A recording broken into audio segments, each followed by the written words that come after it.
You are watching the Vodka stream.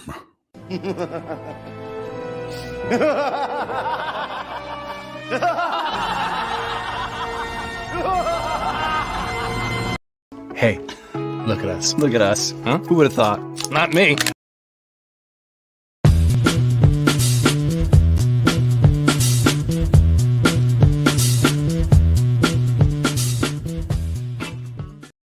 Boop! What is happening, guys? It is Friday. How's everybody doing today, huh? Welcome to the Vodka stream. How's everybody doing? Who's out there? Let's get the party started, huh? All right. I'm being boring today. I'm just doing my normal vodka drink, and yes, I have a big, huge bottle of Smirnoff. Don't give me crap about Smirnoff. It was on sale. Okay. I'm an alcoholic on a budget. That's what it is. Okay. And then, of course, I got my little, to make it a little spritzy. There we go. All right. It's refreshing. It's summer. What can I say? What's going on, guys? Yes. Like it. All right. Who's out there? What's up, you party animals? How you doing? It's 4 a.m. Well, I mean, you could sleep during the day if you need to. I mean, or you could just watch it later. It's fine. It'll be up. It'll still be there. What's going on, Mr. Brian? Good to see you, buddy. That's me. What's going on, Mr. Fear Jason? Cheers, sir. What's going on, Jose? Happy Friday. Hey, Mama Film Junkie's here. What's going on, Mom? How you doing? We got Hal Jordan here. Taking a break from space activity. How you doing? And we got Jason Ahoy Hoy. Yeah, go Giants. They're currently losing right now, but hey, they just scored. Cool. I just turned off the game like 4 minutes ago or 6 minutes ago. I don't know. How you doing, Stephanie T? Good to see ya. All right, we got Tim Diaz right here. Always good to see ya. Exclusive Black Adam doesn't suck. Did you see it already? Well, let's hope it doesn't suck. I mean, I'm still going to watch it, right? All right, and we got, let's see, who else we got here? Oh, the thing just jumped. Selena Kyle is here. Good to see you. Tony Movie Chappie, D9 Neil Blomkamp fan. Always love saying your name. Good to see you, sir. All right. Smirnoff is, yeah, exactly. It's smooth. It's fine. It's smooth. It's cheap. It's, it's whatever. We got to get that high-end stuff. Tyler, how you doing? Let's see who else is out there. Get drunk responsibly. Save money. Exactly, Scott. It's good. It's good. So nothing wrong with that. We got Captain Gator Girl here. So good to see you guys. All right, we're going to have some fun. We're going to have 3 people from the Normies joining, which will be a lot of fun. Talk to them, get their origin story, have a nice little chat, nice relaxed chat, enjoy their stuff. I mean, when it comes to reaction videos, anytime when I go down that rabbit hole, I swear, when I go down that rabbit hole of reaction videos like trailers, I mean, there's always certain YouTube channels that definitely you look up, and they'll be right there. One of them, I got a little, is that on my camera? I think that's on my camera. Not going to pay attention to that, but hopefully you guys had a good week. Hopefully you guys had a good Friday. Yeah, hopefully you guys watched my Thor Love and Thunder review. I'm sure you did. I wanted to get it up sooner, but sadly, daytime work just kind of kicked my ass a little bit today, but it is all good. Oh, Nighthawk's here too. Hey, where's Nighthawk? I see you, Nighthawk. There you are. For some reason, your picture's not coming through, but it's okay. Yes, hello. Yeah, you love the Normies. There you go. We got some Normie fans in here, of course. Hopefully, Tweak, good to see you. We got Zed right here too. Always good to see everybody, but yeah, so hopefully checked it out. I'll be posting my spoiler review for Thor Love and Thunder tomorrow. And then I have, speaking of Black Adam, I got some, I'll post I'm going to post a video about the Comic-Con stuff, and then even talking about Dwayne Johnson's tweet today, which was kind of funny. It was just kind of like, whoa, he's getting a little feisty, which I like. Yeah, so... Yeah, good to see you, William. Always good to see you. All right, let's get my guests in here. Let's get this party started, huh? All right. Let me set up my tweet. I've joined the stream. Okay. Post, copy, paste. All right, here we go. All right, let's get my guests in here and make sure everything's all good. We got 3 of the normies showing up. Make sure I got the name tags up. We got Patrick, Rana, and Suraj. What's up, guys? What? Middle of a pour. Perfect timing. Oh my god. Okay, let me move back. You timed that just perfectly. I knew it. I see what you were doing. How's it going, guys? Hello, everybody. Hey, how's it going? Thank you guys for joining. You got some fans in here for sure. Thank you guys for joining. And I know it's a little time zones kind of suck. You guys are in Indiana, right? Is that where you guys are at? Yeah, Hoosiers, baby. I know it happens. That's what's fun about, like, I mean, I'm in California, so I'm like, all right, 8 o'clock is usually when I do this thing. And I know sometimes it's like, it could be a struggle when it comes to the Eastern Standard Time. But anyways, guys, cheers. What are we drinking? Cheers. I know it's a vodka, Patron. but I was Tequila. so unprepared. We all have tequila. I believe all the normies have tequila. Yes, there is nothing wrong. Tequila kick. I have no discrimination in drinks, whatever drink you want. I mean, sometimes I'm not even drinking vodka, but tonight I definitely am. But no, cheers away, man. I have Tequila. a lime, but screw it. Yeah, it's 11 o'clock on Friday. We were gonna be up this late anyway, so we appreciate hanging out with you. Thanks for the invite, man. Hello, chat. Hello, everybody. Yeah. Someone said Hawkins, Indiana. Are you guys close to that? Did you guys feel an earthquake recently? Yeah. Yeah. Oh yeah, it was a tremor. Mm-hmm. Right next to just Pawnee. A little jolt. Yeah, but yeah, cheers, guys. Cheers. Let's all hold our drinks. There we go. Cheers. Appreciate it. All right. So how you guys doing tonight? Working late. There you go. Oh man, you're feeling it, aren't you? You gotta love it. I have to decide between one of these. Oh yeah, you got the seltzers there too. Nice. Or Corona. Yeah. Corona. Yeah, you can never go on a seltzer. Yeah, it's gonna be a fun one tonight. So, thank you guys again for joining. And I know, like, when we were arranging all this, we were thinking, like, you asked if we were gonna do this in your studio, and I was like, no, not on a Friday. You know, you guys chill out at your house. But I do love the fact that you guys have your own studio. So, one of the things, just to get started off here, since maybe some people aren't familiar with the channel. First off, love the channel, and if you guys haven't checked it out yet, it's the Normies, as it's spelled. And reaction videos, skits, all the kind of stuff, everything you'd want in a channel. And how long have you guys had the channel? There you go. Dancing, like Surge is doing right there, just stuff like that. It's just straight up videos of just dancing. That's the Surge. He's feeling it. The rhythm is going to get you. Man, it's been, we just kind of passed in April our 7-year anniversary from starting the channel. Yeah. Not how long we've been kind of doing it all as a job, but since the inception of the channel itself, 7 years. Yeah. Mm-hmm. That's wild. Drink to that. Yeah. Can't believe it's been that long. I know, it's crazy. It goes by fast. Yeah. Just all these hopes and dreams in your eyes. Just do YouTube, they said. It'll be easy, they said. It'll be easy. It's so simple.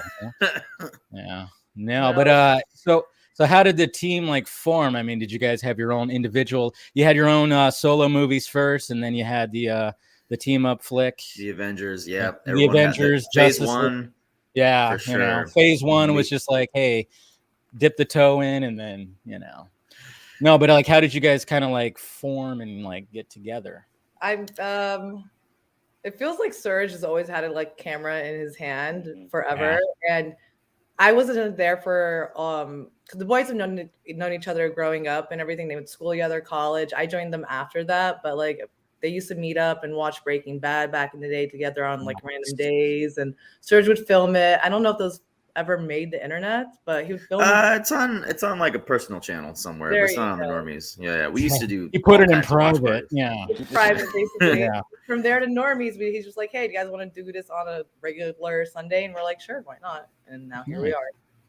There you are. Luckily, I was already shoving a camera in my friends' faces, so they weren't too confused when I'm like, hey, you want to watch Game of Thrones? And I'm just gonna stick a camera in the corner, just ignore it, pretend like it's not there, because that was I just saw that reaction videos were becoming a thing, and I'm like, my friend group is kind of entertaining. Let's put it out there. Let's put it out in the world. That is the thing, is reaction videos. I mean, I'm not very much a big reaction person. I'm always fascinated. I'm always asked people who have their own YouTube channels that show up when it comes to reactions. Because me, I mean, I try to be like, try to be animated, but I'm too busy just kind of going, just watching everything and just, so sometimes I've even gotten comments where like, you don't react enough, man. Or then if I try to react a lot, you're like, you're overdoing it. So down. It feels fake, man. Why you gotta be such a faker?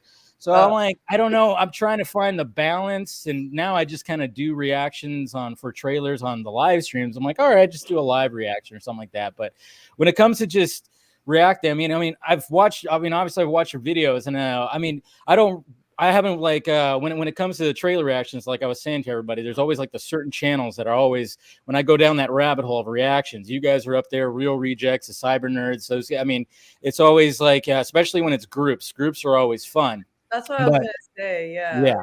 Groups, it seems like that would be, if I had a group, maybe that would be a lot better, but it's just me. I'm like, what am I doing? I don't know. I just want to watch the trailer and just kind of dissect it and discuss it. Sure. But it's a little difficult. So I guess with like a group dynamic, it's a whole lot better. But for sure. I know you guys do like full on reactions to like episodes, and I even last year when you guys posted your Zack Snyder's Justice League one, that I couldn't help watch that because that was just like a big, huge thing, especially in my world and stuff like that. And that was absolutely fantastic. And one of the things I wanted to ask is, like, when you do those long reactions and you obviously have to edit them down and show like maybe some of what you're watching, is that ever like a struggle when it comes to copyright or anything like that?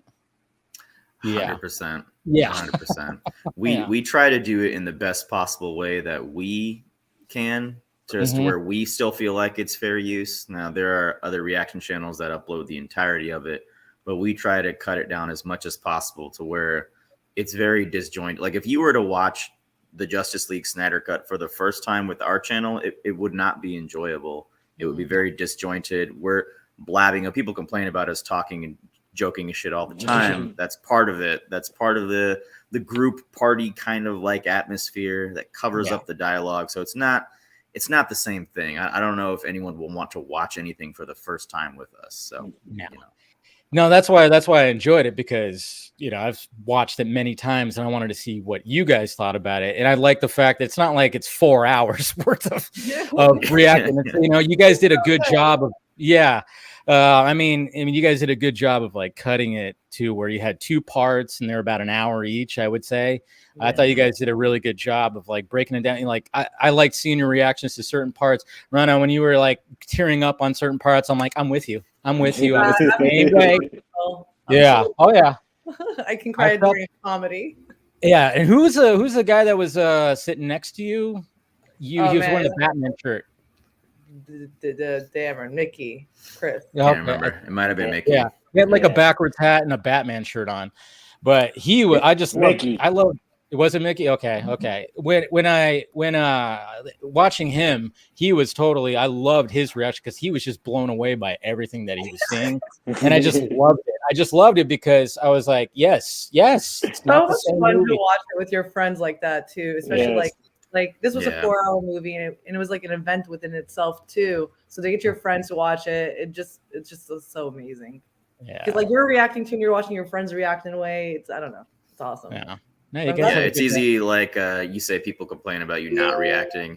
It's easy to kind of, I guess, not ham it up a bit, but it's easy to be more expressive when you're around your friends and everything. Yeah. So But you guys have different personalities and everything. So obviously you have like, and then the jokes will be there too, which, you guys have that good dynamic. So when it came to the name, the Normies, who came up with the name? Oh my God. Let's figure out. I want the origin story of the name here. All right. So we used to be, like, when I started the channel, I was watching Walking Dead at the time, and they had their after show Talking Dead. So I was like, all right, I'm gonna make this channel called Talking Thrones. So it was Talking Thrones because we just did Game of Thrones when I just did it as a hobby, throwing it up there. And I guess in one of the comments, one of the troll comments, when you get like 30 or so comments on the video, you can read all of them pretty easy. And there's always a few of them being like, wow, this is pretty cool. Too bad you're a bunch of fucking normies. And I never heard that word before. So I was like, what the fuck? What is this? And I Googled it. It's like people that absorb mainstream culture on a surface level or something like that. And I'm like, that's not the worst thing to be called. All right, sure. We'll be the normies. We'll be the audience test sample. If we guys, really, we're more into it than the real normies. We do get into it more, but it's a good name. We changed the name there. We took an insult and made it our name, essentially. You know what? The vodka stream came from the exact thing. Really? No, when I was doing just a podcast, just audio only, I would always just say like, oh yeah, I'm just sipping some vodka, guys. And then I would just talk. And then somebody was like the same thing. It was a troll comment and said like, yeah, you and your vodka stream and blah, blah, and then put it in quotes. I'm like, you know what? That sounds like a fucking good title for a stream. The vodka stream was brewed up. So sometimes the trolls can be useful, folks. Exactly. And everybody out there, I'm just saying, but no, that's good. And then of course, man. I mean, yeah, naturally you guys, have you guys like, how long have you guys known each other? I would say me and Suraj have been known since like college, and then Rana after since we started the channel. But 7 years, like I feel like we've known each other forever now. So and that's why the chemistry works, because it really does. It feels like, again, we're brothers and sisters. Like Pat and Mickey and Naheed and we have all known each other since like 2006. Like I would say, right? How long ago was that? Shit. Yeah, high school. Yeah. nearly 15, 16 years ago. Like, and then Chris I met in college. Rana we met, starting the channel as well. So met people along the way, but we're all just as close to each other now as we've ever been. Oh, that's cool. That's cool. And so that long, and then where do you like when it comes to just like sketches and then of course doing the reaction? I mean, obviously the reaction videos is what you mainly do, but so you guys have your own studio, and is it just like you show up and you just start brainstorming? There's like sit around the table and just start saying everything, or like what's the process when it comes to like the day in the life of a normie, I should say? Oh man, you want to take it? Yeah, go for it. Pat, wait, you said Pat. I don't know. I could do it. I just don't know if you guys wanted to do it. Grueling. It's grueling, man. No, it's grueling. I mean, it's someone whipping you in the back, just like, come on, content. We need content. Oh no, we just do so many different roles. Like we do a 9 to 5, Monday through Friday, 9 to 5. We have a pre-made schedule, which is made by the lovely Marquetta and people who assist us as well in making that schedule. We have Navi who's come on as well, who's helping modify our schedule and everything. But we have a 9 to 5 where we know what we're watching that day. We know if we're gonna meet and get creative and brainstorm, or if we're gonna have a skit that day, or even making a TikTok. So for the most part, everything's pre-planned, and we try to stick to a schedule. But we are spontaneous. We are the normies. And we do get, creative in the moment. And when that hits, it hits, and we try to go off it, and we make a skit out of it. And those are so much fun to do. Yeah, most people think of YouTube channels, and they want to think of like, hey, it's gonna be like very flexibility. We're somewhat structured. However, we have flexibility in there where, like Rana just said, that there are days where we're like, hey, we got this idea, we're gonna run with it, and we just run with it. So it's not as like what you would think is where it's just, hey, Wild Wild West, we come in and then we try to figure something out. No, I mean, one of the things is like what I learned too, like when I started doing live streaming, because you have to have somewhat of a structure.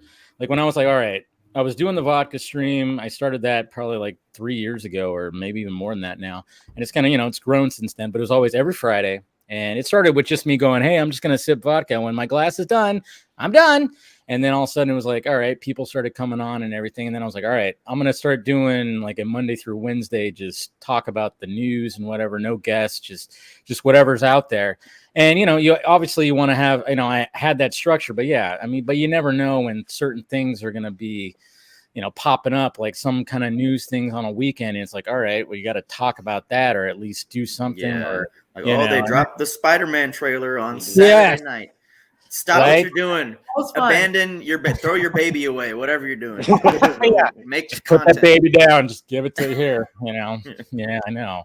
I always hate that because when I'm, you know, because being Pacific Standard Time, it's always 6 a.m. in the morning when the fucking Marvel decides to post those damn trailers, and I'm just like, I'm trying to be like, all right, I'm like sucking down coffee, like, all right, come on. I'm still picking out eye boogers, like, hey, come on. 6 a.m. was awesome though. We get things at like 3 a.m. or something. Yeah.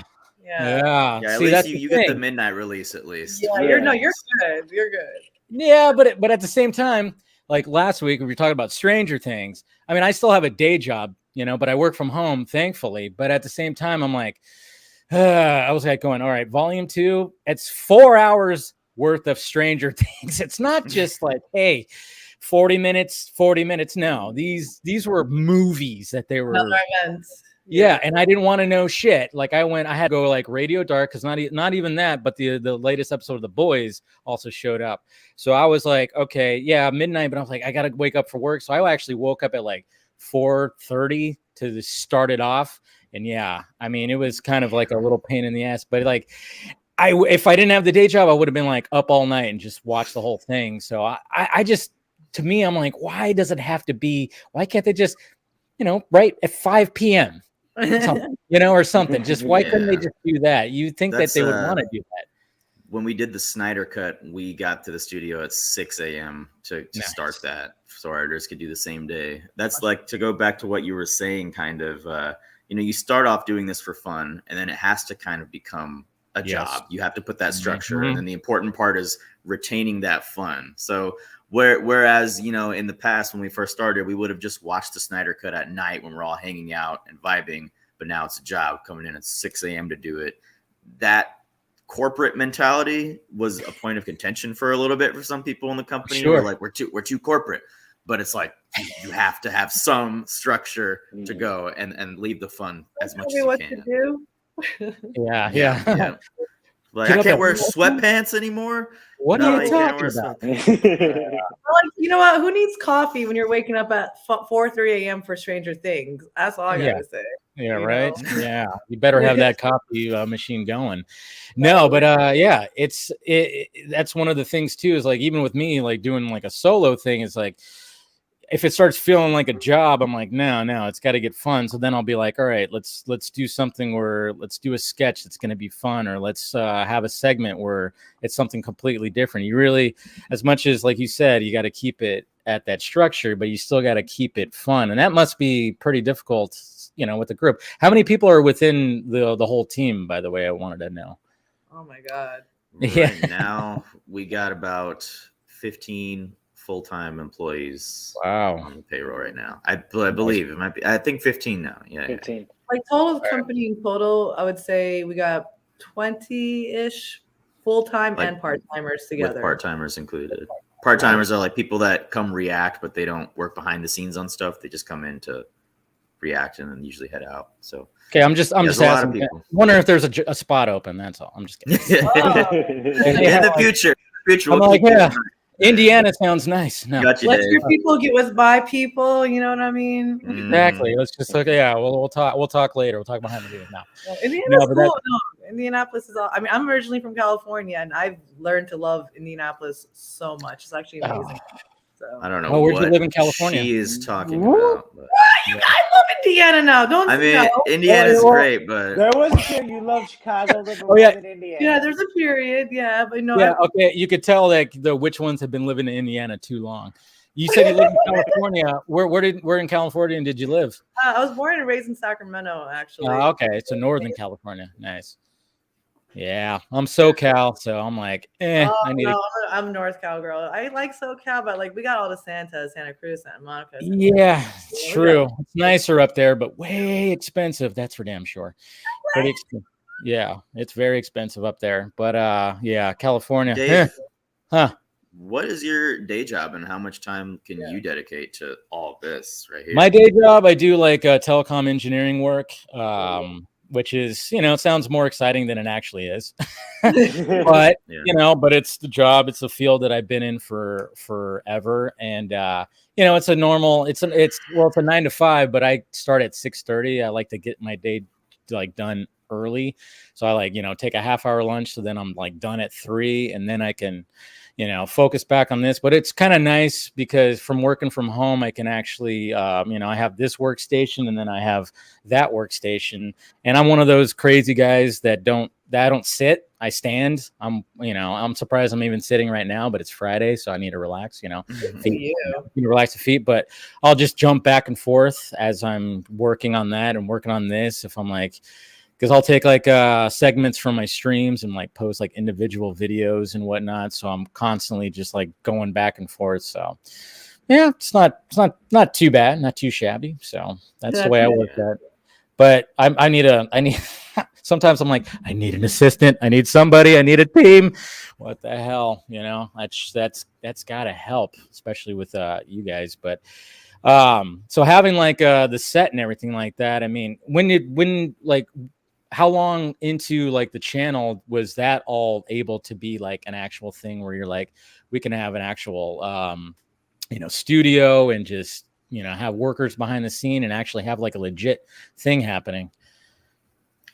Well, I think it wasn't until early 2017, maybe late 2016, until we started our Patreon. Yeah. And using Google AdSense, because I didn't even have AdSense enabled for the first year of the channel. Yeah. Stupidly. And I could finally pay myself. So a lot of it was as I was doing what you were doing, just kind of flipping back and forth between my job and this, and putting as much time in between the two as possible. Eventually, when I could realize that I saw a path to pay for myself, I quit my job, and it was a little nerve-wracking for a while, but got through that tough phase. And then as soon as we could afford to hire help, we had just had those of us that had been there from the beginning come and help edit, essentially. And so we didn't get our own studio really though until late 2018, because we had just been using mine and my roommate at the time, Mickey. It was just our apartment, and our living room was just the studio. People would just be coming in and out in our living space. So it was a little bit of a hectic, no work-life balance type thing. People just, hey, we're coming in to shoot this thing. And I'm like, oh, cool. I'm trying to eat breakfast, but it's whatever. We used to film from it's gotten better now too. Your parents' house, don't forget. Oh, from your parents' house. That was the first video. Yeah. First my video. Bedroom at my parents' house. What video was that? Was that a reaction video? Yeah. I think it was Breaking Bad. Yeah. Oh, it was Breaking Bad. Game of Thrones, also season 5. We were. I haven't pulled the trigger on Game of Thrones yet, but Breaking Bad I watched twice, throughout. That show is still good, man. So amazing. Are you watching Better Call Saul? I watched the first season, but then I stopped. So I'm gonna wait till I know. Look at it, because your face, I see it. I know I get that reaction. But no, I think I'm one of those people that I'm all right. When I know that something's going to end, I'm all right. As soon as it ends, then I'm just gonna jump right into it. Yeah, and then just watch it all the way through, because like I said, I watched the first season, and for some reason I just didn't jump on the second season of Better Call Saul. I don't know why. Maybe I just got too busy or whatever. Yeah. I enjoyed the first season. It was great. I mean, I remember that first episode was just, I remember sitting and going on, just watching it, and my girlfriend was she passed out on the couch, and I literally went, oh, when that certain person showed up at the end of that first episode. I was like, oh my God. Scared the shit out of her. It was great. I was like, so I don't know why. It's gotten way better, man. I would say season one was good, but it's again one of the shows that I would say even after season 3 it starts picking up very, very quickly. And to the point now where I can't wait for it to come back next week. It's coming back next week for the final, however many episodes, 6 episodes, I think. And Cranston and Paul are showing back up. Jesse, apparently. I'm I'm curious to see like how they incorporate them. Apparently, Bryan Cranston said that there's a scene. They both of them have a scene by themselves, I guess, with Saul, and then they have a scene together. Also, that's what he said earlier this week. So, kind of curious how they did that. I'm surprised that they like announced it like on Twitter. Right? I think they wanted to avoid leaks, so they're just like, "Hey, official announcement: these two are coming." So it's like that's the bad part. Getting ahead of the leaks, I guess. Yeah, get ahead of the leaks. I'm sure you guys watched El Camino. How did you guys feel about it? How did you feel about that movie? I was actually worried when I heard that the movie was coming out. I'm like, God, no. Why are we ruining a masterpiece? Like, leave it be. Please don't do this. Don't taint it. But my God, they did so good with it. They're phenomenal. Like, Breaking Bad, Better Call Saul, the team behind it. Aaron Paul's a phenomenal actor. Like, everybody. It's just so good. And I recommend everybody to watch that movie if you're watching Better Call Saul or Breaking Bad. Yeah. It's like you have to watch it. I think it was I was worried about it too. Yeah. Go ahead. Sorry. I thought it was good. I maybe not completely necessary, but as like a bonus dish to Breaking Bad, I was like, all right, this is I fuck with this. Yeah. It was when they announced it, I was like, did it really need it? They actually did a good job of wrapping everything up. I mean, I give, I want to see where Jesse ended up, sure, but, and part of me was when I was watching it, I was like, yeah, it's not really necessary, but it's not terrible. It's good. Like Vince Gilligan, right? Yeah. He's, he wanted to make something else, and I thought it was fine. It was some good callbacks, and I was like, all right, where does Walt fit in? And I thought like how they did what they did. I was like, all right, that was kind of cool. How, they did a little flashback and everything. But yeah, I mean, but it's difficult. I mean, look at what, when it comes to look at Obi-Wan that just came out, to try to fit something in something that people cherish, like the Bible, when it comes to some of this content. I mean, to try to just keep going or fit a story in wherever. I mean, it could be pretty difficult. I mean, even for Better Call Saul, I mean, they had to basically go, all right, now we got to go back and you got to see the backstory of him.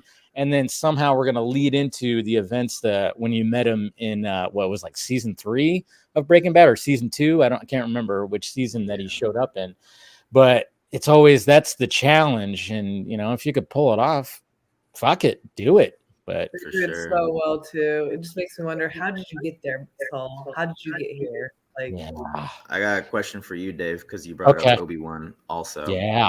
Why do you think? So I know you've only seen the first season of Better Call Saul.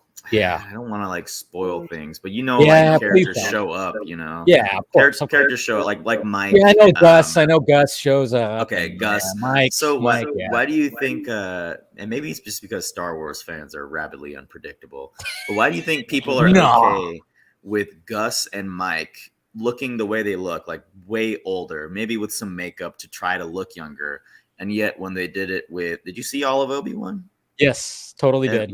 When they did it with Hayden Christensen, people were like, this is unbelievable. He should look 20. He looks 40. Like, yeah, it was a little jarring, but I'm like, how come we're able to suspend the disbelief on Saul, but when it comes to Star Wars, Obi-Wan, it's Star Wars. It's because it's fucking Star Wars. That's the thing. It's like, and thank you, Eric G, for the $5 super chat, and of course, Buffy. Yes, he's the one that. Buffy right there. No, but I totally get what you're saying, because I think it's just because it's Star Wars, and maybe because it's been a little longer too. So people are like, well, why didn't they? But then at the same time, is like, if they were to do the de-aging technology a little too much, they'd be like, look at how shitty that was. Yeah, they complain about when you do it. They're like, this is unsettling. Well, I know. I could do this better, and then they're like, "Why didn't they do it?" I never understand Star Wars. I don't know what Star Wars fans want, and it seems like the creators don't really know what they want either. They have no idea what they want. I mean, if anything, they're. What do you want? What do you want? It's not that simple. What do you want? That's pretty much it right there. I mean, that's hilarious. Oh yeah, I got all kinds of clips and drops. Yeah. Oh my god. Yeah. I thought an ad started playing. I was like, oh god, how do I? No. Nope. That's just That's a nice little drop right there. And God, I don't know if you guys God, noticed too, like the guy who voiced Darkseid, he's been on the Vodka stream a couple of times. This is him right here actually saying, You are watching the Vodka stream. I saw That's that you awesome. had him on your Instagram. Dude, yeah, I must say you've had a lot of interesting guests on your vodka stream before. yeah. How do you do it? I mean, well, Eric Z, he's like kind of like my guy that helps me kind of connect with people. So, but you know, sometimes it just like, especially last year when that whole thing was happening, it was pretty nutty. Like all of a sudden it was like, all right, so and so wants to come on. So and so, I was like, it was nerve wracking for sure. But yeah, sometimes yeah. What's that? Us, who was your favorite? You know, it's us, but like besides us, you can't say Well, us. probably Zack Snyder. He's been on a few times, and he's just the nicest guy in the world. You know, he's one of my all-time favorite directors. I've, ever since Dawn of the Dead, I've been following the guy. You know, and then all of a sudden he's like taking on DC characters. Well, now you're speaking my language, and yeah, he's just the coolest dude in the world. Like, as nerve-wracking as it can, like, oh my God, he's gonna be coming on. It's just, he's just relaxed. He's just easy to talk to. And that's usually how it is. I had Harry Lennox on at one point too, and I was like, it was a pre-recorded thing during the day, and I was like sweating bullets a little bit because I'm like, this is Harry Lennox, man. This guy's intimidating as fuck. Have you seen? I mean, and again, nicest guy in the world. So yeah. So, but I'm feeling like this is gonna be my new favorite. I'm just saying, Normies, yeah. Cheers. Oh, I need next week we'll find out. I know, right? Yeah, right.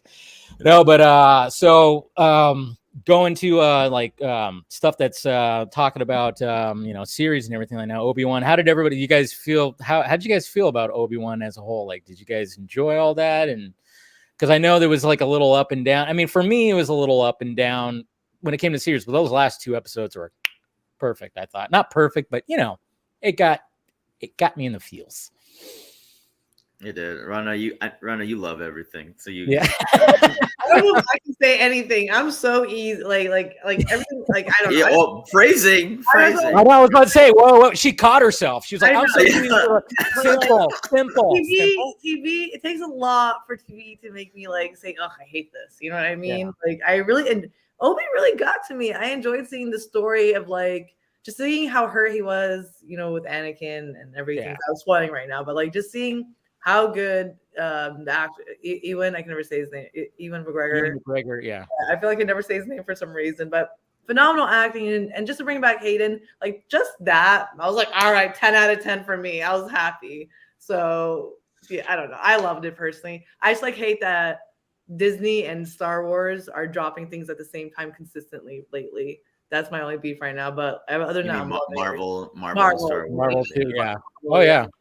But other than that, like, I'm like so happy. I can't wait for Andor. I'm loving the journey. We're here. That is going to be interesting. What about you, Pat? I don't watch Star Wars. What? All right, I'm going to have to kick you out. I think it's scary. That's why I haven't seen it. It's not scary. Oh my God. Scary, yeah. I can't do scary things. You'd be scared of Jar Jar. Jar Jar, give him that. Oh, wait a minute. Okay, I was looking behind you, and I'm like, I thought you like Walking Dead stuff. That's a little scary, isn't it? Yeah. I don't watch Walking Dead either. Yeah, you don't watch Walking Dead either. Okay. So you just don't do scary. Okay. So you didn't do Stranger Things either? Nope. Nope. Wow, man. Okay. So you're more the behind the scenes, and okay. He's done Miss Marvel. Haunting of Hill House was the only scary thing he's reacted to. Wow. If you've seen that. Yeah, I'm like, that's the advanced course, bro. If you can do that, you could do Stranger Things, I think. Yeah. If you did that, maybe.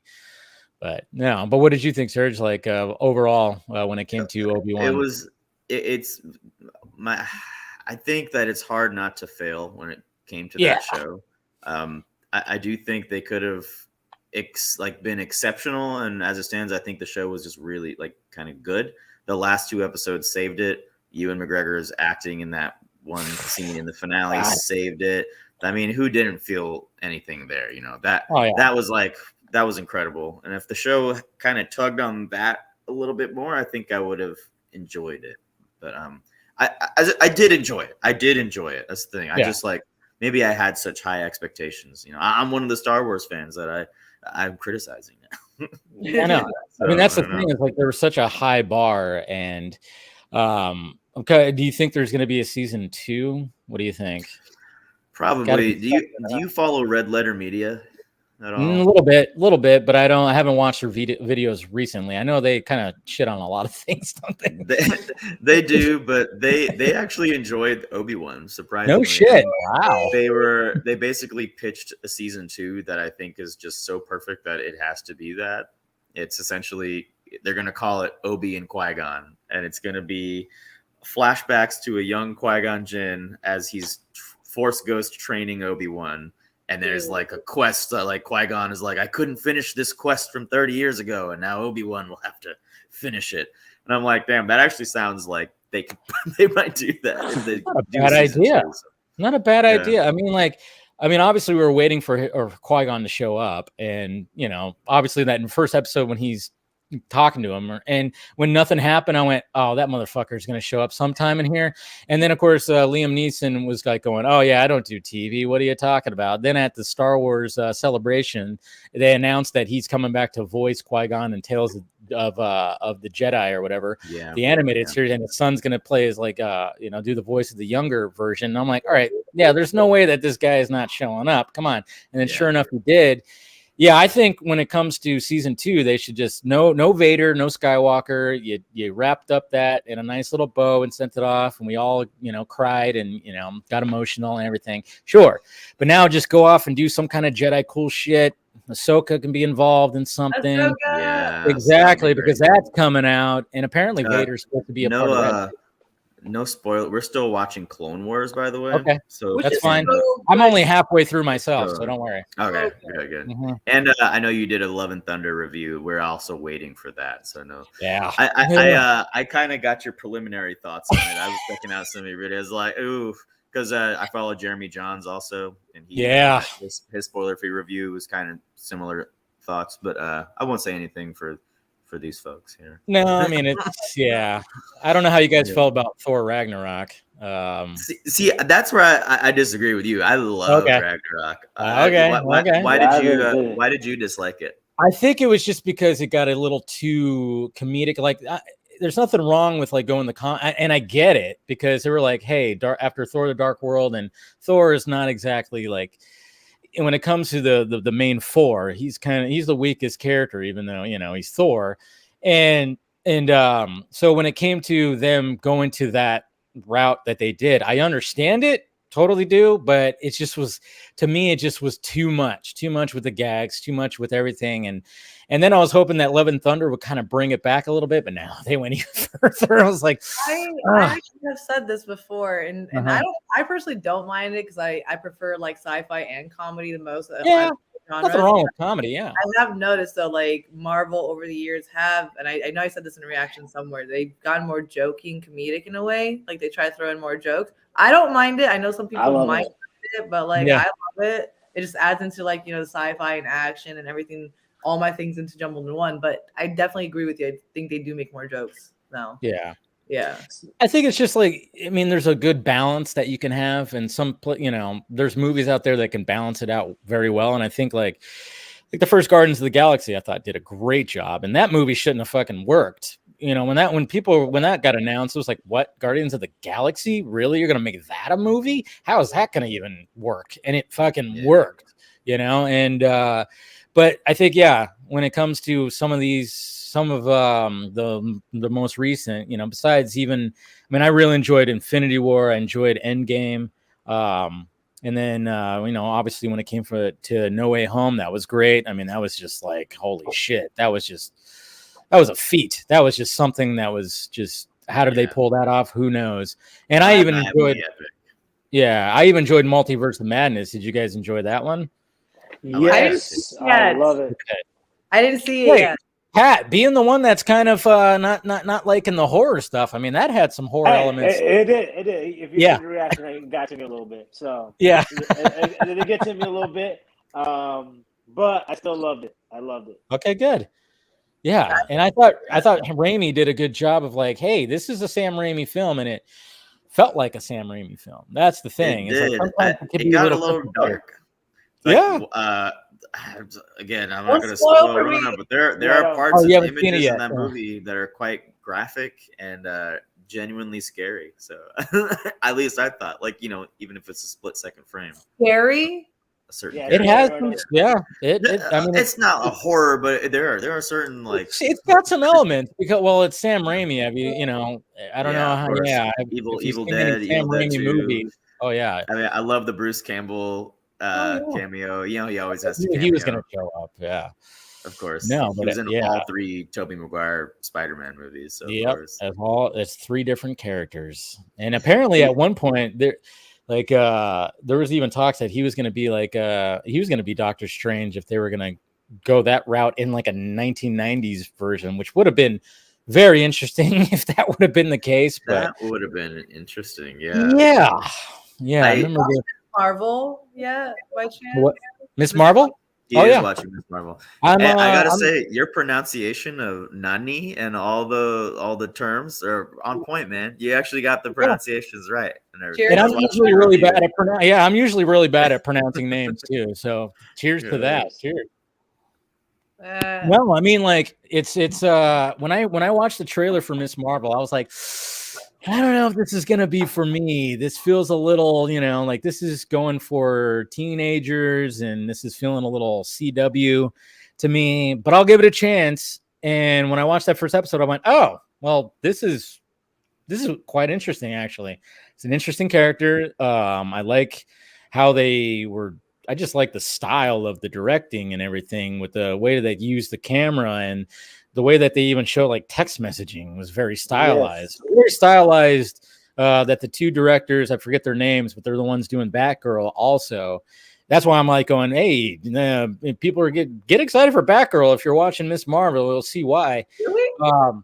Yeah. So, and then I'm like, all right. And then I'm really enjoying it too, because it's also, you get a lot of history with the character, and man, I mean, especially with that last episode going all the way back and just like, okay, we have an episode where she travels back when she's in Pakistan. And then all of a sudden it's like, all right, now we're going to start this episode by showing the history of her like great grandma or great nanny or whatever the hell. And it was just like, it's pretty sweet. Like I was not expecting this from this show. I thought it was just going to be, you know, CW-esque and blah, blah, blah. And it's actually been pretty damn good. Yeah, I appreciated the historical element there. Like old school Call of Duty games when they used to splice in actual World War II footage. Like I love that. It kind of immersed you in, showed you, oh, this actually happened. So I'm glad episode 5 really, I think, probably informed a lot of people about the partition between India and Pakistan that a lot of people probably didn't even know or read about before. I didn't know about that either. Yeah, till this. Yeah. I learned Doctor Who, for example. I didn't know that growing up.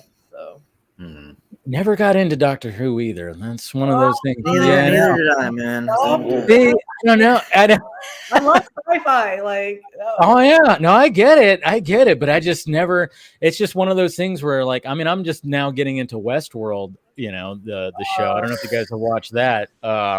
That's first 3 seasons we did. Okay, so you guys have done that too, but I mean, I watched the original movie, but I just never got into the series. And then I'm like, all right, I need to get into this thing because everybody keeps talking about it. The new season just came up, and yeah, it's fucking good. It's really goddamn good. Yeah, so it's thought-provoking. It really is. Jesus Christ! Yeah. I mean, I think people are disappointed in that show because I feel like they want like concrete answers all the time, but that's one of those shows that's like, no, it's more so just kind of supposed to make you think and question things. And man doesn't what make is you sentience. Yeah, exactly. I know. I was just listening to a podcast talking about that kind of stuff, and you know, there was like a news where like some Google employee was talking about the AI, and it was like, oh yeah, it was like it scared him or something like that, and saying that because he was feeling things. But then this one guy that I was listening to was saying that it's not that it's actually alive. It's just that it's the AI is smart and it can answer so many different things all at once that it can make you think that it's alive, which is also scary in and of itself too. It's like it could trick you to think it's alive, but it's not really alive. It's really just like, yeah, my brain like kind of, started my ears started smoking after hearing that. I was like, what? It was just like, what the fuck are you talking about? Like, really, it's tricking you to think that it's alive, but it's not alive. Weird. No. Yeah. What is alive? Yes, exactly. Because any going talking about sci-fi. I mean, when you think about AI taking over, you think about the Terminator, Skynet. You think about the Matrix. You think about Ex Machina. If you've seen Ex Machina, Ex Machina and the Matrix are up here. They're so good. Yeah, fucking good. But it's always dark. Anytime there's like AI that's involved with any kind of sci-fi, it's always something dark. It's never like, oh yeah, this is great, except for maybe Iron Man with what was that movie? Oh my god, he was an Indian Slumdog Millionaire, I think, the actor. I never saw the movie, but he was with a robot and he became a robot in the end or something. I don't know what movie that was. I don't know, but you just spoiled the movie, so don't tell me what this is. Yeah. Everybody's seen this movie. Whatever. Thank you, Danny. Yeah. Thank you. Who's your buddy that helps to schedule everything? Oh, Eric Z. Eric Z. Yeah. Eric Z. He mentioned Lost in the chat. I just want to thank him for mentioning Lost. One of the best shows ever made. Sorry. See, I haven't got into that either. I never got into that either. That's one of those. Yeah. See, that's one too. Yeah. I see Pat going, oh, hey. Yeah. But it's sad because I kind of got the whole thing spoiled for me, obviously. But I still would like to go back and revisit it. Kind of, even though I know the ending, it's like that's kind of cool to know the ending and just kind of watch the whole thing. Because I'm sure when people found the ending out, they're like, oh, let's go back and just see all the that's with like anything. It was like, oh yeah, there's hints at what was going to be the resolution or whatever the ending was going to be. That's what's cool about some of these shows and everything. So you have to go back. I will say that if you ever watch it, keep in mind that all the criticisms hailed at Lost can be valid. It was made at a time where network TV was like, you're going to churn out 23 episodes. We don't give a shit. You're not ending. And so the creators really did have to spin the wheels sometimes, but it did so in a way where it was so well done that you can only imagine, what if they had all the time in the world to do this shit? But I still think it's worth watching.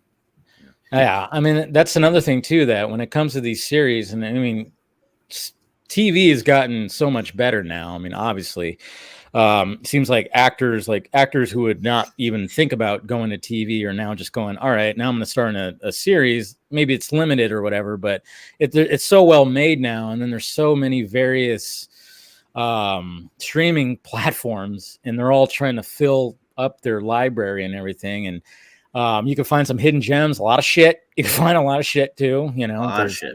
Yeah. We saw Netflix's stock. Netflix, you mentioned Batgirl earlier. What did you say about Batgirl? Because the guys that have been directing or like helping direct some of the episodes of Miss Marvel, they're directing Batgirl. Yeah. Okay. Well, that show just got canceled. Oh. What?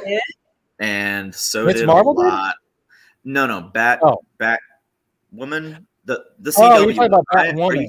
No, I'm talking about the animated. The movie. Okay, I'm talking about the movie that's coming out. Yeah. All right, that's awesome. I'm excited about that. Man. Yeah, they also directed the last Bad Boys movie too, Bad Boys 3, which I I enjoyed the shit out of that. It's not Michael Bay, but they did a good job. So, they're pretty talented directors. So, no, but when it comes to some of these series and the platforms, I mean, for you guys reacting to stuff, I mean, it must be do you have an actual whiteboard of stuff like shows? It's like, all right, and you have, is there just a structure like that, or is it all on your Excel phone? Sheet, the same thing. Excel sheet, yeah, I was about to say, something like that.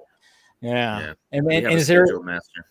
Yeah, and is there certain shows where you're maybe somebody suggests a show to watch, and then people are like, maybe not, or something like that? Probably that too. Yeah, Pat, I don't know. You want to talk about the process of picking shows sometimes? Yeah, it's hellacious. Yeah, it's hellacious. But it's not really that bad. We kind of already forecast what kind of shows are coming out and what our fans are already into. So we kind of just tailor to our fans. Yeah. And then there's times where, you know, when premieres come out where it makes it a little bit difficult on us, especially when, you know, we just recently had The Boys and Obi-Wan and Stranger Things all coming out at the same time and then throwing And off. Miss Marvel. And Miss And Marvel. So it gets a little bit, you know, a little bit hectic, but I think where, like I said earlier, our schedule allows flexibility to handle these things that we're able to handle it pretty well. There are times, however, just to pick the show that we want to watch where, you know, we may have multiple meetings to finally figure out what show we want to watch, but I think that's the only probably the time that we might be difficult is to actually figure out what we want to watch. Because again, like you just said, there's so much good TV out there that it's kind of hard to figure out, okay, hey, we have to watch this, but then we also got to figure out, hey, maybe next season might be better to watch it because, you know, we could actually catch up to it and put it on Patreon or something like that. Like how Ozark you was just- huge. Oh, We wanted to Ozark watch was huge. Ozark, and then Yeah. we kept not starting it. And I'm like, we'll start it next season. And then the final season came out, and we never did it. And I'm like, fuck, I wanted to do Ozark, but now it's like might be too late for that. Sorry, I interrupted you. No. But that's what's difficult too. Is like even like when I determine like what am I gonna review, and I was like going, okay. Obviously, like every Wednesday, Disney, they're doing their thing. So I'm like, all right, I have a show on Wednesday, so I'll just dedicate, you know, whatever they're doing. And yeah, when Obi-Wan and Miss Marvel were there, it was like, oh shit, I gotta like do that. So that was always difficult. But then you have the Boys is always on Friday.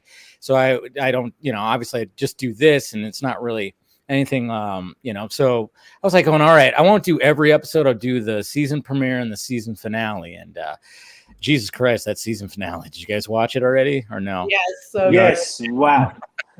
Loved it. Why? I was like a little bit lukewarm on it, but I enjoyed it mostly. I can see why people are lukewarm on it. Where I was like, kind of going like, how are they gonna like result? I mean, obviously with the previous episode and that little cliffhanger, it was like that was just, and then it was like, okay, how are they gonna lead into this? I thought they did a really good job of and we won't say spoilers since it's still fresh, guys. Don't worry in the chat, and please don't say anything. No. I see you, Scott. Don't remove your earbuds. Not quite yet. We'll be okay. We'll be okay. We'll be good. No, but yeah, it's just I thought they did a good job of leading into like what's going to happen in season 4, and but this show is just. I mean, I've just introduced somebody to it. She just got through season 1, and she's just like, oh my god, I love this show. I love the show. I'm like, I told you, fucking told you, you know. And it was cool, just like hearing her reactions of like, oh my god, this and this, and I'm like, oh yeah, I forgot about that. Oh shit, forgot about that too. Holy crap, you know. And yeah, we've talked about it on here, and it's just yeah, that show is just absolutely fucking crazy, just nuts. Yeah, I watched Diabolical as well. Did you? Yeah. I didn't watch Diabolical yet. I still have to watch that. The animated series. Yes. Yeah. I still haven't caught that. I don't know why I haven't caught that yet, but Pass on one. I have. You should definitely watch it. There's some episodes that if you watch, probably like especially the Homelander episode, you probably can kind of get a backstory where you might get a little sympathy for Homelander. You might get a little sympathy. Pat, now that we're on, we got to talk about it. Why do you love Homelander so much? Why do you relate? Pat, do you relate to Homelander? Because it's not because I can relate to Homelander. It's I know. more the fact that I just like good TV. Like it has to be drama filled. You know, Homelander just makes good TV, and he like if you're gonna watch something, I like to be fucked up, and you know he fucks shit up for me. So, and I'm sorry. I know your mom's watching. Oh, no. Trust me. No, it's fine. It's fine. She's always in there, and I have the worst mouth ever, and she always tells me, "You got too many F-bombs." Whatever. She watched The Boys because there's some crazy. She hasn't watched The Boys, and I'm not going to watch it with her. No, that's not a series that I'll watch with her for sure. I've watched things with her, but I will not watch that. You're on your own on that one, Mom. Just saying. Yeah. So, Dave, you mentioned, you know, someone watches The Boys season 1, and you're like, "Oh yeah, that happened. Oh yeah, that happened." Yeah, that made me think. You know, I think season 1 of The Boys came out with the Netflix model where it just dumped all the episodes at once. And now they're doing the 3 and then week to week. Netflix is still kind of dumping it all. Disney Plus is doing week to week. What do you prefer? I actually like the week to week, to be honest. And I think I don't know if you guys probably agree too, because it makes it easier to react to, and like I said, like when they're doing week to week and I can actually dedicate a segment on my streams to review that certain episode. I actually do like the week to week. I mean, yeah, it can be fun to just be like, oh, it's all there and let's binge it. But I like the week to week because every episode you have a conversation, and like, every Friday we're talking about the episode. We won't like start spoiling stuff or anything like that, but we'll just talk about it and like, hey, did you see it? And then we'll just be like, remember that one part, kind of thing. And I think I actually do like the week to week, and for sure. I think Netflix, like I said, when it came to Stranger Things and they just dumped everything, it was like, oh shit, now I just gotta like sit down, and I mean they were long episodes too, and it's just you gotta sit down and just watch everything before you get spoiled. So how do you guys feel? You guys feel the same way?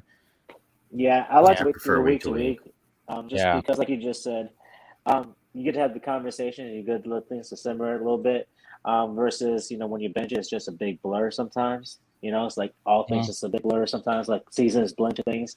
So I prefer week to week. Yeah, it makes it easier. It just makes it easier, and but things at the same time, trending longer too. Like it helps with the content creators. It helps us, like, because it stays in the conversation longer. Exactly. That's what helps when it comes to something like us. But but I don't mind sitting down and watching like a series that's already been out and just binge. Like I watched Outer Range. I don't know if any of you guys watch Outer Range. If you, Rana, if you like sci-fi, I do. That. It's, I mean, it's like, I don't know if you've watched Yellowstone. I haven't really watched Yellowstone, but it's got that vibe to it. But then there's a sci-fi element because it's like, oh yeah, by the way, this rancher finds this thing on his ranch and it's, what the fuck is that kind of thing? And I'm in. I'm already. Yeah, no. Check it out. See what you, see how you feel about that. But is there any like when it comes to like movies that are coming out, anything that what are you guys looking forward to that's going to be coming out soon? I mean, obviously we got Comic-Con this month, and we're going to get obviously a pour of like trailers and whatever the good shit. I'm sure that's a busy day for you guys where you got to work the weekend on that one because that's going to be Saturday Hall H. So you guys are probably in the studio ready to go and reacting to all kinds of shit, I'm sure, right? Wait, what day is this? Because I don't know. Is it D23? Put on that Excel sheet? What? Somebody got to put that on an Excel sheet. Sometimes we like cut ourselves off. We're like, hey, it's the weekend. We worked hard. We'll react to that trailer on Monday. We'll suffer the consequences of like less views, because luckily our Patreon keeps us sustainable so that we can afford to make those kinds of decisions. We're like, okay, the Boys came out, but this episode's coming out on Monday because no editor wants to do that on a Friday or afternoon or something like that. But when it comes to something like Comic-Con, is it something that you guys maybe... Comic-Con for sure, like that's when we have to, the big huge events like that. I don't know, honestly, what I'm looking forward to. I was looking forward to Thor: Love and Thunder. Me too. But now I'm like, hey, I mean, if you guys like Ragnarok more than me, you might like this. I'm one of those where I'm like, nah, it sucks. Skip it, bro. And I hate it when those people say that. I'm like, and I get a response like, wait, you didn't watch The Boys? You went and watched Thor? I'm like, know what I fucking do? I do this every Thursday. I go to movies. I liked, yeah. Like Ragnarok did hit with the comedy. That's not why I liked it. So I'm hoping it's not comedic. I know we already talked about the Marvel comedy, but there is a way to do it. And if it's overdone or if it's done in the wrong places, like Black Widow, it's just weird. Like, I don't know if you remember the scene in Black Widow where I think Florence Pugh's character, or it might have been Scarlett Johansson, I don't remember. One of them was talking about how they got their, what do you call it? I can't think of the word. Essentially, so they can't have babies anymore. They got procedure against their will. And, really fucked up invasive procedure against their will as when they were children, bred to be these assassins. and then immediately afterwards they make like a joke, like literally immediately after they're talking about something that fucked. And I'm like, Marvel, like, come on, like you gotta let the serious moments breathe a little bit before you bring in that comedy. And like sometimes I'm like, it feels like they're too afraid sometimes to like really commit to something dramatic and heavy. But yes, I say if I'm hoping Love and Thunder is not that level, but we'll see. No comment. We'll see. No comment. No comment.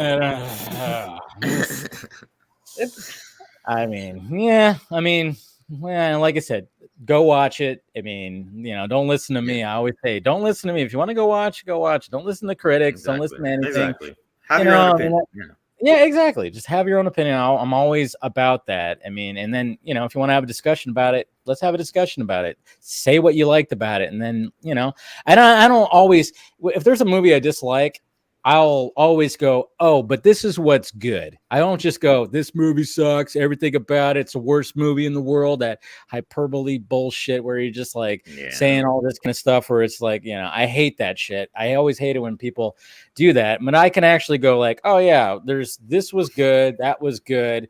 This sucked. I didn't like this and this and this and this. Sure. But, you don't have to completely trash something. It's like, that's the meta of life these days, right? Mm-hmm. Yeah.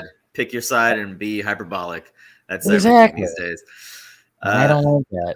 To answer the movie question, John Wick 4. I'm excited for John Wick 4. There you go. I didn't even know about John Wick 4. Now I'm excited. Yeah. Is Last Airbender trailer coming out at Comic-Con? Or like is it what? Which one? Avatar: Last Airbender. It's supposed to be a Netflix series, right, or something like that. Yeah, but is the trailer coming? Like, are they showcasing that at Comic-Con? No. If I saw that. I know they're doing the Sandman panel, I think, which that looks cool. Yeah.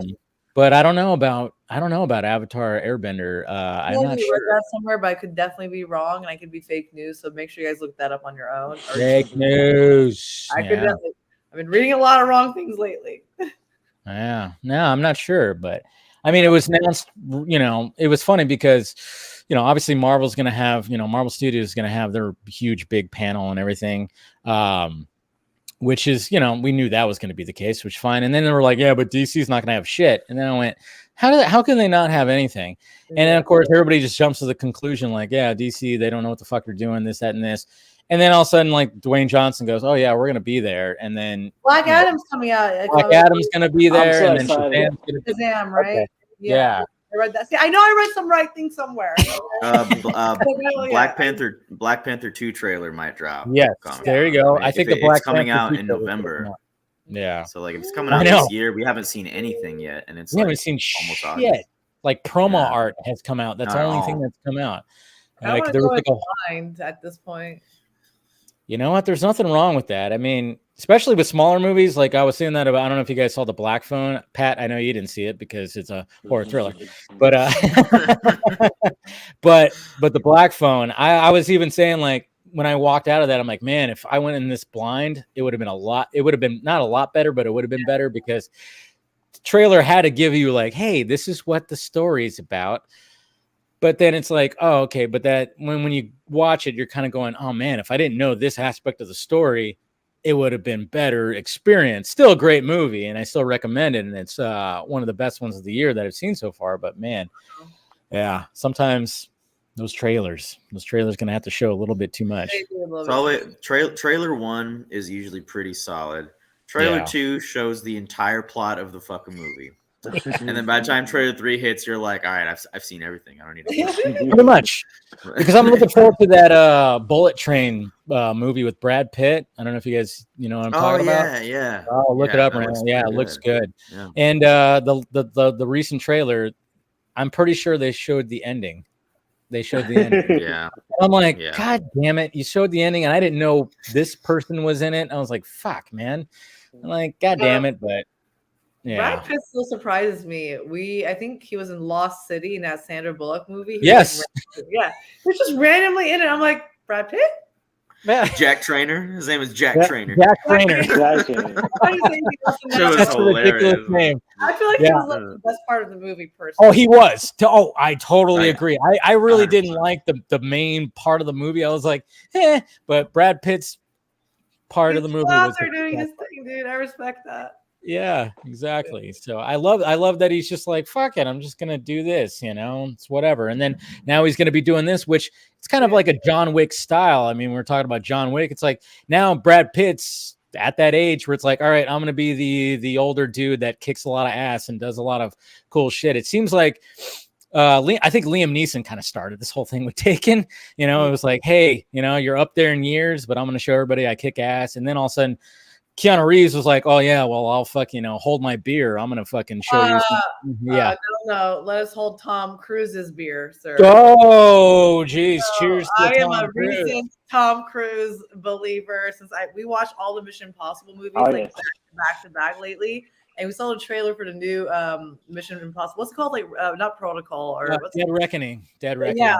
And I'm like, oh my God, dude, like give me more. Because like the last one we saw was the Dubai one, right? Or which one? No, I don't remember. 6. I can't remember what happened. Oh, the Fallout? one with Henry Cavill. Fallout. Anyway, I'm so impressed by Tom Cruise. I will watch anything he puts out. I'm watching Top Gun now. I'm watching the new Mission Impossible. I'm there for it. Oh my God. I know that guy's a madman. He's a madman. I mean, like in the next Mission Impossible, he's riding a motorcycle off a ramp into a fucking canyon and parachuting. Bro, when I saw that trailer, I'm like, he wants some GTA shit, bro. Like, what the fuck are you doing? Yeah, the guy's 60 years old. I love him. 60 years old, and he's still doing this shit. I mean, obviously, we've all seen Top Gun Maverick here, right? I mean, we haven't all seen it. What? Oh man, we're normies. This is why we're normies. We're gonna react to it one day. You better before it gets out of theaters. I'm telling you.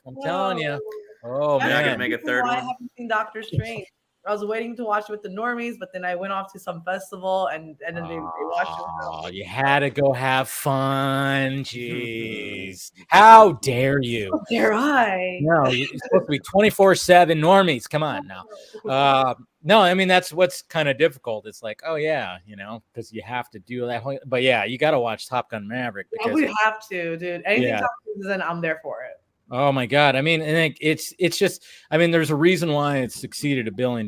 We talked about this. I've talked about this on the show too, is like the reason why everybody's liking it because, there's movies out there that, one side of the fucking aisle doesn't like, it's too woke, or the other side's going, oh, it's too this, it's too that. I hate that shit. Top Gun just kind of goes, this is it. Remember how movies used to be like this, and it's fucking real. It's not a bunch of green screens or anything like that. The actors actually got put into these jets, and you can actually see their eyes bulging out of their goddamn heads because of the G-force. Because Tom Cruise was like, we're not going to do this on a soundstage. We're not going to do this on a soundstage. We're gonna actually go up and fly. I love him. Oh yeah, I love that. Just then, this is the difference between Top Gun 1. I mean, I know I've never seen it. And 2, whereas you probably have a lot more VFX in the first one, and then by the time this reboot sequel rolls around, Tom Cruise has so much more clout. He's like, no, we're doing it this way, and it definitely makes it better. Like when you watch a movie and the effect is practical, it just makes it 1,000 times better. Like in my opinion. Did he bring back anybody else besides him from the original cast? Like, yes.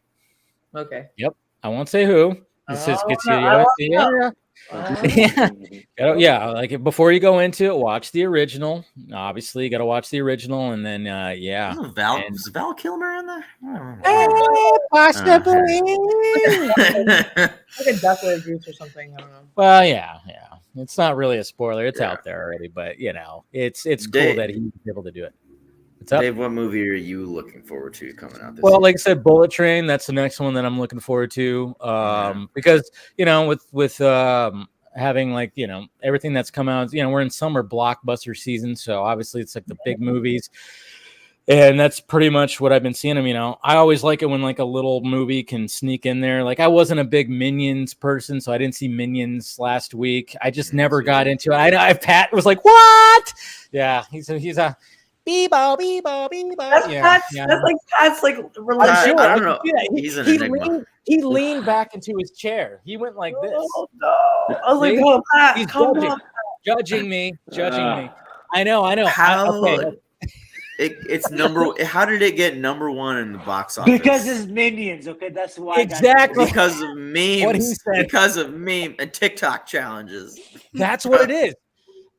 There's something, and I remember hearing that like the demographic when I saw the numbers for like the demographics. A lot of teenagers, a lot of teenage girls, especially that were like that was like the big demographic that showed up on that first weekend. And I'm like, yeah, that makes sense, I guess, because they're cute, they're adorable, and everybody just like kind of, and I've seen the memes, I've seen little videos. I think that too, but I just never sat down and watched a movie. I just never have. So I don't know. You're compared to a high school girl. I'm just kidding. Yeah. No, but I mean, I understand. I was like, okay, cool, because Lightyear kind of just came and went. It was like, it was a weird thing. Yeah, it came out. Nuh-uh. Yes, it did. About almost a month ago. Yeah, exactly. See, you didn't even know. It seriously did not, like, the marketing was horrible. Then there was like a discourse about it, because there was like a same-sex kiss thing that happens in it, which is very brief, and it didn't even, who cares? There was like this whole thing about it, and then it just kind of just went, here it is, and then it went away. And it's actually not a good movie. Lightyear. Buzz Lightyear. Buzz Lightyear. Oh, yeah. Bro Lightyear. I didn't know it was that for a month. Yeah. Wow. Look, you're not gonna. First of all, the marketing just confused people. It was just like, wait, what is this? Is this Buzz Lightyear? Oh no, it's a movie within the Toy Story universe about Buzz. It's the movie Andy saw that made him want to get the Buzz Lightyear toy. But then, even if it's the movie, why that doesn't explain why it's not Tim Allen. Like, why wouldn't the toy voice be the same as the movie voice? I don't know. To not have Tim Allen be Buzz Lightyear was probably a little bit of a detriment. Was it Chris Pratt or somebody again? It was Chris Evans. Why is Chris Evans and Chris Pratt being these like cartoon characters like Mario? I know, right? I know. We're gonna have Chris Pratt as Mario and Garfield. I'm like, hey, there's other people. Hello. You know who did it right? Sonic. True. Yeah. I mean, yeah, you're right. And it was funny too, because when it came to Sonic, when I saw the first one, was it Ben Schwartz, right? Yes. That voiced him. I didn't like it at first, and then the second one, I was okay with it. I was like, you know what, it's fine. And the second one was just as good. Like, they are nailing that franchise. I don't know how are they doing that. I'm like, a Sonic movie is working. 2 of them, what the shit? But it's working. It's just like your childhood. It just makes sense. Especially after the terrible animation of Sonic from that first trailer from the first movie. Oh, and they changed it up completely. I mean, that shows that they were at least caring what the fans were saying, caring about what they were saying. Yeah, when that happened, that was like, I remember going, oh yeah, that's not a good design. That's whoa. And everybody was thinking that. I'm like, okay. And then when they announced that they were going to change it, I'm like, oh, this movie's doomed. There's no way this movie's going to bomb. It's going to lose a shit ton of money, but it didn't. It was a huge success. And I think like partly it was like Jim Carrey, because every scene that he's in, it was like, he just stole. It was that 90s Jim Carrey that I grew up with and who I love. And I was like, oh my God. I mean, he's just totally back as that version of himself. And I think that's why. And then when it came to the sequel, I was like, okay, now we're going to have more characters. Obviously, you have Tails and Knuckles. When I played the game, so I was like, okay, let's see what this is like. And then I was like, oh shit, they pulled that off too. I'm like, I don't know how they're doing it. Yeah, we watched it this week, so I'm really excited. Nice. Yeah, I've seen the trailer and I've played the games too, so I know like the plane level is gonna it looks like it's gonna hit me in exactly the right nostalgic G spot. I should say. In the G spot. Yeah. Nobody's don't sit next to Suraj when you're doing your reaction. Oh, you don't want to sit next to him for his sweaty hands. My hands are sweating right now, man. He's got the sweaty palms. And it only goes away with skin contact. He needs somebody's skin. Tissue won't do it. Just wipe it on. Yeah. Wipe it on the shirt and everything. Thank you. There you go. Yeah, fun fact. Do you guys still have some time, or do you guys need to wrap it up? I know it's later for you guys, and I know we talked about like having a limited time. You guys still good, or do you guys want to take off? It's up to you. Can wrap it up to an hour and 30 minutes, like 9 more minutes. Okay. You guys down with that? All right, cool. I'm just gonna bring in one of my buddies right here who joins the panel. Scott! Mr. Scott McClellan right here. What is up, sir? How you doing? Scott? Yeah. Okay, Dave. I have to get your opinion. I have to get your opinion or the chat's opinion. Do I go bright and fruity, or do I go beer to start off the evening? 'Cause I could drink tonight. I couldn't drink last week. I could drink tonight. Okay, so you could drink tonight. I could drink tonight. Yeah, fruity. Okay. Ladies' choice. Bright and fruity. Ladies' Okay. choice right there you go. Cheers, sir. I gotta refill my drink. All right. There we go. Right. Okay. There we go. Let's go. Yeah, number 3. Hey, it's a party tonight, man. That's what it's all about. I've been enjoying listening, meeting all of you, and I've had so many thoughts that I've only been able to, semi-share in the chat. But I do what I can.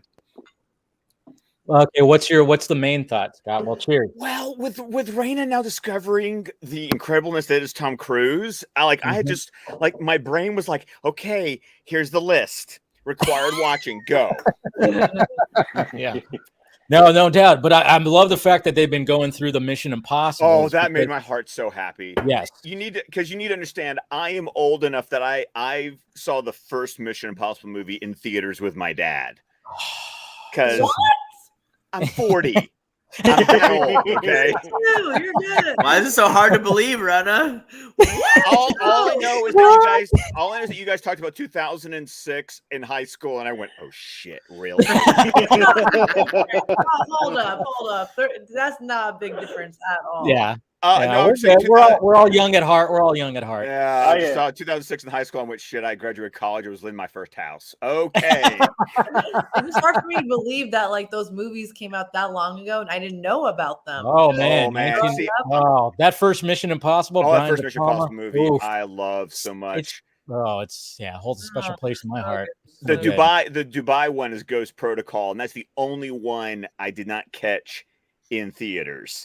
Really? Because it's the only one that wasn't a summer release. Okay. It was like Christmas time, and I was just married and we were pregnant with Liam. So there was there was no me jotting off to the movies with a 6-month, 7-month pregnant wife. Yeah, you're one of those good parents that doesn't bring their fucking infants to a movie theater. Thank you. Oh, thank you. How nice.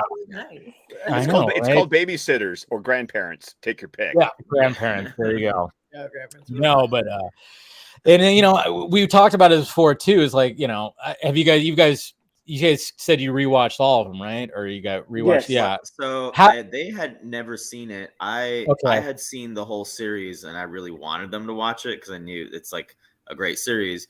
Personally, for whatever reason, I don't think I ever watched the first one. But my first Mission Impossible was 2, and I remember watching 2 repeatedly with my brother. Like, we rented it from Blockbuster, and we thought it was the coolest thing. Fucking John Woo. Turns out it's the weakest entry. I know. Like, thank you. Yes. I was like, I have such a special love for that second one because I love John Woo. And when people talk shit about it, I'm like, fuck you, man. I don't care. I don't care. Fuck you. I'll fuck you right back. Zimmer. It's fine. Hans Zimmer was on the soundtrack of that. Yeah, man. Really good. Oh, yeah. It stands out. It's the most distinct one, but they went for it. They wanted to go drastically different from Brian De Palma and very spy-y and everything, and the Dutch angles and everything, and it was great, sure. But then we're like, hey, let's make an action flick. Tom Cruise has long hair. He's climbing rocks. He's already started to do its own character in that movie. The hair was its own character. It really was. Jesus Christ. Only thing, Rana, the one movie, if you've not watched it yet, because you love sci-fi and now you have this new appreciation for Tom Cruise, if you have not seen Minority Report. I haven't. Oh, what did you do as a kid? Every time I say this, you guys make fun of me. Okay, I grew up I was an outdoor kid my whole life. I only caught comedy here and there. Everything else came in my adulthood. Okay, Rana, let me. This is my elevator pitch for Minority Report. Steven Spielberg directs. Okay. Adapted from a short story by Philip K. Dick, the same guy who wrote the stuff that Blade Runner and Total Recall is based on. Go. Okay. I've not watched Blade Runner, but I know the yes, the lore. Yeah. Amazing. Hey, Rana, another little tidbit about Minority Report. One of the main characters in Minority Report is Alpha from The Walking Dead. Shut the freak! What? Yes, she's really young, but it's crazy. It's really crazy when you see her. So should I just watch this on my own, or should I react to it? Shit, we might have to have a Tom Cruise-a-thon with Top Gun. Dude, there you go. Report, put it in the Excel file. The Live Die Repeat movie? I never remember what. Edge of Tomorrow. Because the 4K Steelbook just came out this week because it's got Emily Blunt in it too. Yeah, somebody recommended to me once they heard I like Tom Cruise, a movie with him and is it Kristen Dunst or no? Interview with the Vampire. Interview with the Vampire. Well, I've never seen that one. And then what's her name? She was in Angels. She was in one of the Angels. You're talking about Night and Day. Night and Day. Yeah, with Cameron Diaz. Cameron Diaz. Yes. Great. Well, that's fun. Great. That's a great that's movie a fun too. movie. Great movie That's too. really Yeah. fun.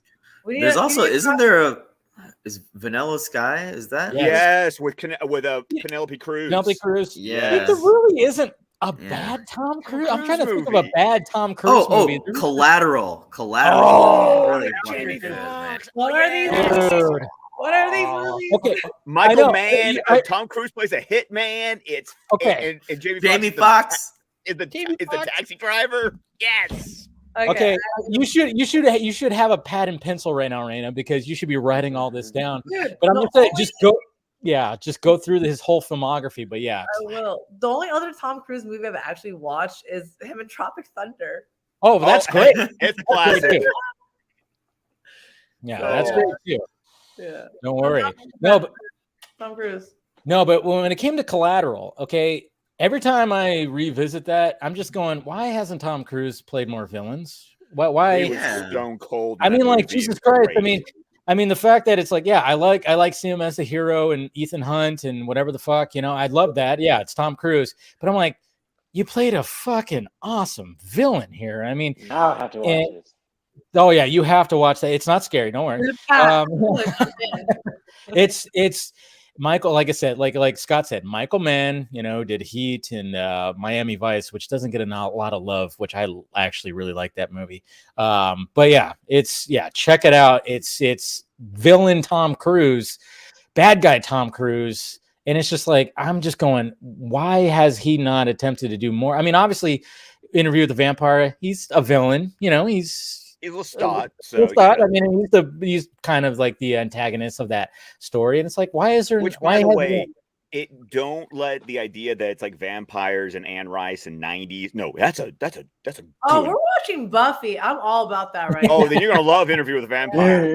Interview with the Vampire was Christian Slater, Brad Pitt, Kirsten such Dunst. A good cast. Such a great cast. Antonio Banderas. Oh yeah, Fred Antonio. Zorro. Yes, Zorro. Yes. Do you know how to use that thing? Yes, the pointy end goes to the other man. This is a lot of work. I love it so much. Yeah, we got somebody else that's joining right now. I have an idea. Mr. John Knight, what is going on, sir? Yo, I don't know why. I was going through, and I was like, why not? Yeah, why Long not? time no What's see, my going friend. on? Oh, Yes. so you guys kind of know each other? What's going on here? Yeah, look at that. Absolutely. We played some How y'all been? Among Us together. We were on a Discord together. Nice. Still collaborator. Absolutely. Bringing everybody together. There we go. It's a reunion. Yes. How y'all been, man? What's going on? It's been great, man. Good. Talking Tom Cruise over here, man. I see. Running, you're breaking my heart how many Tom Cruise movies you have missed out on, but it is.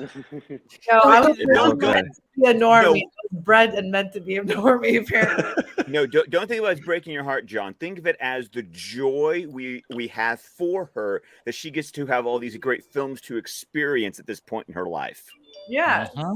Yes, That's very true. Exactly. Very And to beautiful way of make putting it. content around. See, always thinking about the business. Yeah, I was about to say, bringing That's it back good. to business. So he's bringing it back to business.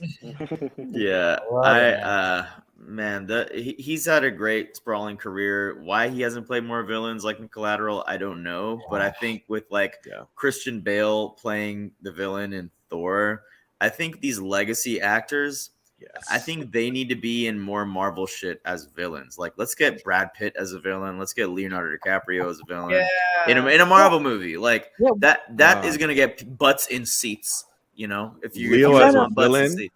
That's 2 hours of screaming. I'm trying to think of Brad Pitt. Has he been he hasn't really been a villain. I don't think so. Yeah, I don't Django remember anything with him. No, Brad Pitt? Brad Pitt. Oh, Leo. Sorry. Leo. Yeah, Leo Pitt, was Leo has been either. Huh. Oh man. I mean, he's the same in all of them. You're not missing anything. It's okay.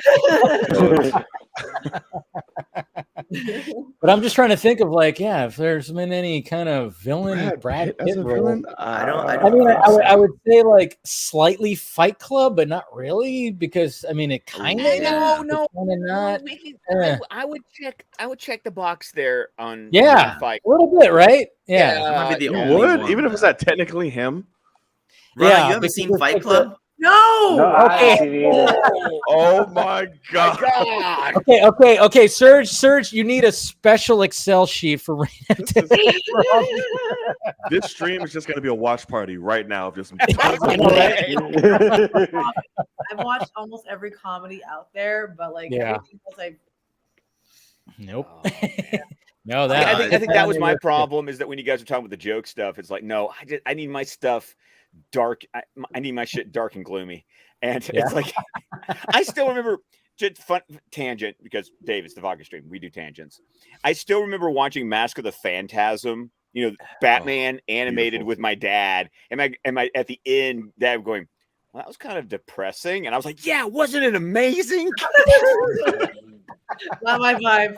Not my vibe. Guess that's what I do on my own. Did you guys watch the Batman, by the way? Normies, you guys watch all that, right? Yeah, you did. Yeah. The what were Batman, you guys that was good. Yeah. That was great. I'm a selfish ass, so I complained about the runtime, but other than the runtime, I love the movie. Like it was art. It was art. Yeah, I love some of the shots in that. Like when he's holding the flare, walking away at the end, like that was just incredible. It looked like every image could have been a painting, every frame a painting. As you say, Where does it rank in you guys? In terms of the year so far, where does it rank in terms of film? So far, just this year? This year, yeah. Shit, it's up there, man. Put you right on the spot, John. Number one for me is that's for you too. Everywhere. That's for everybody. Number one, everywhere, all at once. That's my number. I actually just watched. I just made my wife sit down and watch that for the first time tonight. It was like my 5th time watching it, but it was her first time. It and the Batman hold the top spot. My wife had a reaction to the movie. Yeah, what did she think of that? She said, "Well, that was weird as shit." I said, "No, I know, right? I told you."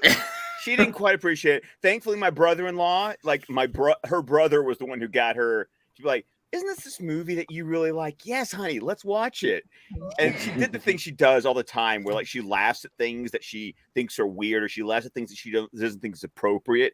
She always laughs and then says, "I'm sorry." I'm like, "Why are you apologizing?" The first time Is she Canadian? No, she's not Canadian. Sounds like, oh, wait a minute. But we're both Southern, so I'm not sure if that tells you anything. So could be that.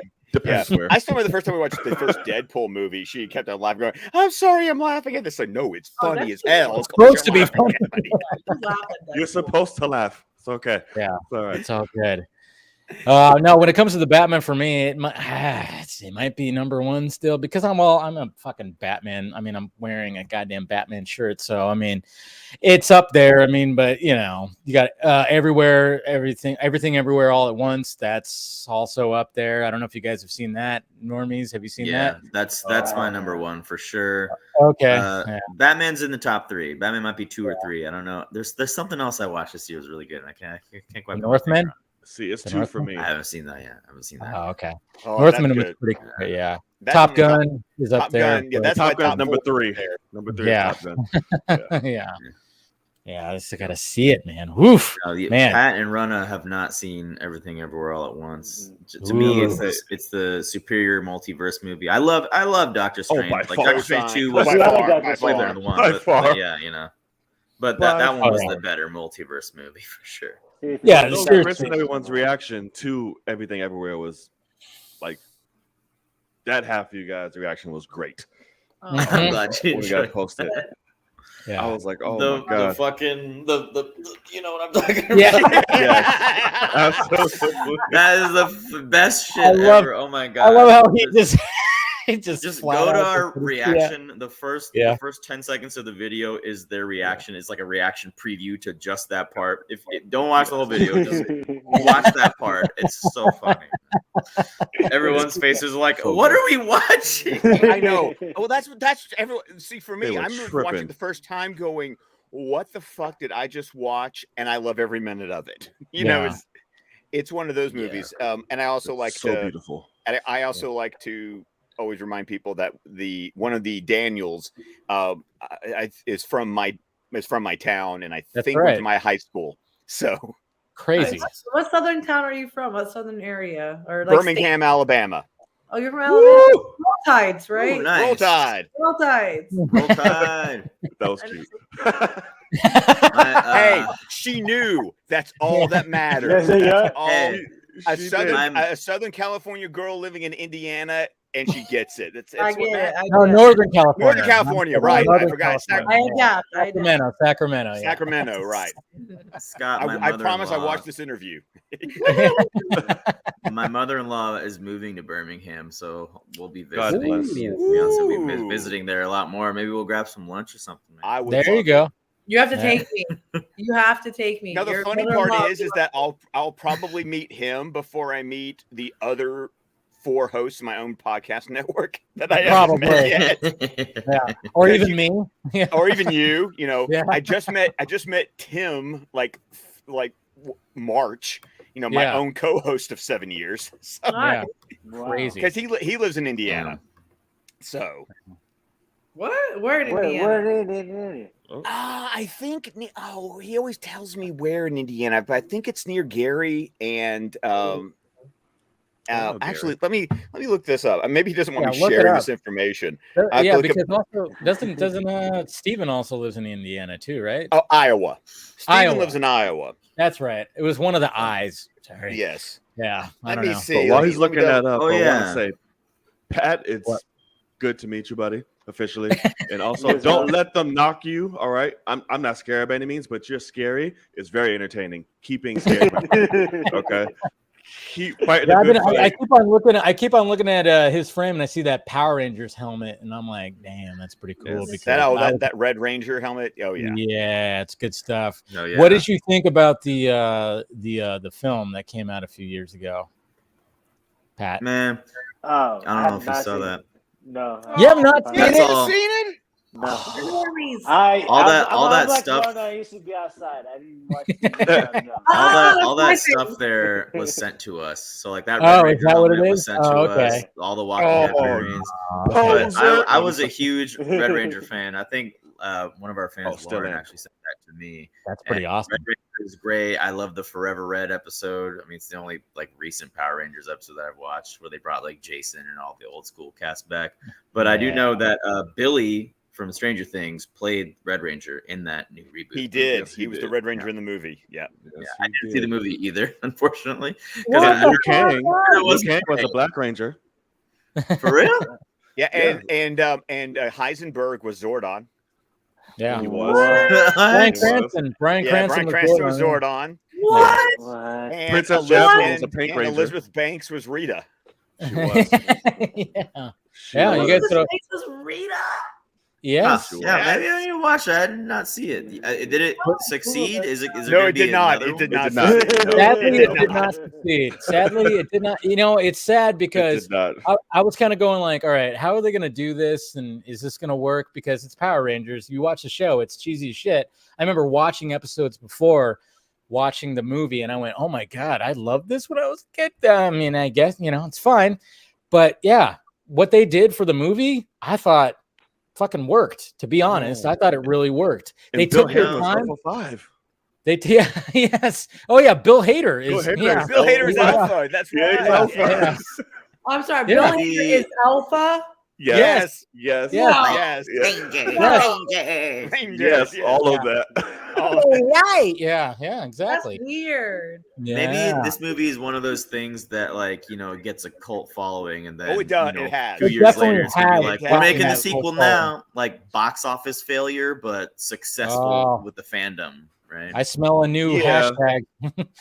Make Power Rangers sequel. I mean, they set it up for a sequel too. Remember, they did. There was a mid-credit scene that that sets it up. That set up. Well, I don't know if I give. Don't say it. Sequel. They haven't seen it yet. They watch it though. I tell you, if you had any liking of Power Rangers, watch it, because they did a good job of not just rushing into it. They just were like, okay, here's this group of kids.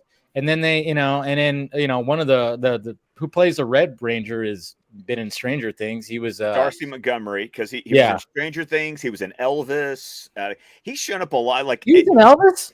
Yes, he's. Oh, that's right, he was. Yes, I said that to my mom when I saw it with her. I was like, yeah, his name is and I didn't say his name right. I said daiquiri or something like that. I called him a DAC. I called him a drink. Apparently, I heard Elvis is good too. Oh yeah, Elvis is good. Elvis is good. Yeah, I'll pass. But no, Elvis. Yeah, I wonder how historically accurate that movie is. It's not. Cop in the moves, stealing everything from black culture. I heard it was. No, they address that in the movie. Yeah, They make a point of it in the movie. Yeah, but I heard it's like sugarcoat point. Like, we did it, but we're just gonna water it down to it doesn't seem so bad. Type thing. Probably. Who knows? I mean, that's the thing is anytime you get these kind of movies, like biopics, especially. Oh man, I was thinking about a movie. Greatest Showman. Yeah. Oh yeah, I love that movie. I know death. That thing's got more sugar than Willy Wonka's chocolate factory, but zing! I got diabetes when you said that. Yeah. No, I know. I mean, that's the thing. Imagination. I tell you. Yeah. Come with me and you'll see. No, but what movie was I thinking of that had that Hollywood type? Man, maybe it was Elvis. I don't know, but I was thinking of there was but when it comes to Elvis, it's great movie, well done. Baz Luhrmann has his style, and at first it's a little jarring because you're like, wait, what the? All right, so it feels like a montage for at least the first 15, 20 minutes. Every Baz Luhrmann feels like a montage for the first. See, that's the thing. Minutes. Yeah. Exactly. So you get used to it, and then it kind of settles down a little bit. But some of his transitions are really good, and he spliced in real Elvis footage and everything. It was, I like that. I think Elvis's last performance. I might read this wrong, but was it in Indiana? Was it in Indiana? Maybe. I don't know. It might have been. I don't know.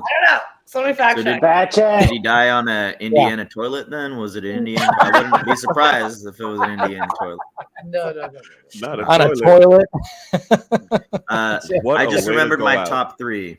Everything Everywhere All at Once, The Batman, and Morbius, baby. Oh! It's Morbin time. It's Morbin time. Did you watch it when it got re-released in the theaters? It got re-released? Yes. You didn't hear about why? Because Sony saw all the memes, all the Morbin time stuff, so they thought there was this great demand, so they re-released it for a weekend, thinking they would make more money because there was this conversation being generated on social media, and it did not go as Sony planned. Are you effing stupid? Seriously, it was horrible. Happened with the Minions movie, though. I mean, they weren't too far off. Maybe a TikTok movement will suddenly rocket this to number one. I don't know. I'm taking my kids to go see the Minions movie tomorrow. So I mean, that's the thing. The Minions movie's doing pretty well. It made over 100 million, right? I don't know if it was domestic or whatever. I think. Yeah, it's making a shit ton. But yeah, when it came to Morbius. Morbius, that poor movie. I mean, Morbid time. Poor it's they They deserved it. Yeah, it deserved it. Yeah, it's Sony. Sony is like they're trying so hard to like capitalize on the rights that they own, which is like Spider-Man and company. Hey, so like, all I know is that what they're doing with this Madam Web movie is working. I am watching that movie. Well, yeah, it does help that like every actress, you're like, oh, okay, you know, You're it's hot, very much, yes. yeah. Mhm. I'm like, okay, you, okay, all right. Yeah.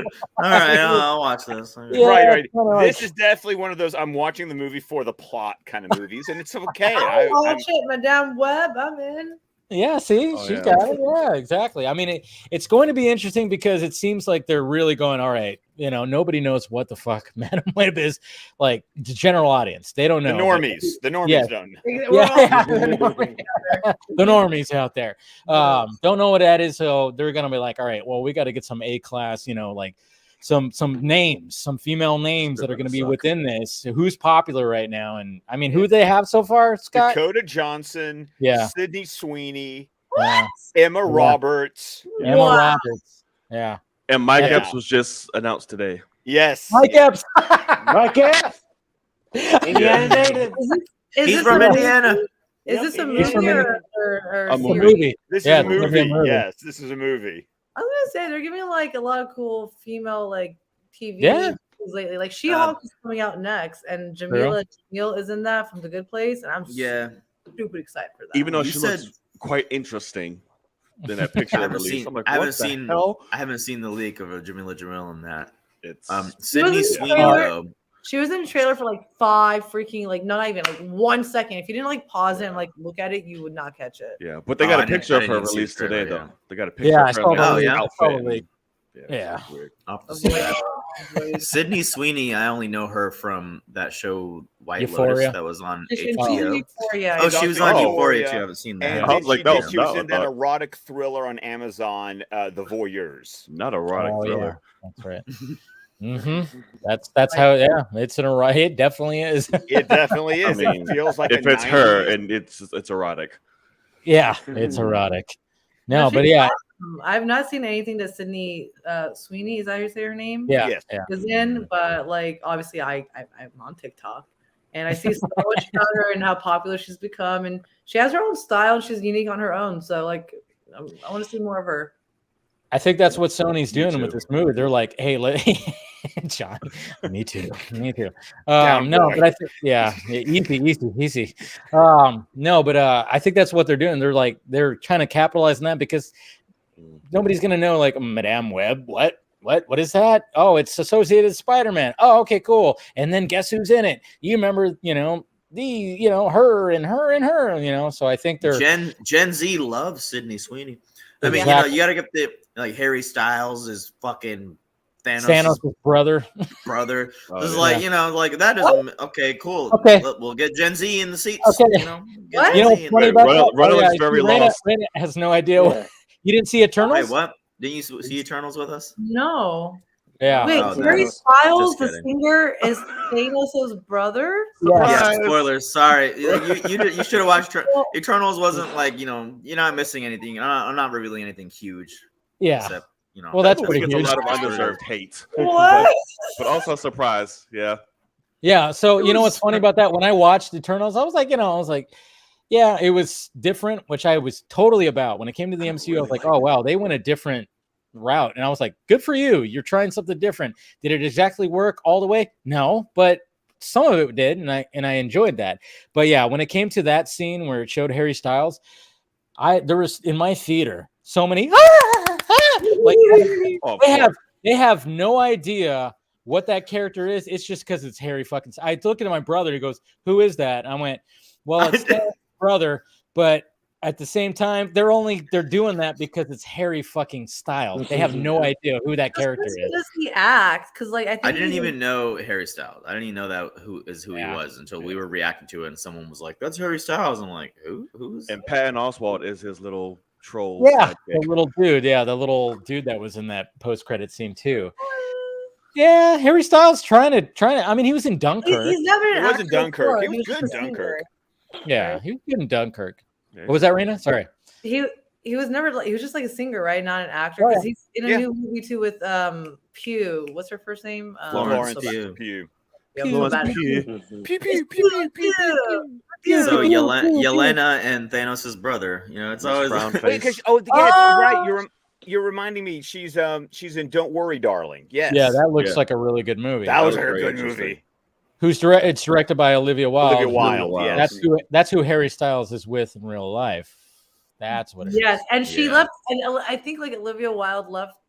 Yes, Jason Sudeikis. Who's with who in real life? Harry Styles is with Olivia Wilde. And she used to be with Jason. In this universe? Jason Sudeikis. Yes. Yeah. Ted Lasso. Wilde is directing that movie that's coming out. Right, and she's in it. Yeah. Okay. I'm here for it. I'm more shocked about the dating part. Okay. I'm linking a few conversations back.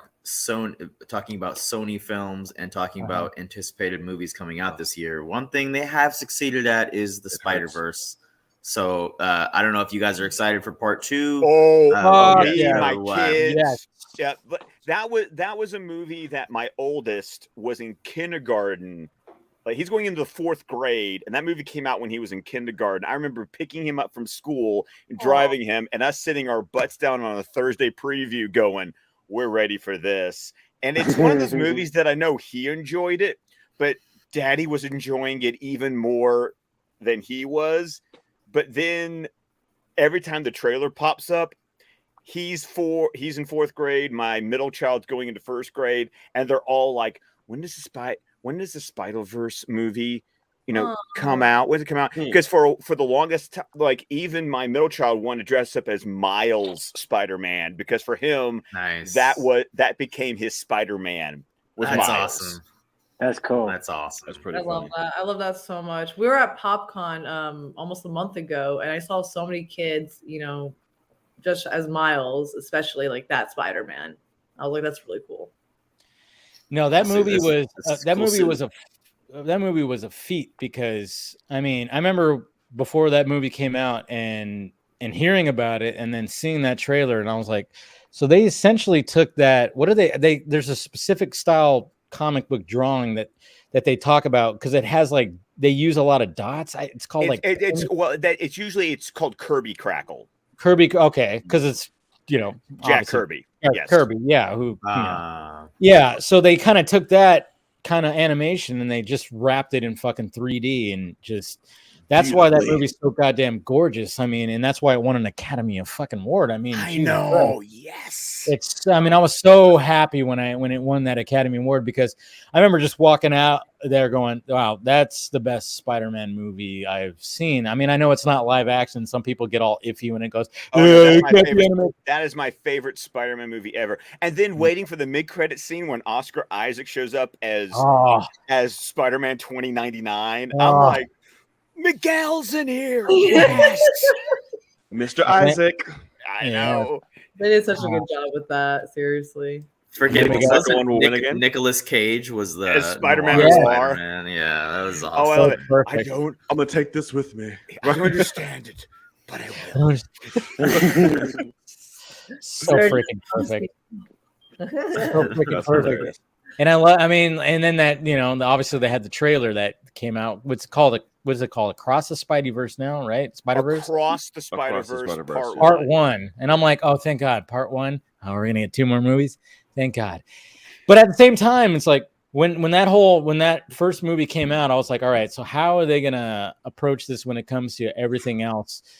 Especially with the MCU. And, the MCU did a good job, bringing in Toby and Andrew, which was amazing. But it's like, job. How dare you? Yeah. But then Sony, it's like when Sony was trying to capitalize also on that, back to Surge's third favorite movie, Morbius. I'm just kind of going like, I think they kind of rushed it a little bit with that post-credit scene in Morbius when but you could tell that there was no reshot. rush. It just made no sense. Well, because it was Dave, we talked about this. You could tell that back when it was supposed to come out before No Way Home, instead of coming out like 4 months after, There was that movie was chopped up. That movie was reshot. Half the footage from that first trailer isn't even in the final film. Right. Yeah. They the good stuff too. The stuff Yes, that the actually good wasn't stuff. too bad. Yeah. Like when he's like, Dr. Michael Morbius at your service. Like I was like, oh, that's kind of a funny line, but it was nowhere in the movie. But then also like the one like Jared Harris's role got completely like chopped out. Jared Harris had more footage in the trailer than he did actually like in the final film. He was basically wallpaper.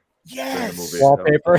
And I love Jared Harris. I mean, he was in Mad Men. He was Moriarty in the second Downey Jr. Sherlock Holmes movie. Yep. Chernobyl recently in the I still need to watch that.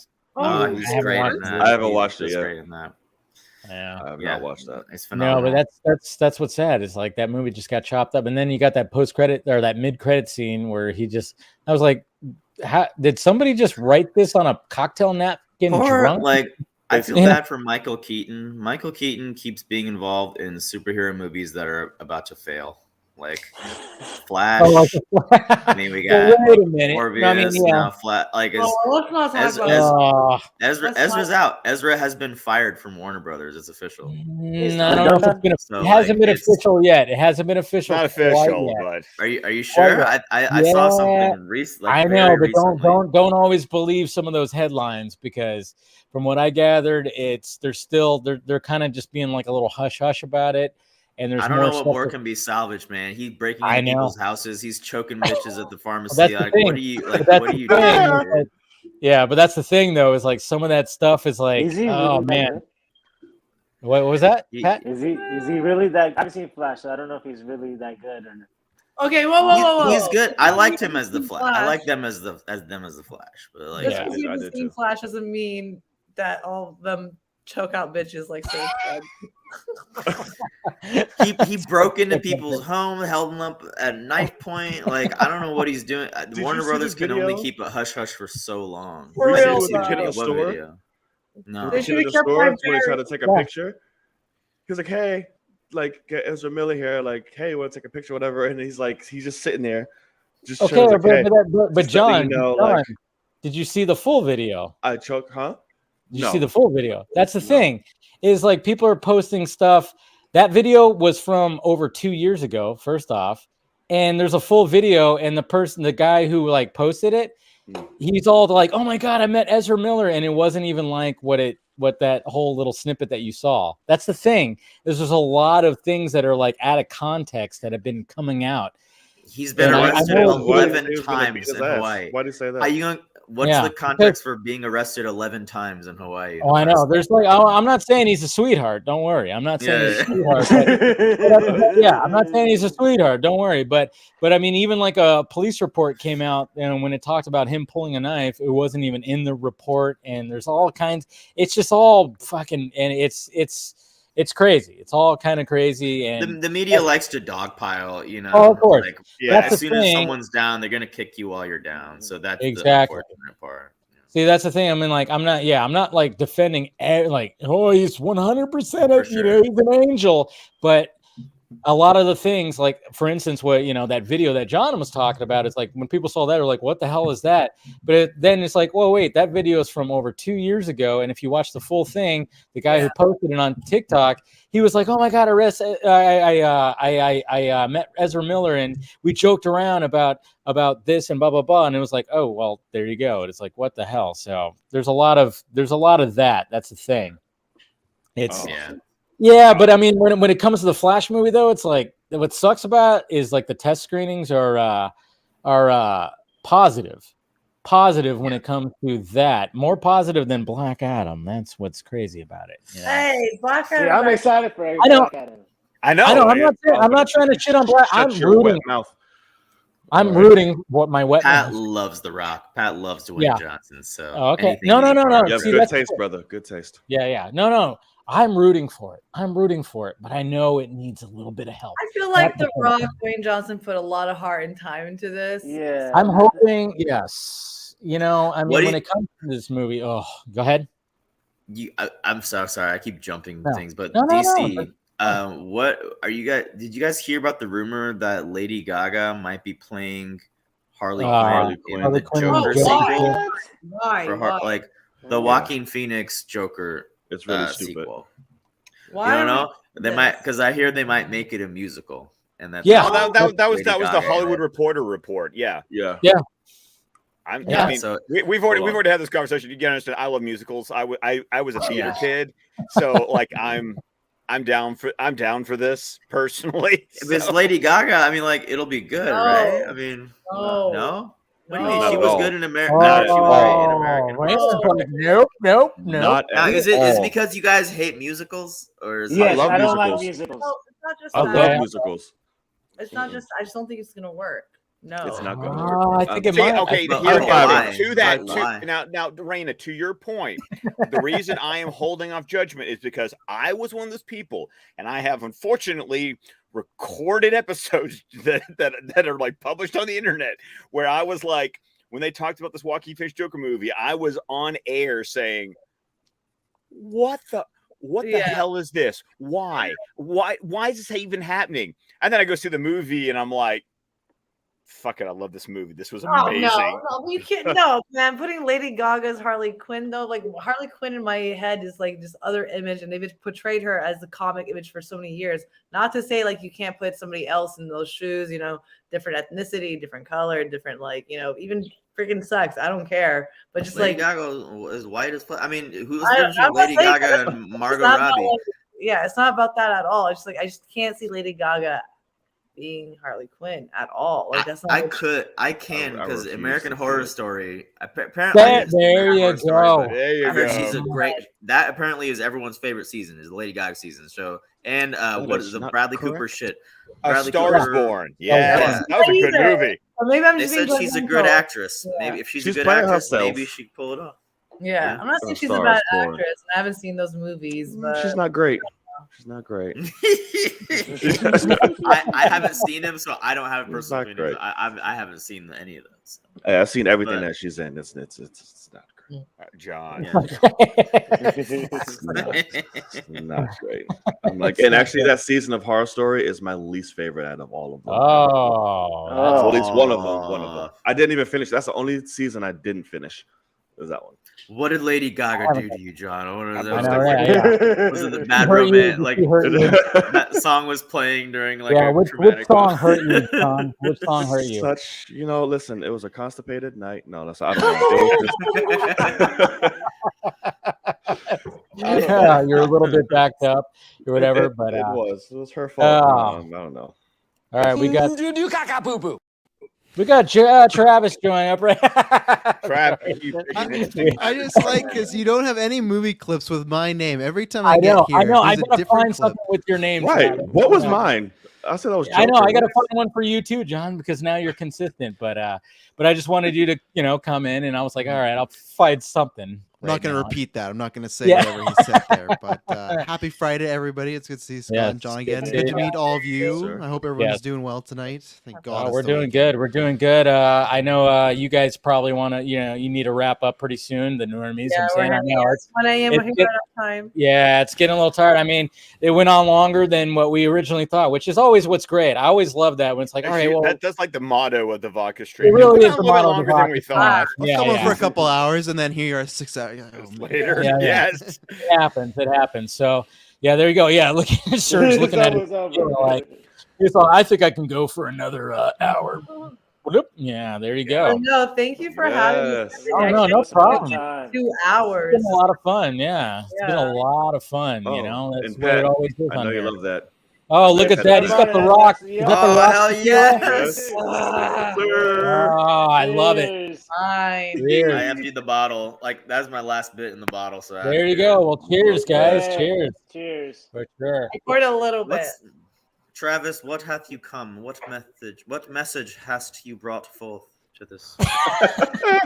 Water. I had the awkward conversation of the first time I was on the Vodka stream. I didn't tell Dave until I was live that I don't drink, and I was like, I have water, but I did bring a famous Slurpee once that was I filled an iced tea cut like jug because it was 7-Eleven fill your own Slurpee day, and it was enough sugar for about 5 years, and I drank it all, and then I lost internet, so it was a banger night. But no, just water for me. So yeah. Travis, okay, Weird. blame Canada. Oh yeah, no. If I drop Canada. again tonight, yeah, it's because my internet's down. I can't even send money out of our banks right now and stuff like that. You can only use credit card in Canada right now. Oh yeah, our complete thing went down this morning and stuff like shit. that. So, Wow. Oh yeah. So it's crazy. So yeah, fun That's times. crazy. Good. But if you guys have to take off, man, I mean, go ahead and do so. And I appreciate you guys coming in, and we, go ahead and plug yourselves, like, not literally, but actually, stuff, Referring to everything everywhere all at once. You never do know. whatever you want. Yeah, it's the weekend. Get nuts. I mean, if you want to, no, but I'm saying, like, plug the channel, plug your Twitters, your social medias, do that. Go ahead, Pat. You can go first. Go for it. I just wanted to. I had a good enjoy time. Just check us out on our YouTube channel. That's a real thing I really want to plug. And also just check us out on our Normies. There you go. Instagram and Twitter. We're out there, so just come and check us out. Yeah, for sure. And then Rana, anything? Yeah, dudes, I want to say thank you so much for having us here. I actually really enjoy this so much. It just felt like hanging out with my friends and having exactly. It's really something we all like and we all interest. So I really hope that somebody, had all of us got some fun out of this. And check out the Normies. We are literally, there's something for everybody. We're on TikTok, we're on YouTube, we're on Twitch, we're on Twitter, we're on Instagram. Like whatever it is, you'll find something interesting. We're a very diverse group. So thank you so much for having me. No problem. Surge. Yo, this is a great vibe. I love this. I would love to come back sometime if you'd have me. Just you guys, the door's open for you guys. Door's open. Just talk, shoot the shit. Yeah. Find us on the Normies, like everyone else has said. Follow me, Instagram, Suraj317. Yeah, man, it's fun. We like to nerd out with shit. And, it's the same thing. Same thing is going on here, essentially. Yeah. No. You guys are welcome back anytime. And you're welcome to our podcast if you ever want. Hey, send me an invite. I will gladly come on. And I know you guys do that. Fight for you. We have a boy one and a girl one, basically. I will come to both. Yeah, if you need to come. There you go.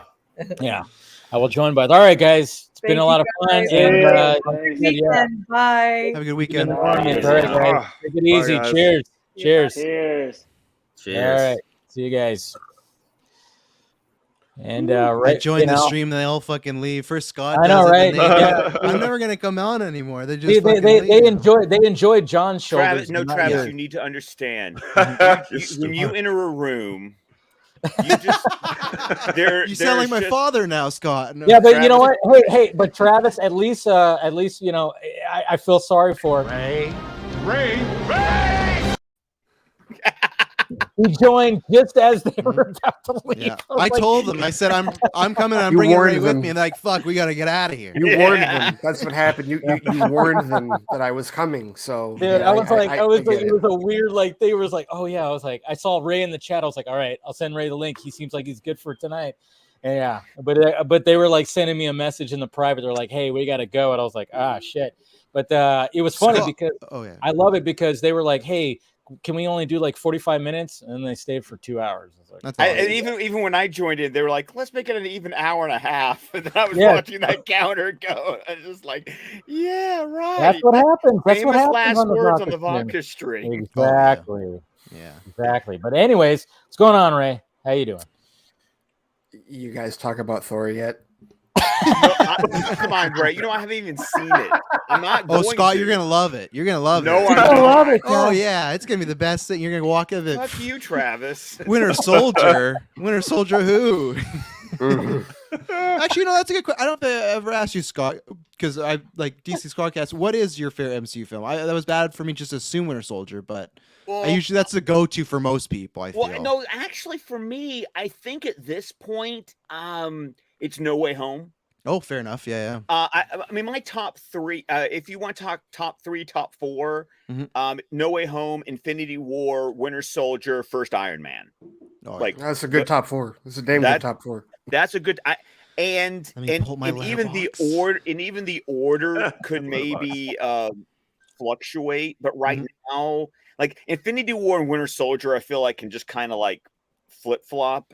on Yeah, me. I have those. I agree with you. Like my top 5 is kind of that way. I got Endgame because Endgame for me is just like a big send off. I got No Way Home, Civil War, and then Black Panther, which I actually think for me Black Panther. This is like my favorite list. Good Black man. Panther. I always say when people ask me what the best MCU movie is, for me that's always the one because I was so shocked when I saw that movie. When we got that scene of Killmonger in the museum, I was like, the trailers did not show me any of this shit was gonna go down. Like I couldn't believe they were actually hitting those themes. Because people, I hate that. Like, oh, they were always gonna tackle that stuff. The marketing showed none of that. It just looked like Wakanda in an adventure. You know, it wasn't even just that the marketing didn't show it, Travis. Like it wasn't in their track record. Not to that point. Not at all. Not to go.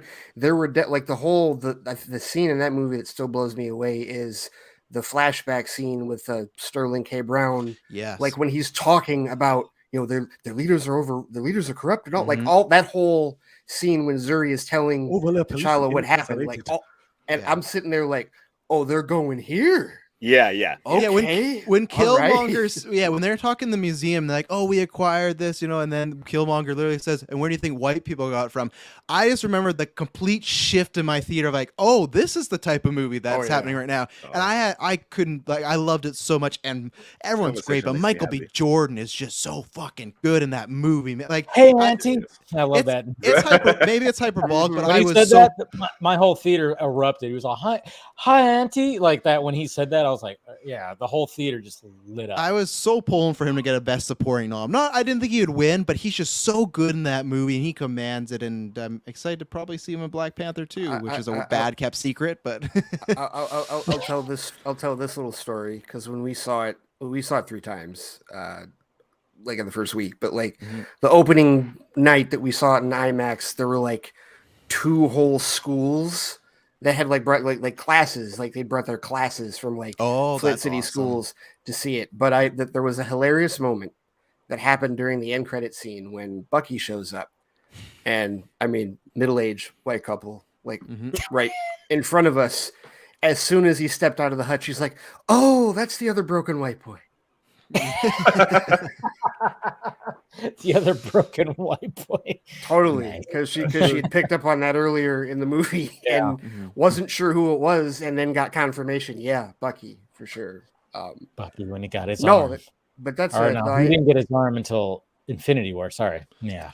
But no, I've never I've always defended the people that try to crash on the third act of that movie, and I hate third act complaints anyway, because that's as bad as plot hole and canon at this point. Yeah. Oh, I hate the third act of this movie, yet it insert movie here, and it's like, okay, can we just stop hitting the easy button? I asked somebody in VFX, and I was like, I asked them about that particular, and he goes, it sounds like they had a super last minute change, and they just didn't have time to 100%. That's why, I mean, it's not so bad. It's not so bad. It's not so much that the content, the story of it is bad. It's just the VFX, or they changed it last minute, so the VFX couldn't just be completed. That's the thing, and that's what he even said. He's like, "Oh yeah, they must have changed it at the last minute, and they just couldn't get the VFX done." And once again, and when it comes to third, like you say, right, third act complaint, that as far as Black Panther's that's my third act complaint is the VFX. The VFX, and Ray and I have had this conversation for years. He's okay with letting things, not bother him, and me, it's like when we talk on Fanimated Stream, when I bitch about the animation in a particular episode, it's like they didn't have the good studio for this episode because my eyes pick up on that. Have the good studio. No. I know. It just sounds so demeaning to the other people. Like, you're not the good studio, Well, there's some really crappy animated. There can be. Yeah. And I think I'm like Ray for the most part, because the Black Panther, I got everyone's complaints. That didn't bug me, didn't take me out of it. I'm loving what's happening with T'Challa and Killmonger when we get the mountain scene and everything. I'm loving all this stuff. But then there's certain times where it can be too much. I found that a lot recently with a lot of the Disney Plus Marvel stuff where it's taken me out. They tried their best, but that Thor Ragnarok Thor helmet still looked like crap when it came in the movie, and I was just luckily it's like a 5-second thing and we move on. But and to be fair, Scott, I think I have found my limit for VFX. It's that She-Hulk trailer. Like that's my yes, limit. that If broke they- you. That finally broke you, man. If they don't fix it, that's going to be a problem for me. It's It so re- it- tough because I don't know. I want to I say that wasn't they will. affected that bad by the trailer. I was kind of like, oh, okay. Like I noticed it, but I wasn't like, I know it caused a lot of people to, feel some type of way. But I was just like, I was just like, oh. I think John, my point for me is, in my opinion, the Hulk VFX have only seemed to got worse 100% as his appearances have gone on. So it feels like She-Hulk is just a continuation of this downward trend. Because for me, I still hold the Edward Norton Hulk movie as like this I know we hate using the phrase underrated, but it's like this underrated gem of that was. I love that movie. Yeah. I love that movie. Well, his Hulk was like, I mean, the face. I mean, his face was just, and then you saw every little ripple in his ab and like everything. He's roiding big time. One of the worst complaints, one of the worst things I've heard about, like, and this is why you can call that movie underrated, is you get people that are like, it only made $237 million. Get the fuck out. Yeah, Seriously. it's like it came out a month after the first Iron Man, which was super bold when you think about it. Marvel. Yeah, exactly. Hello, like the first movies didn't make billions of dollars. I'm sorry, not until the Avengers came out. Not until the Avengers, exactly. Captain America: The First Avenger was almost like considered like was almost considered a box office bomb. If you go, it was back a moderate hit, moderate hit, right? It was, and Thor. That and the first Thor movie were moderate. Because I remember there was almost talks of like, oh, I wonder if they'll even do like a Cap 2 or a Thor 2, and they'll just have them in the Avengers from now on. And then luckily they did, because those ones made more money. But I would love to see the mindset of Disney, or I guess it was kind of, they weren't Disney yet, but the idea Avengers was the first one after the Disney buy. But just that idea, okay, we're gonna put Iron Man out here and then a Hulk a month later. Like, why did they not think at all? Just even 2 months? I know because it's summer movie month and whatnot. Well, and also technically it was two different studios, because That's you had true, Iron Man that was just Marvel Studios, and this was Paramount. Universal. Oh, Universal, right? Yeah, and they're still holding it Incredible Hulk was hostage. Universal, yeah. And not only that, but if I remember correctly, they bookended The Dark Knight. They did, yeah. They did, yes. Same year. They came out the same year, yeah. Yeah, that was all 2008. Which that did make $1 billion. That was like the first That comic made book $1 billion. movie to make $1 Yeah, billion. I remember, because it's so weird for me to remember, because Heather and I had just gotten engaged. We weren't even married yet when all that happened. Yeah, by the way, found it. Good job. You're one. You're in love. You're precious. Oh yeah. Did you see Tim from Thought Bubble Audio posted that? I was like, oh, you just won the day with that one. No, okay. I have to tell the story, because tell the story. So I was on last week's Vodka stream for like an hour, because I was going to have to drive 5 hours to North Carolina last Saturday. And I scrubbed through that YouTube video, and I saw, when I signed off, thankfully I talked with my freaking hands, and I was still wearing it at the end of the Vodka stream. So the problem was that Saturday morning I had to wake up at 7:15 to take Liam to go feed my in-laws' dogs. And my wife woke me up. Heather woke me up and was like, Scott, at 7:15. I was like, fuck. And he like jump in the shower. Liam, are you dressed? Let's get in the car. Let's go to our grandparents' house and feed the dogs. And it was while I was driving, my hands were on the steering wheel, and I was like, fuck, where's my ring? And I tried looking before we left, but we went to North Carolina for the entire week, and I didn't have my wedding ring, and I'm like sweating it. I come home. My parents came by while I was gone, searched the house, couldn't find it. This morning I was taking a shower, and I was like, what have I not checked? Where's the one place I know my ring has fallen off before? And I went, the garbage. Went out there, put out a lawn chair, took the garbage can off from the road, dumped it, pulled all the bags of garbage out that had been sitting there for a week, ripped every bag open, and just started sorting through the garbage. And in the next to last bag from the kitchen garbage can, as I'm digging through the trash, there it was. It had slipped off into the garbage can. And garbage pickup is tomorrow. That was close call, sir. You lucked out. Wow. All But right. sorry, guys. I got to dip out really quick. If you guys are still on, I'm going to come back. Okay. But I have to deal with this really quick. That's fine. We get it. We get it.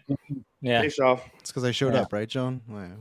Fuck me. I wasn't going to say anything. But, if you come back, we still got to talk about Hotel. You saying that was the worst season of American Horror Story. Come on, Roanoke sitting right there, you know? Kind of sucked. Kind of sucked. But we'll get into that. We'll get into that. Okay. All right. See you in a bit. Yeah, all right. All right. I only bring that up because Monday is my 13th wedding anniversary. There you go. Cheers to that. Congratulations. Scott, have you seen The Burbs? No, I have not. Oh, wow. You've seen The Burbs? Because you're usually asking that question. You know? I know. Ray and I have a good, healthy, like, we rare each other. Cover Ray blind has spots. said that I'm the white him and he's the black me, and it's okay. In many ways. In many ways, we have this conversation. Yeah, we've been up to like 5 a.m. Eastern Standard Time having conversations like this where we just verify just how identical a lot of our thought processes are. That's what Dave and I say about each other too. You know, exactly, same thing. He's the black me, and he's the white me. Yes. But yeah, Tom Hanks, Bruce Stern, Carrie Fisher, Rick Duckerman.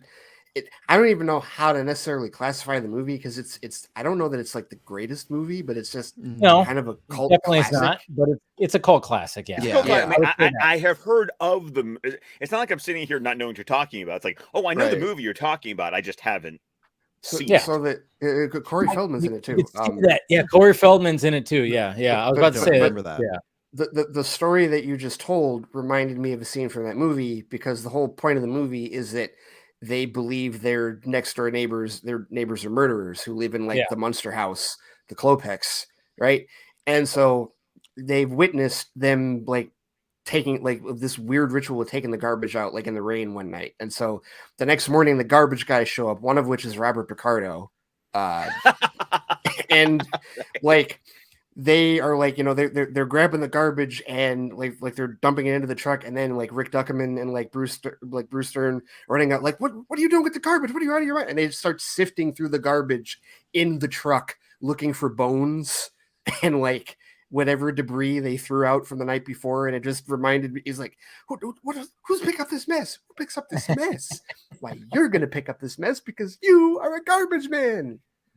That's the quality of lines in the movie. It's not the greatest, but still, no, that just reminded me of that because they literally threw garbage from the truck all out on the ground, on the street in front of the house, searching for stuff. You know what's another Tom Hanks movie that I don't know if it came out a year later around the same time, The Money Pit. Remember that? Yeah, mm-hmm. Remember Money I've Pit? Heard of it, never seen it. Never saw that either. Yeah, that was with her and Shelley Duvall. Who's his wife? Was it Shelley Duvall? Maybe, I don't know. But it was you're gonna make me look this up. Yeah. Ray's also doing that too. Who's gonna find a? Yeah, with Shelley Long. Shelley Long. Yeah, yep. Shelley Okay, Long. there You go. Not Duvall. Why did I say Duvall? No, Shelley Long. Shelley Long. That's who I met. Yeah. Yeah, I know. Very different movie with Shelley Duvall. Yeah. I'm like, wait a minute. I was way off on that last name. Had the first name at least. But Shelley Long. That's also one of those movies where Tom Hanks. It's funny because Tom Hanks in the 80s, he had those line of movies. Remember The Bachelor Party, that movie? Yeah. He had those really just crazy 80s movies. Joe versus the Volcano. Yes. Yeah. Just those he was that actor who was in these crazy comedy 80s movies. Big also, Big, and it was just but then when it came to the I was just gonna say, but Big was the one that got that was the hit. Oh yeah, He got to the different level. Right. Yeah, but then when it came to the 90s, it was all right, I gotta take this shit seriously. Yeah, and then all of a sudden it was okay. Then he became that guy, and he started going for those. He started going for those roles. Yeah, Sleepers in Seattle. Gump in '94, and then exactly. Philadelphia the year before Philadelphia that. '93. Yeah. He was just all of a sudden he just had a transition in his career where it's I'm not going to make these, cheesy movies anymore. But then again, that was a whole, that was the 80s and that's what happened. But Right. then all of a sudden it was just like, he all of a sudden became this name of like, you had your Sleepless in Seattle, and then he went into like Philadelphia and then Forrest Gump, and it was just like, Apollo this guy 13. could fucking act Apollo 13. Apollo 13, Saving Private Ryan. Yeah, Oh he my became God. that guy. He became the leading did. man, which was not expected. And he won those Oscars in what? Are they separated by 3 years? I think. Well, Philadelphia and Forrest Gump? I think he won. 4? No, it's back to back. I think Back to Philadelphia back. and Forrest Gump is back to back. Yeah, and that's pretty impressive that way. But yeah, he was running game there for a while, and then he did Woody. That was the real level. Woody changed. Dude, the game. yeah, exactly. I mean, and and still to this day, we love him as Woody. We love him as Woody, and his brother does too. Yeah, right. And then we got somebody joining in right here. I don't have a drop from him yet. I'm trying to wonder. I'm like, here we go. Why are you the way that you are? I don't know why, Tony. That was just what it chose. It's the Toby drop. Tony, you're back. Close enough, Tony. We got there. Yeah, there you go. yeah. He's talking about Toby right there. So yeah, there you go. What's going on, Tony? How's it going? Good. When I said I had to do some errands, it's like I had to go pick up a couple comic books. I've been waiting for like these last 2 issues. What'd you get? I'm just curious. Oh, you gotta unwrap those. You gotta bad unwrap. boys. We must discuss live unboxing. Yeah. How you doing, it. Ray? What's up, Travis? I'm all right. Yeah. How's it going? Yeah. Right, with his It's good, gonna be Archie or something. That's yeah. Oh, look at you got. Oh, okay. Yeah, that's Matt Man, 89. New issue's coming out, right? He's off to an excellent start. Yes, he is. Yes. And then a year and a half later, final issue. Here we go. Oh, Spence Here is we coming. go. Oh, man. we got Batman Catwoman. Okay, Yep. good, I gotta good catch choice. up on that. He- Yeah. but he knows what's up. He understands. Yeah. Oh, yeah. He's a Batman fan. He knows it. Yeah, he's man. good. It's been a while. Like I've been waiting for these last two, and it's like I just went and picked them up at the same time. Nice. Yeah. Cool. Well, thanks for joining, man. Pleasure, man. Pleasure. Thanks for having me on. Of course, What have I yeah. missed? All kinds of shit. It's been 2.5 hours. No, I have to admit, I had to pull out my earbuds when you guys started talking about the boys because yes, I have a reason why I have not watched the finale yet. Because normally I watch the boys on Thursday night because it always drops early. Like Amazon always drops it early. Friday. My internet went out at about 5:00 yesterday afternoon, and it was not restored until 4:30 this morning. Jeez. Oh God. And then, of course, anytime I wake up, my boys have already beat me to it. of course. And then Heather wanted to watch Everything Everywhere All at Once, and then I'm on here. So it's kind of one of those deals that's like, I love talking to you guys, but it's like when this thing wraps up, I'm going to go watch the boys finale. I am in the middle of because I've discovered that I just like binging the show. Because I did that for both the first 2 seasons. So I'm in the middle of binging the season right now. I'm literally in the middle of episode 5. Nice. Like I stopped episode 5 is paused. Like right now.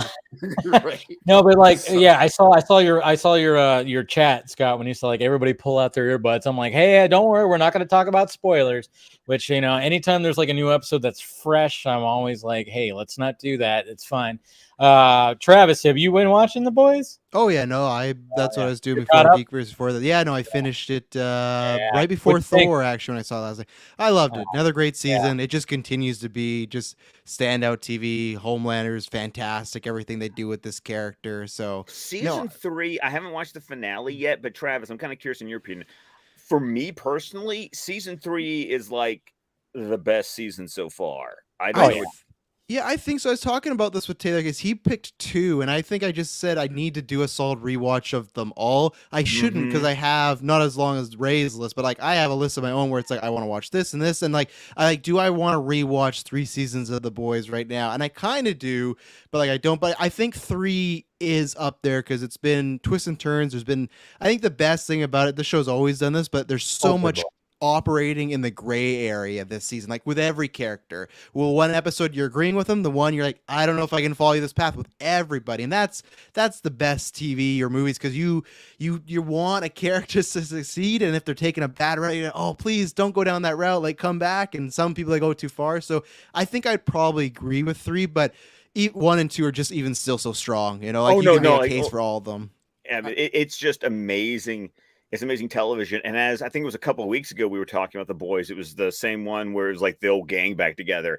And I mean, and The Boys is a great example of how you can take inspiration from source material, go completely off of doing nothing like what, like you're not adapting what, like you're not, and you're not bringing to life what's in the book. You're just looking at what the book did and went, cool, we'll take it as a suggestion, and still make something like incredible on its own. And that's what I love about what they're doing with The Boys. I saw a tweet I think it was yesterday, where somebody actually said, like, man, this show is amazing. The book sucked, but this show is amazing. I was like, all right, but I still want to read the books. But at the same time, it was just like, it just kind of shows you that people are saying that, like, yeah, I read the books, they're fine, but this show is like something else. I've been, because I'm in the middle of that binge, and I also need to binge Strange New Worlds because that finale was Thursday. But like, I haven't been on Twitter a whole lot last like 24, 48 hours as a result of it. But I saw one tweet today. Much. It was the first one. No, you're never missing much when you take a break from. I advise everyone. Yes, it's good. Yes, you need It's healthy. My God, it's absolutely healthy. So for healthy you. because Twitter just is tweet out your link life. and log off. You know, juice cleanses and Twitter cleanses. Yes, yes, absolutely. But I saw nothing resets the system. Yeah, not at the same time. Anyways. No, but no, it's Twitter is not real life. People just need to It's not. You do. There are so many doom scrolls that you can do for several different topics, and you will start to believe that that's the world. And it's like, no, it's not. Please do not believe that that's the world. But at any rate, like for the first time, I saw a tweet today of somebody going, if you're going to complain about The Boys not being comic accurate, just read the comics. That's the first time I've seen a tweet like that about The Boys. And it goes to, like you were saying, Scott, the discussion that we had a couple weeks ago, where like there isn't the, you know, like there isn't, so there's no Red Trunks debate. There's no kill debate with The Boys comics for people to like clutch their pearls to, which is why you don't hear those arguments a whole lot with respect to the show going in a different direction and taking inspiration rather than direct adaptation from the comics. Yeah. Although I am curious, now that I'm 4 episodes in, you mentioned that there was something that you said they went too far for you in one particular scene. It was in the first 5 minutes of the first episode. Yes, it was. Okay. Yeah, right, best TV. We could talk about that. We could talk about that. That was the okay. When that moment happened, it triggered my condition. I had to lay down on the couch. I think I almost passed out. I paused the episode and returned to it the next. Like I went to bed and I came back to it the next morning. Like that just, I was like, damn, they finally crossed the line for me. Like everything the show has done, I went. No, there was my line. There was my line right there. I get it though. I get it though, because that's. Hey, at least you didn't cook your dinner. You weren't eating your dinner when that happened, like me. Fucking sitting down, getting ready. Oh, the boy. Oh yeah, I cooked a nice little steak. I was like doing this, and I'm like, oh fuck. Really? Do not eat food. Thank God I wasn't while eating watching the sausage. show. All right. Do not eat food while watching the show. No, do not do it. Talking about season 2 earlier, Taylor had this experience where, because we do the podcast, he has to watch it. His mom was staying over, and he watched an episode of The Boys while his mom was over. He watched the one where with the guy that can transform into things, and he transformed into Homelander. And No. It's that scene where he's like making out with himself, like, you want to fuck me, like, and he's like the worst experience he's ever had with his mom watching some anything. Cringe. And he's just like, I only got 20 minutes left. I can get through this before we review it. And then he's like, oh no, and his mom just sitting there. Like I even said with the Normies when they're here, I'm like, I will not watch that with my mom. I will not watch the show with my mom. I will not. This is the show that I cannot watch. That scene in the first episode of this season, like I I have to. It's weird because I had to applaud. I thought it was going a particular way, and it didn't. It went a different way. I'm like, oh, okay. I thought I thought he was gonna get blasted out. Mm-hmm. I thought he was gonna get blasted out. I didn't think he was gonna get blown up. I thought so when he exploded, there was actually a relief. In my head, I was like, "Oh, my God! Dead. Please, somebody clip that audio right, like that unfortunate turn of phrase." When he was exploded, there was a relief. Yeah, right. No, that was. I just like the way they caught him, like just like in the little satchel with a little bit of just. Oh yeah. Yeah. He was rolling around a bunch of cocaine. I couldn't even imagine. Oh, right, yeah, like the sensory overload. And I remember remembering the tweets when that episode came out about Ant-Man, the whole Ant-Man thing. I was like, yes. Oh, this is what they were talking. Oh, okay. That's Zack Snyder's Ant-Man right there. Ant-Man. Now you want to talk about the scene? You can't be like eating food. The octopus. Oh yeah. No, that was more gross for me over that. Like I can take that, but when it gets when it gets that was too much for me. Fucking eat Timothy. The eating, and then there was another one as well, which you'll see eventually. But, there's another. Oh, great! There's another one. Oh yeah. Oh yeah. The grossness doesn't stop there. It does not. No. Well, it never does. Well, it's like there's like the show just can't do normal dead bodies. It has to be torn limbs and like dripping blood. And arterial sprays, like it has to be like all manner of. But then the show also, like what happened at like the Inclusive Kingdom, and how there's consequences, like what Kimiko was like looking at the after, like they were digesting the aftermath. It wasn't just Kimiko's growth this whole season. Scott, like she's got a great arc this season. Karen Fukuhara is like the MVP of this season. No words. She's like she's badass, and then she's adorable, and then she's like you're just like, oh man, I just want to hug you, but if I hug you, you might like somehow kill me because you're a badass. Like, she's fucking it's crazy. Like her arc in this has been really fantastic, and then you haven't seen the season finale. The season finale, she does something pretty damn cool. That there's a song involved. Let's just say that. That's all I'll say. There's a song involved. Season finale, and it's awesome. Very cool. Scott, I gotta ask you, because boys, I assume the comic it's run and done, everything right has its start absolutely, and finish. yes. Do you think, and I don't want to know any of that, but do you think with the show, what you've gotten so far, will an ending of the show be similar to the comic books, or do you think we've veered so far off that the ending's going to be almost completely different?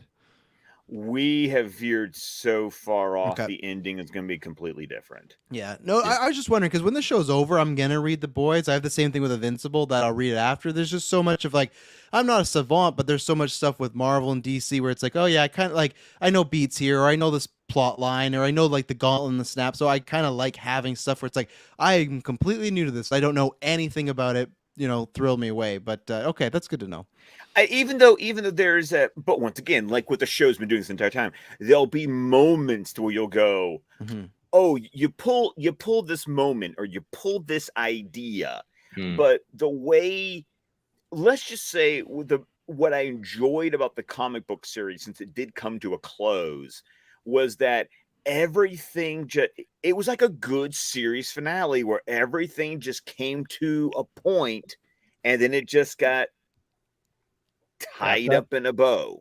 Okay. But the way the book did it, there's no way the show can do that. I think I'm kind of wondering how. I mean, like, I'm wondering like how far are they going to go with this thing? I mean, obviously we know that there's going to be a season 4, and when you guys watch season finale, they definitely set up that season 4, and it's great how they set it up.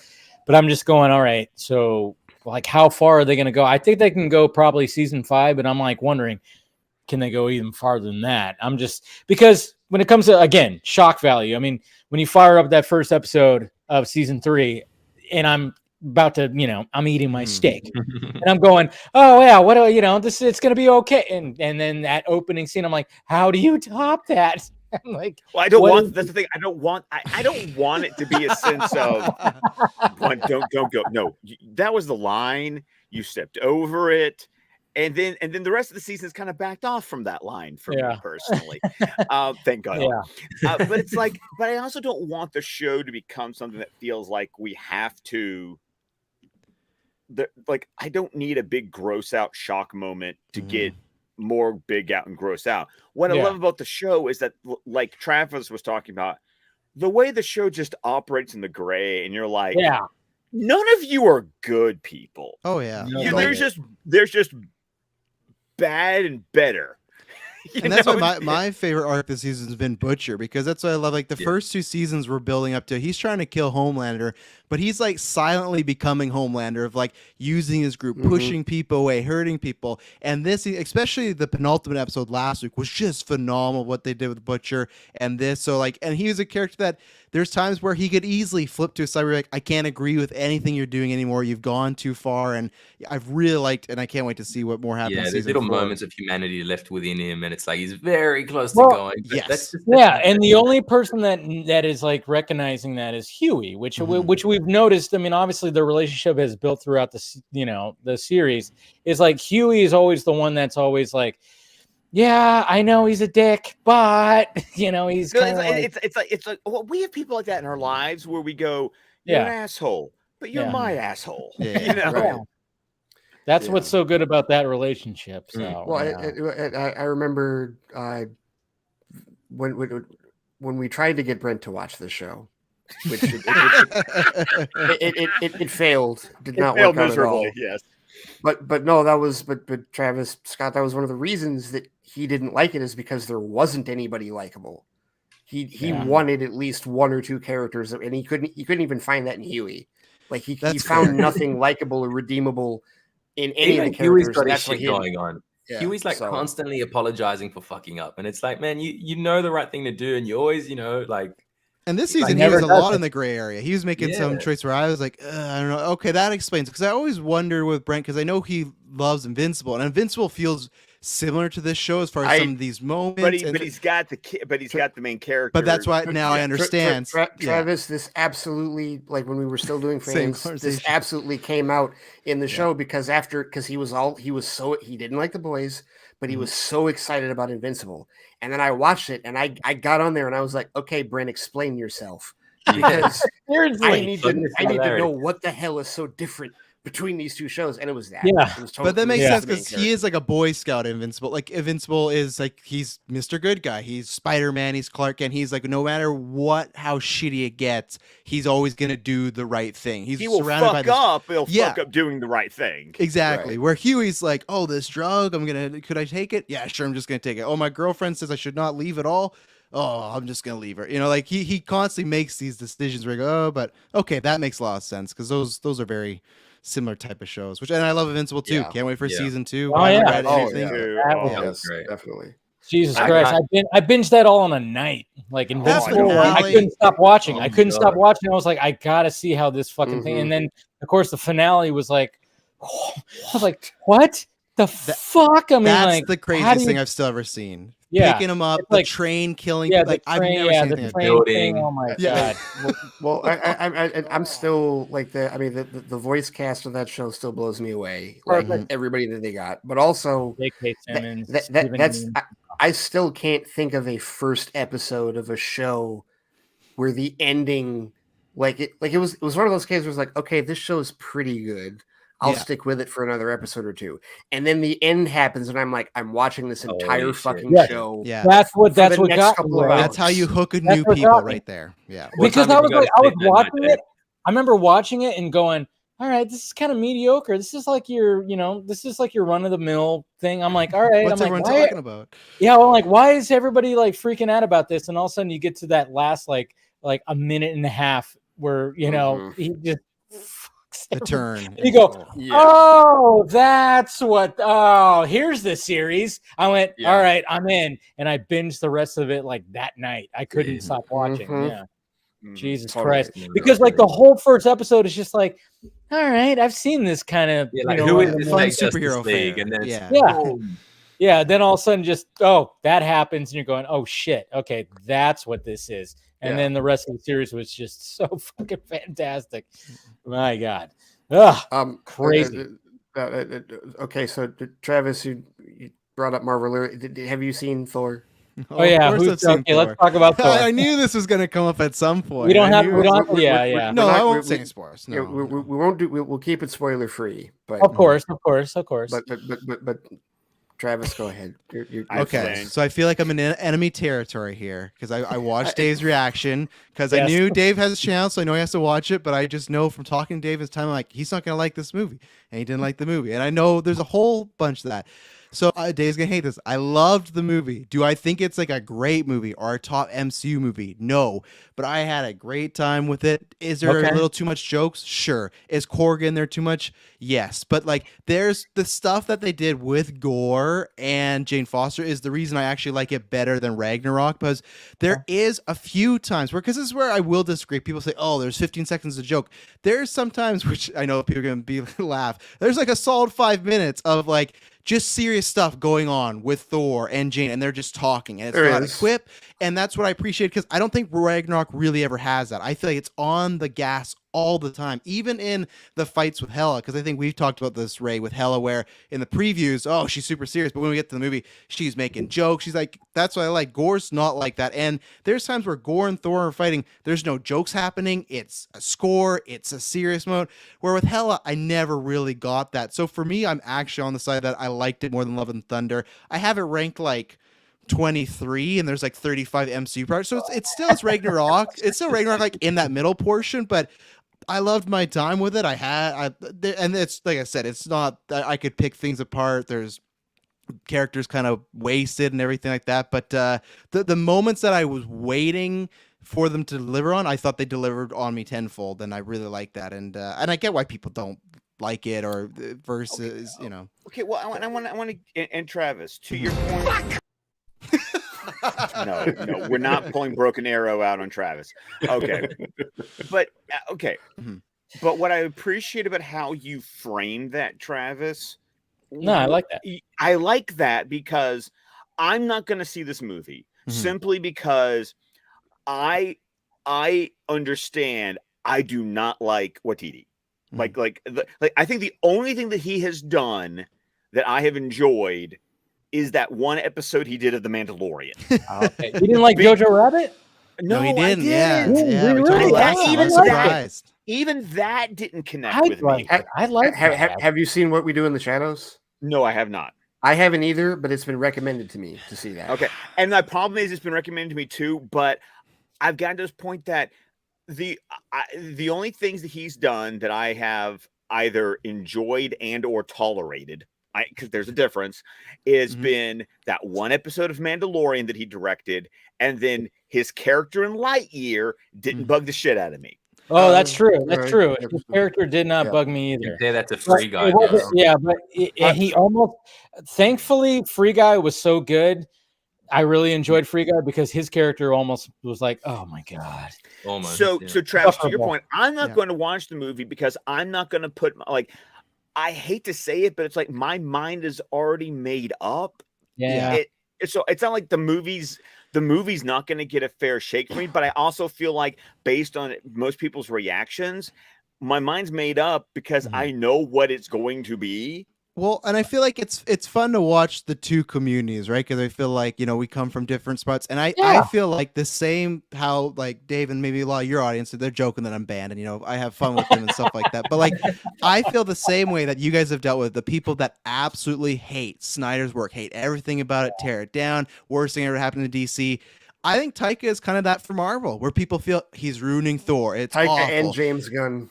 Yeah, and James Gunn, but now it's tough with James because he's in both worlds, right? That's so true. It's like okay, but a lot of those toxics hate the Suicide Squad. Yeah. So just if you look at them, I feel like Taika is that same way where, and I had put out a tweet like last week. I'm like, okay, who loves? And I found a few people, but like, who would put like a Zack Snyder DC movie and a Taika Waititi movie both in their top 10? And I found a few, and I'm not even that person. I loved Justice League, and I loved this movie, but I would still put Justice League above this. But it's just the thing of, it's so funny the way that Taika's it has that style. He's almost that MCU version of, if you don't like his work, you're not gonna like it. Same as Snyder. If you've hated everything he's done from Man of Steel, why would you watch another? You're not gonna directors who have style. That's the thing. It's like, if you know you don't like their style, then just avoid their movies. Because a complaint that Marvel sometimes has, and I have felt this way too, is that there's an MCU style divorced from the director style. And the danger you get into when you let a director's style come through is that you get more divisiveness from the audience, because if they don't like the director's style, then they're not going to like the movie. If you make everything, I'm going to use the term vanilla, because when you can't tell a director's hand on a movie, because it just feels like it's like watching television, because they're not the showrunners. Right. A show feels like a show, no matter. Like, it's very rare that you watch an episode of television. It happens, but it's very rare that you go, oh, but I know so-and-so directed this episode. Yeah, I will respect that Taka has a style, and you could tell that, his fingerprints are on it. Is it what I like? No, I thought it was, it felt like a big, huge Saturday Night Live skit for me, the whole fucking movie, 2 hours. There was a lot of things where I was like, but I do respect the fact that it's like, okay, but you could tell that he directed this movie. Just like, what did I say about Multiverse of Madness? You can tell it's a Sam Raimi movie. We love that there was a Sam Raimi movie. And that Multiverse of Madness is one of the few times that the MCU has dealt with the divisiveness because they let the director play.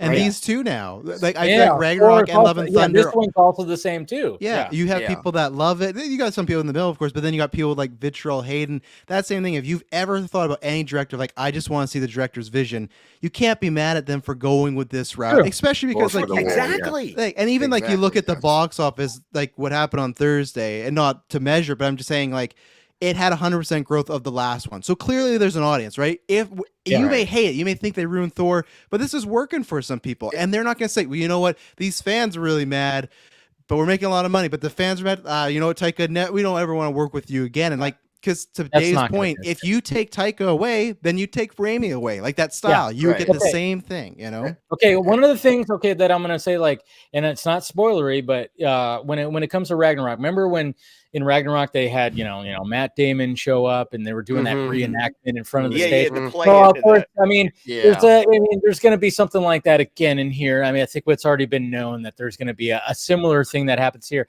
It's almost like Taka has taken that concept and just kind of applied it to the whole thing. And I will just say, like, see, and does it work for me? No, I don't. I'm not a fan of it. Fine. If anybody else is a fan of it, cool. I'm glad you enjoy it. I thought, no, it just felt like it just didn't feel cinematic to me, and I was like, maybe like the Zeus scene felt a little cinematic, but even that was like, ugh. I have my, actually, there's a slight issue that I have with respect to a mispronunciation that I didn't hear correctly in one of the credit scenes, that apparently I had to look this up and find out, oh, okay, I guess that's what they were saying, because a name of somebody, a name of someone. Okay, yeah. Because I heard something totally different than what he actually said, and I'm like, well, that means his accent sucked ass, because it did. But at any rate, it did. No, Russell Crowe, he got a call from Taika and said, "You want to come here and have some fun?" And Russell Crowe like, "Yeah, sure." And that's all he was doing. And he did. Yeah, he had a ball. I didn't have a ball with him. No, that was two girls. Zusette or something. The two girls. It's like my mate's girlfriend that was just like random, like live in Sydney and stuff. It was just all filmed here, and it literally feels like, quick 1 day shoot. Let's get all your gags, let's get all your scenes. Easiest paycheck of Russell's life. Easy. Yes, absolutely, no question. But back to Travis's review. What I love about that is, like, this is what I liked about it. It's like when I do reviews, it's like I can acknowledge what other people don't like about, like I was joking about how I watched Everything Everywhere All at Once with Heather. Heather did not love the movie the way that I love the movie, and a lot of my friends still love the need movie. to see it. And so when's the divorce happening? No, divorce is not happening. Okay. No, he Because I found his understand my ring. wife, He my found- wife he and found I the have ring. very different tastes. So, but it was one of those things where it's like I could see everything she didn't like about it, and I could have told you she was gonna like. I was just like, how much is it going to bother you? Like, it's like, how much is the weird shit in this movie going to make you go, I don't fucking get it? And it was just a little bit higher than I thought it was going to be. But it's one of those things that what I love about Travis, the way you did it was, I like it, but I'm not going to dog on someone who doesn't like it because I can see what other people don't like about it. Oh, but yeah, here's what I love about it, and that's how I now maybe those aren't the kind of reviews that get clicks, but that's the kind of review that I respect because They you have should be to the ones that get clicks. They should be the ones that get clicks because it's like I can love it for you that you loved it, that it's your thing. I at least know I'm not even going to. I'm not even going to go. I know it's not my thing so much. I'm not even going to go to it. Well, right in the beginning of my review that I posted today, I even said like, "Hey, if you like this movie, good. I'm glad you did, or you're looking forward to it. Go see it, please." That was one of the things I said right at the beginning. Was like, "Hey, don't listen to me. Do I know what I'm talking about? No, it's just my opinion. That's all it is. I didn't like this movie." And that's fine. And I'm glad that people enjoyed it. The people, there's two dudes next to me that really enjoyed it. And I was like, good for them. They were laughing at certain things. They literally going, ha! Kind of like one of the guys was literally going, ha! I was like, whoa, Jesus Christ, guys. Had a real good time. When I went to watch Doctor Strange, that shit was happening. Like there was this dude next to me having the time of his life. And I'm sitting there going, what am I watching, man? Honestly. Exactly. But at the same time, I was enjoying the shit out of Doctor Strange. And when I watched it again, I was like, God damn, I love this. There's like, I just really enjoyed this film. But I know other people didn't. But it's like, yeah, that's the way that critique should be. But sure, it is. Well, it's kind of like that video that was going around TikTok the other week with the late great Roger Ebert, where he was like, I write every review to let someone know, even if I didn't like it, for them to understand that there's something that they may still like about this movie. And I was like going, yes, Roger, thank you, because I didn't always agree with Roger Ebert. He was one of those critics that I would read the newspaper, and I used to be one of those people growing up that was like, if the critics hate it, I'm probably gonna love it. Like that was my growing up. But to hear the way he talked about it, I was like, man, that is a lost art right there. The way that man wrote reviews. Well, because Roger Ebert was an actual critic. He went to school. He was a journalist. Like he actually had like journalists. So many of I don't want to go down that road, but at any rate, like piggybacking off of like Travis's review, like I saw it today and I did my Friday 1:15 ritual. It works perfectly. Like people are still like, even with schools being out, people are still at work. The theater was a third full. It was awesome, whatever. And I love dispelling, like there's two myths that get dispelled with this. One, I don't hate theaters because I still go to see movies in theaters. And two, I don't hate Marvel movies because my streak continues. I've seen every MCU movie in theaters. This is now 2090. This is the 29th fucking Marvel Cinematic Universe movie in 14 plus years. And it's the silliest MCU movie I've ever seen in my life. But I didn't hate it. I did not hate it. And really, Travis, the stuff Jane Foster and Christian Bale are like the two highlights for me. What I was worried the film was going, what Ragnarok did with Cate Blanchett, with Hela, they avoided with Christian Bale, with Gore, and I'm very glad of that. And there was also even a little of like of Far From Home for me with this, because like Far From Home did not like the first two acts, really like the third act. Same thing here. There's a color change. There's literally a color change. Yes, yeah, but literally, but and figuratively though. Yeah. When the color change happens, everything from the color change on is my favorite part of the movie. I love all of it. I agree with that. Truthfully, it's absolutely like that part of it is really good. But yeah, there were definitely times where I'm sitting in the theater and certainly like the thing that you brought up, Dave, with respect to the theatrical deal and the new cameo that occurred this time. I'm sitting there like, all right, okay, all right. But I wasn't mad. I wasn't like disgusted. I wasn't like, oh my God, what is this? I was just like, all right, because in my theater, there are people cackling at every joke. And I'm like, oh, okay. Do I prefer the Kenneth Branagh Thor movie and like that direction? Absolutely. Yes. Mhm. Wish it was going that way. Do I 100% understand why Kevin Feige and Marvel Studios made a shift with Ragnarok? Yeah. Yeah, I do. I do. I do. Totally I do get it. too. And the thing is, like we've talked about with the Flash of like, oh, when it's gonna change universes and the movies don't exist, right? And I get that because I always said like the perfect balance. Many people say is like Infinity War to me or Thor, where they had some of that type of humor where he's a little goofy, but when he needed to be serious, he was getting down to that. And I love his arc. I love his arc. Infinity War is such a beautiful balance of. It really is. All the, I mean. The thing about Infinity War, because Travis, unlike you, I am so much more of an Infinity War guy than an in-game guy. Yeah. But because Infinity War found some way to take all these characters from all these movies that had vastly different tones, and yet found a way to put them all in the same movie. And it just all like the scales balanced in that movie. See, that's what the me. Russo strength is, I think. Like, you know, that's a rare occasion where it's like, okay, Infinity War looks probably better than the rest of the universe in general, just the way like the color tone, like some of the fight scenes, just in general, it looks right. But Civil War, what Russo's accomplished and everything, I feel like Infinity War, their strength is the dynamic of a huge cast, right? Balancing everybody, getting enough dialogue between all the teams and stuff. Thor's balance being like funny and serious, giving him time to shine, be heroic but also funny. Like, I agree with you, that had stakes, and the rest don't lately, just haven't felt like they've had stakes. True. Yeah, stakes have not been there. Well, Tony, are you speaking specifically to like the Phase 4 stuff in particular? Is that what you mean? Look, this is a fun adventure as opposed to like you knew there was a North Star where like everything narratively was heading, right? So that's besides the point. That I just feel like, I think when it comes to Phase 4, now that the Infinity Saga is over, now it's like, all right, now it's like, what is? I mean, I think this is what it's weird because even when it comes to the TV shows, I'm enjoying the TV shows, which is good. But at the same time, it's like when it comes to Phase 4, it's like, what is this?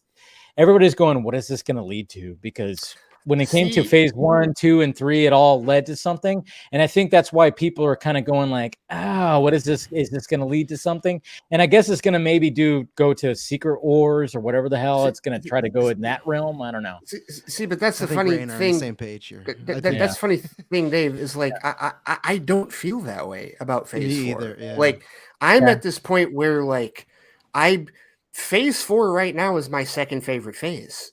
Because like Phase 1 is my favorite phase, like as far as the whole franchise. But I really like I go through the movies like, you know, I love Shang-Chi and the Legend of the Ten Rings is a top 5 MCU movie.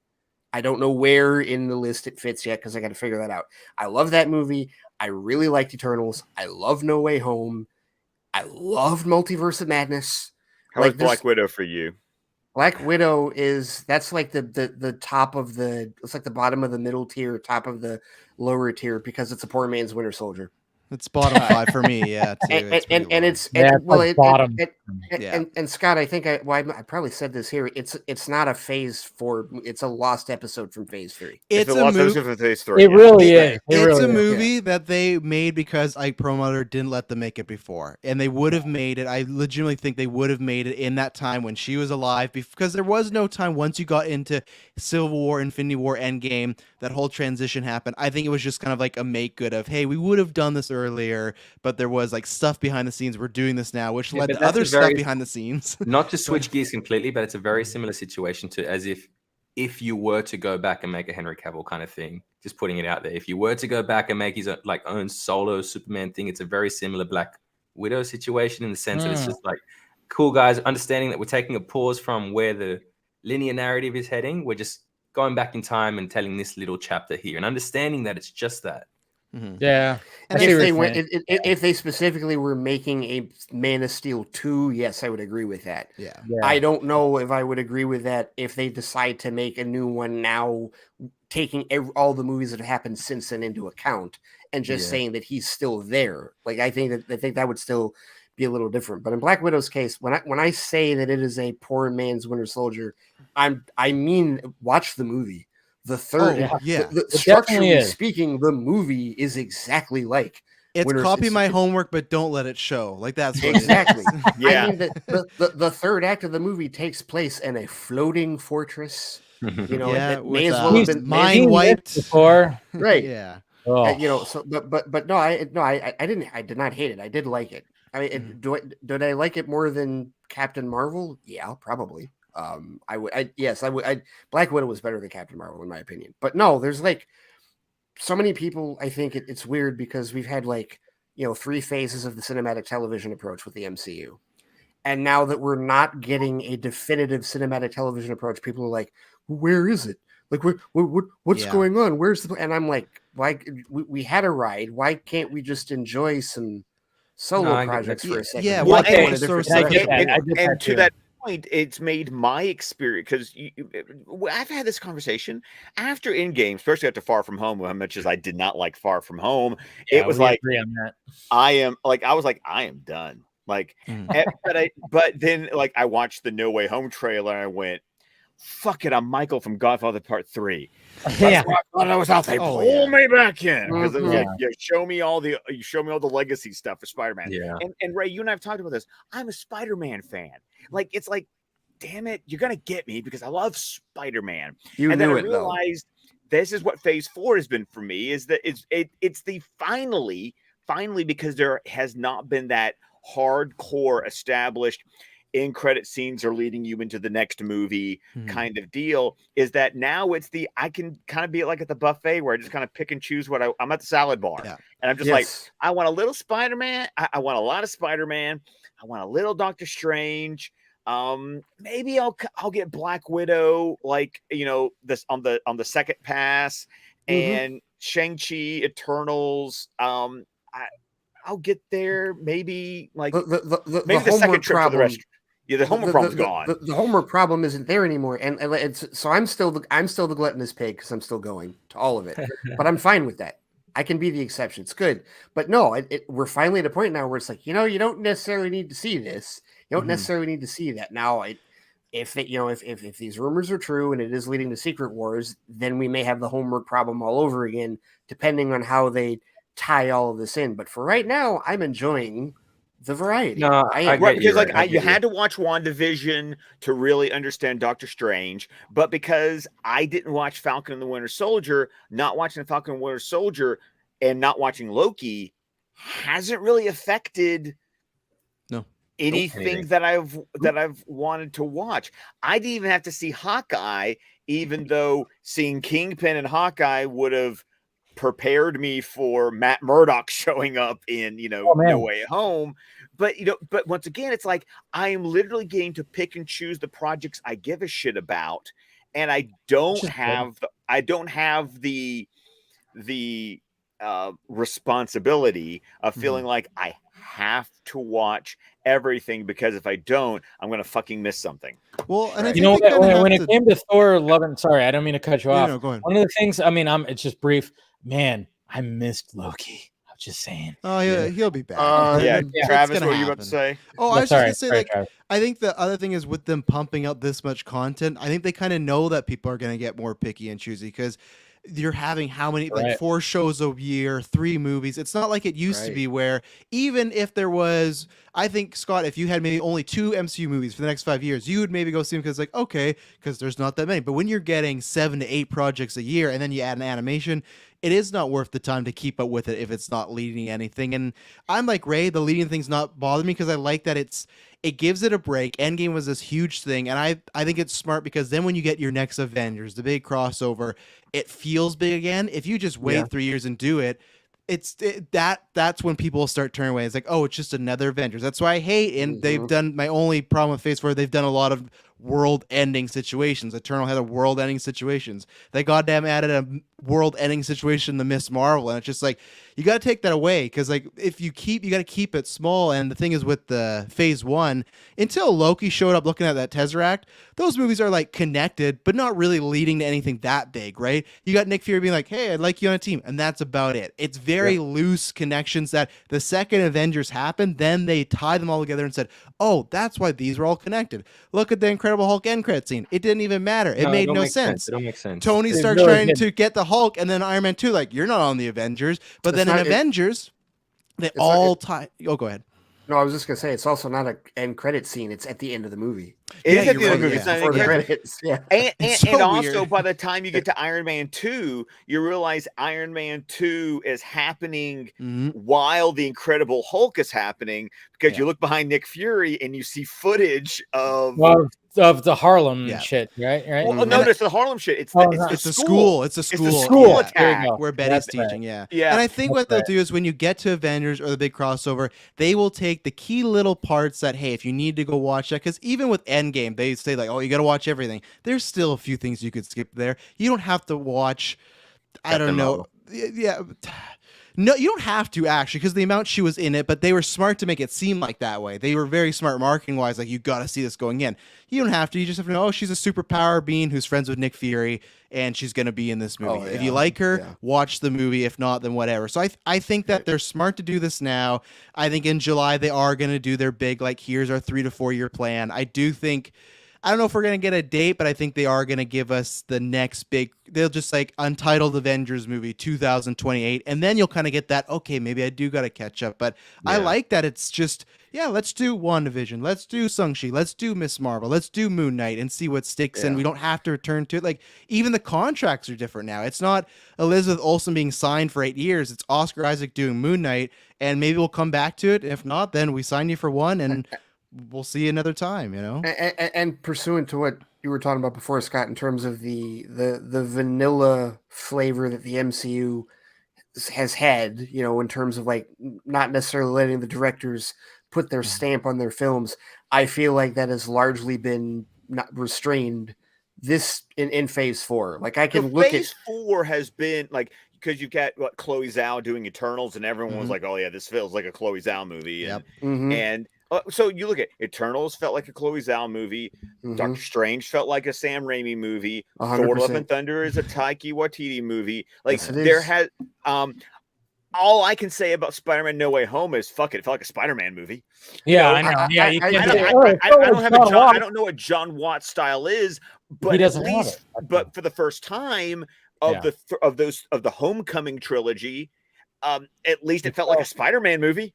You know, I still really like Homecoming. I do. So do I enjoy Homecoming, but it still felt like an but that one felt more like an MCU movie where No Way Home is like, but this is a Spider-Man movie. Sure. Well, I mean, of course, the legacy all had a whole lot to do with that for sure. But even the shows, like, I know that people are still dunking on Moon Knight, but no, people are dunking on Moon Knight. I enjoyed Moon Knight. Moon Knight to me is what Travis. I know you were like. Were you kind of more 50-50 on Moon Knight? I'm like to base range it like a 7 out of 10. So that's like a C+. Okay. Enjoyed it. That's where I was. There's parts of me from like my brain that I was disappointed, and parts for me as like a comic book fan disappointed. But overall, I would give it the thumbs up. I watch it because Oscar Isaac is like phenomenal. You know, like that's the thing. Right. And I like the slower pace. It was just some of the choices. That's where talk about some bad Phase 4 CGI came in. Like there's some stuff in there that was not looking good. And I feel like the finale, like every Disney Plus thing, is just rushed. They just rush them so much. It goes to warp speed, those finales. We got to get everything done in 30 minutes. Go. But I just really appreciated how much of a psychological character study that show was, because the franchise had never done that. No, not to that level, you know, I mean, it's weird thinking that, like, you know, if I look at Oscar Isaac's career and there's a handful of his movie I still need to watch, but like just thinking of what I've seen him in, and like, I have to consider Moon Knight as arguably one of his best, if not his best performances. Oh yeah. As an actor, right? Like if Moon Knight were a film, I'd be like, he better get an Oscar nom He'd better get a Best Actor Oscar nom because the work that he's doing. What did I say, Dave? It was like it was Multiplicity, but it was like a serious version of Multiplicity where like he had to act against himself in a serious tone for 6 whole fucking episodes. I'm telling you, anybody who has not seen Multiplicity, do yourself a favor, watch that movie. Who's seen it here? Scott? I saw a long time ago. It's been a long time, but I saw Watch it again. Watch it again because the beauty of that movie. First off, Michael Keaton is a comedic when he's genius. shaving his tongue, like in the okay. But I mean, it is not about just a man who clones himself. It is about a man who is dealing with the different sides of himself. That's the thing. The undermining theme of this is he clones himself. He's got his masculine side. He clones himself again. He's got his feminine side. And then one of the clones him, and he's got his stupid kid-like, I don't know, whatever side. It's all his sides and trying to save his marriage. I mean, all wrapped up in a romantic comedy. I like pizza. Yeah. It's so great. I mean, watch it in that aspect of like, wow, this movie is really like, oh man, I tell you what, that's why I just personally, if you're going to start comparing somebody that does something that like is all these split personalities, therefore boom, Oscar nomination. Look, if I put Oscar's performance up against McAvoy in Split, for me, tone-wise, everything, look, love Oscar, but coming off of Dune personally, and then back into like the MCU tone where it's funny, it's played along, it's like some hints of like mental health. But for me, I don't know. James McAvoy smashed it out of the park with Split in comparison. I need to see. I haven't seen Split. You need. I have not seen Split. Oh, so but that was a horror movie, so they were never going to nominate him for that. They were. And it was Shyamalan too. They're like, no fucking way. We're. We had a magazine cover of Shyamalan as the next Spielberg, and he let us down.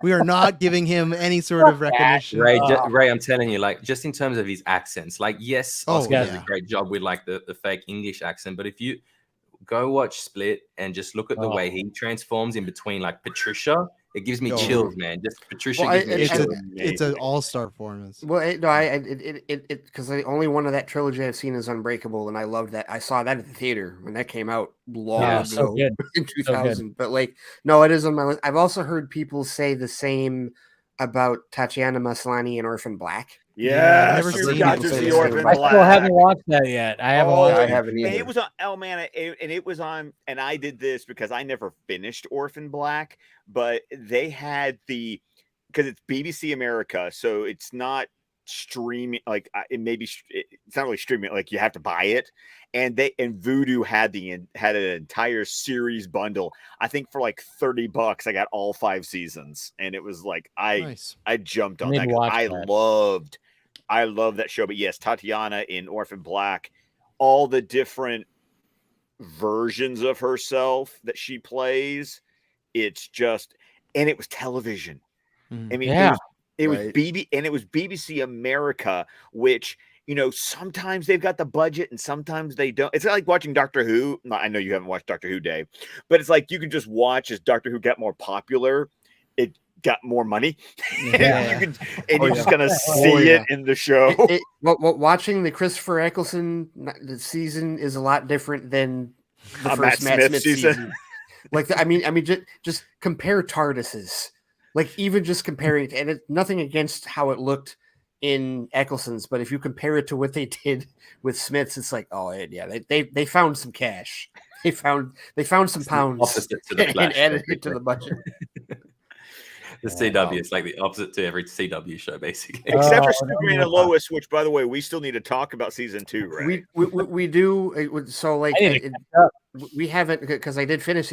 I didn't message you on this. I did finish season 2. I absolutely did. But because you've also finished Young Justice Phantoms, and I haven't like got to that yet. So that was what I didn't know how we were figuring that out in terms of like what we were talking about, but we can totally talk about Superman and Lois. I think we just need to go ahead and do breaking live on the Vodka stream. Next episode, planning, exclusive. I'm out of the loop on this one. I haven't caught up on Exclusivo. Next Jesus, episode of that scared DC TV Squadcast needs to be us talking about finally the season 2 of Superman. Okay, and I heard there was no controversy at all about certain things revealed. I don't understand why there was controversy, honestly. I don't either, truthfully. But like, we will discuss. Yes, but I was actually going to incorporate that like into the episode because it's like, if you really think about it, like, I mean, there's been a delay between DC TV Squadcast episodes because we've been waiting for the fucking show to finish. So, I'm sorry. How do you stretch 13 episodes over how many 6 months? 6 months. 6 months. Why? It was stupid. It was not. It was ridiculous. Because they don't have anything else that's as good. That's the thing. Is like, well, I mean, they also didn't have anything else, Dave, because they canceled. Yeah. This is the year they canceled. They canceled everything they've ever canceled. Yes. So, oh man, it's going to be interesting to see what happens with all that. But, I also man, got confirmation because I'm back at the station now. Stargirl season 3 is real and is happening. We still don't have a date yet, but we aired another round of coming soon promos last week. I still need to watch season 2. I never watched season 2 of Stargirl. Yeah, me either. So did me neither. So do I. For There's sure. another episode we couldn't record, right? When we can bring DC TV Squadcast back. Well, because there's that, and then there's also and we have a date for season 3 of Harley Quinn. Harley Quinn, yes, yeah, which is we got that. The trailer looked insane. The trailer was going to be a good time. Great. I love the fact that they either put the joke back or they spoofed it. I know, right? Which one? Right? I think it's spoofed because at first I thought it was the joke back in, but her feet are bare. He's like massaging her feet. So it's like, I think they'll start on an angle of her talking about, no, move to the left, no, move, like this is, that just feels good, that doesn't. And then when they go down, it'll be his feet and like her feet and stuff like that. So, which is still great. Like that's almost even better now than that because it became such a meme of it. Like it's totally cool, fun, fourth wall breaking. And I can't wait for that show. That's what the Harley Quinn animated series has always done. Like that's a show, and I think we've talked about this before. It's like it hasn't always been. I feel like season 2 was more consistent for me than season 1. I remember season 1, there would be episodes. There was like one episode I'd be laughing my ass off. The next episode I'd be like, eh. I took a break for a while after because I watched the first series, like, this is just kind of fine. And people kept telling me, no, keep watching and whatnot. But I took a break because I was like, it just kind of felt like poor Family Guy initially of like, it just wasn't working with me. But then as it went on, it got me. And I've loved what they've done with Harley and Ivy. And see right there, the Harley and Ivy arc and also like the Joker arc in season 2 were much stronger. Definitely, for sure. And even the Kite Man stuff was stronger. Oh, yeah. Hell yeah. And he's got his own show, too. Look at that. Kite Man. I don't know how that's going to go, but I'll check it out. And I love, and it's funny, too, like when that trailer came out for season 3, and then some people were like, oh, they put in James Gunn. And I'm like, the James Gunn hate. I mean, you don't have to like his movies, but I mean, did you not expect that there was going to be something? I mean, like when you saw that, is that going to ruin the whole thing for you? But some people, it's like the people who are going to complain about like the release of Snyder Cut guy, which was fucking hilarious. That was hilarious. That was hilarious. What was that, Tony? That was the T-shirt. He was in Harley as well, right? Yeah. That was season. It was that, and then what was the other guy had a Last Jedi shirt on too, right? Wasn't it like the Last Jedi? Jedi's not canon, or something? Not canon, or something like that. Yeah. Yes. No, it Harley. I mean, it's one of those shows, like very honestly, same vein as The Boys, where it will absolutely poke fun and break the fourth wall at shit we deal with in the fandom. They got their thumb on the pulse. Yeah, totally. And Dwayne Johnson's going to show up in season 4. Watch. You watch. And he's gonna say fuck. He's gonna say fuck that fan that tweeted me about the release the yeah. Okay, good segue into that. Oh man, God, that was. Wow. How do you spoof or dunk on Dwayne? I reckon it's like just him hyping up a crowd that's just like not even there or something. It's exactly. It's a 5-minute cut of an animation with Dwayne Johnson just promoting everything he has. Of like, I'm doing this movie. I have a football league. Look at my energy drink. I'm in a game. I have this like. skinny me tea. I love The Rock, but man, he just feels like a walking billboard lately, and He that's what really he does, does. right? He's smart. He's a hype man. He's a hype He's a man. hype But man. now, because he has, before it was just the movie, and I was always saying, but now there's so much stuff of the energy drink, the football league, the workout thing, my shoes, my bowl shirt. Like it's like, oh my god. The crazy thing, Travis. Watch it work. Oh, I know, and I It never works. doubt him. I It's, never it- doubt him. it's crazy. Okay, so what happened today was he responded to Cut Ayer, which I think that person who runs that actually shows up in my chat every now and again. I don't know if he's here now, and it was pretty crazy because it was like, it was like he just kind of said like, obviously he was referring to release the haircut, and he goes like, I forgot what he said. He said, but I don't give it. It was Black a long Adam. tweet. It wasn't a long tweet. No, I it think- said something about like he talked about frying brains, and then the haircut tweet was something about like, oh, it had Jared Leto's Joker and something about frying brains, like the haircut, and he was like, Black Adam doesn't give a fuck about that. But like, I honestly don't think The Rock is actually referring to like the haircut at all. Like I think it's funny. I think he's talking about the tweet, but people have taken it as like, man, he's saying fuck the haircut. This doesn't mean this means bad. That's the same way that he answered the Superman thing. It's like dismissive, but almost talking about it, but not acknowledging it. That's just very much in the style of. There it is, right here. Yep. So it's like, but God. basically, it was Show like me, it was Jared. responding to this right here when it talked about. Obviously, he was talking about. He's always in his fucking gym. He's always with in that his same gym. camera shot. Yeah, He always. about 10 of these videos out in advance, by the way. Oh, then it was like, 100%. He like- records in a day. Yeah. Yeah, and it says no because Black Adam doesn't give a fuck, and that's But- what the whole thing was, and everybody was kind of like, whoa, and I even I tweeted out, quote tweeted it, and I was like with the Sam Jackson, like, whoa. But it wasn't like a thing where I was like, oh my, well, fuck you, asshole. No, it was just like, whoa, look at you getting a little snappy at this, especially with a certain, username that is promoting that. You know what's happening right now? What I'm seeing and what I've been hearing is the fact that Dwayne Johnson is really going to try to hype his movie up as much as possible. I mean, the fact that it's coming out in October, it's weird because it's like, It's a okay, you have this movie that's coming out in October, and I get it. They had to push it because they did some reshoots, sure. And Super Pets, he's got that coming out, which I think it's going to do better than Lightyear for sure. Maybe not as good as Minions, but I think it's going to do. It looks like a fun movie. You think it's gonna go 51 plus? 51 plus. Because Lightyear disappointed, but it's still a pretty good haul. 51 plus. The one thing that might hurt it, at least states wise, is that because it's the end of July, a lot of schools start the next week. So you what?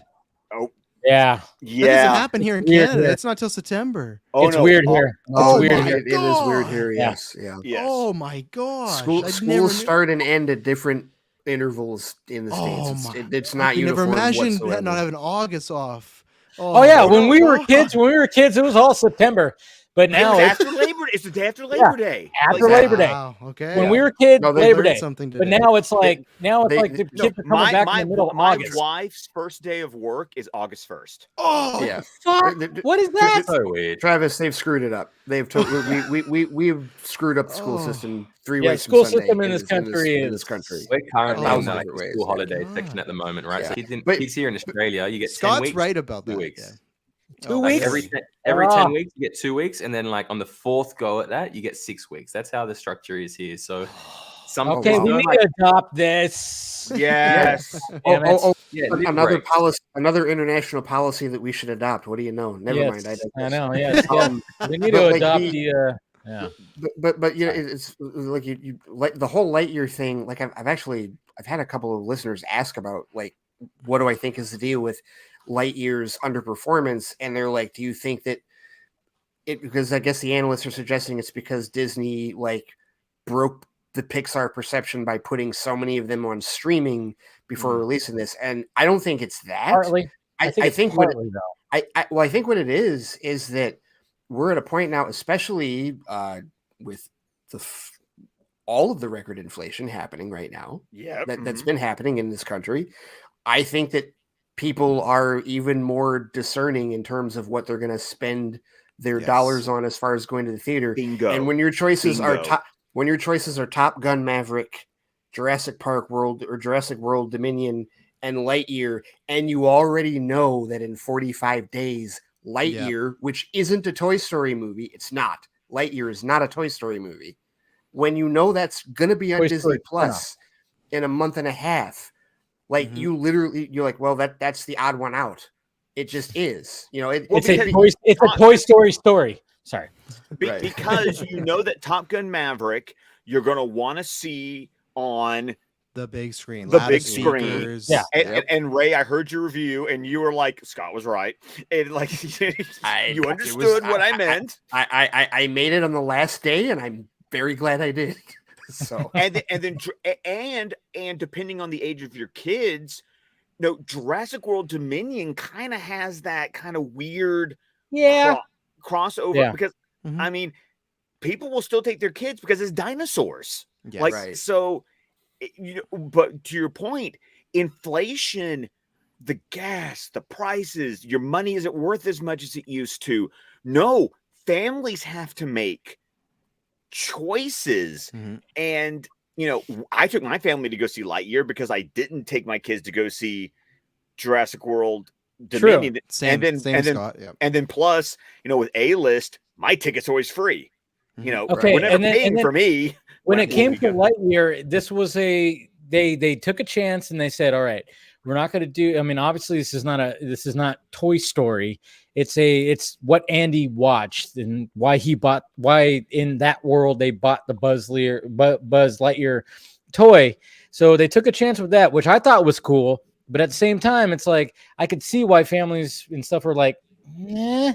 And then, of course, there's a whole political thing. Then it was all a discourse, which was. But at the same time, hold on, let me finish. Let me finish. It was like the fact when it comes to the Minions, that was already like, oh yeah, we're definitely taking the kids to that because that is consistent, kept being consistent. So there you go. Yeah. Yes, sorry. totally. Okay. No, but like the whole Lightyear.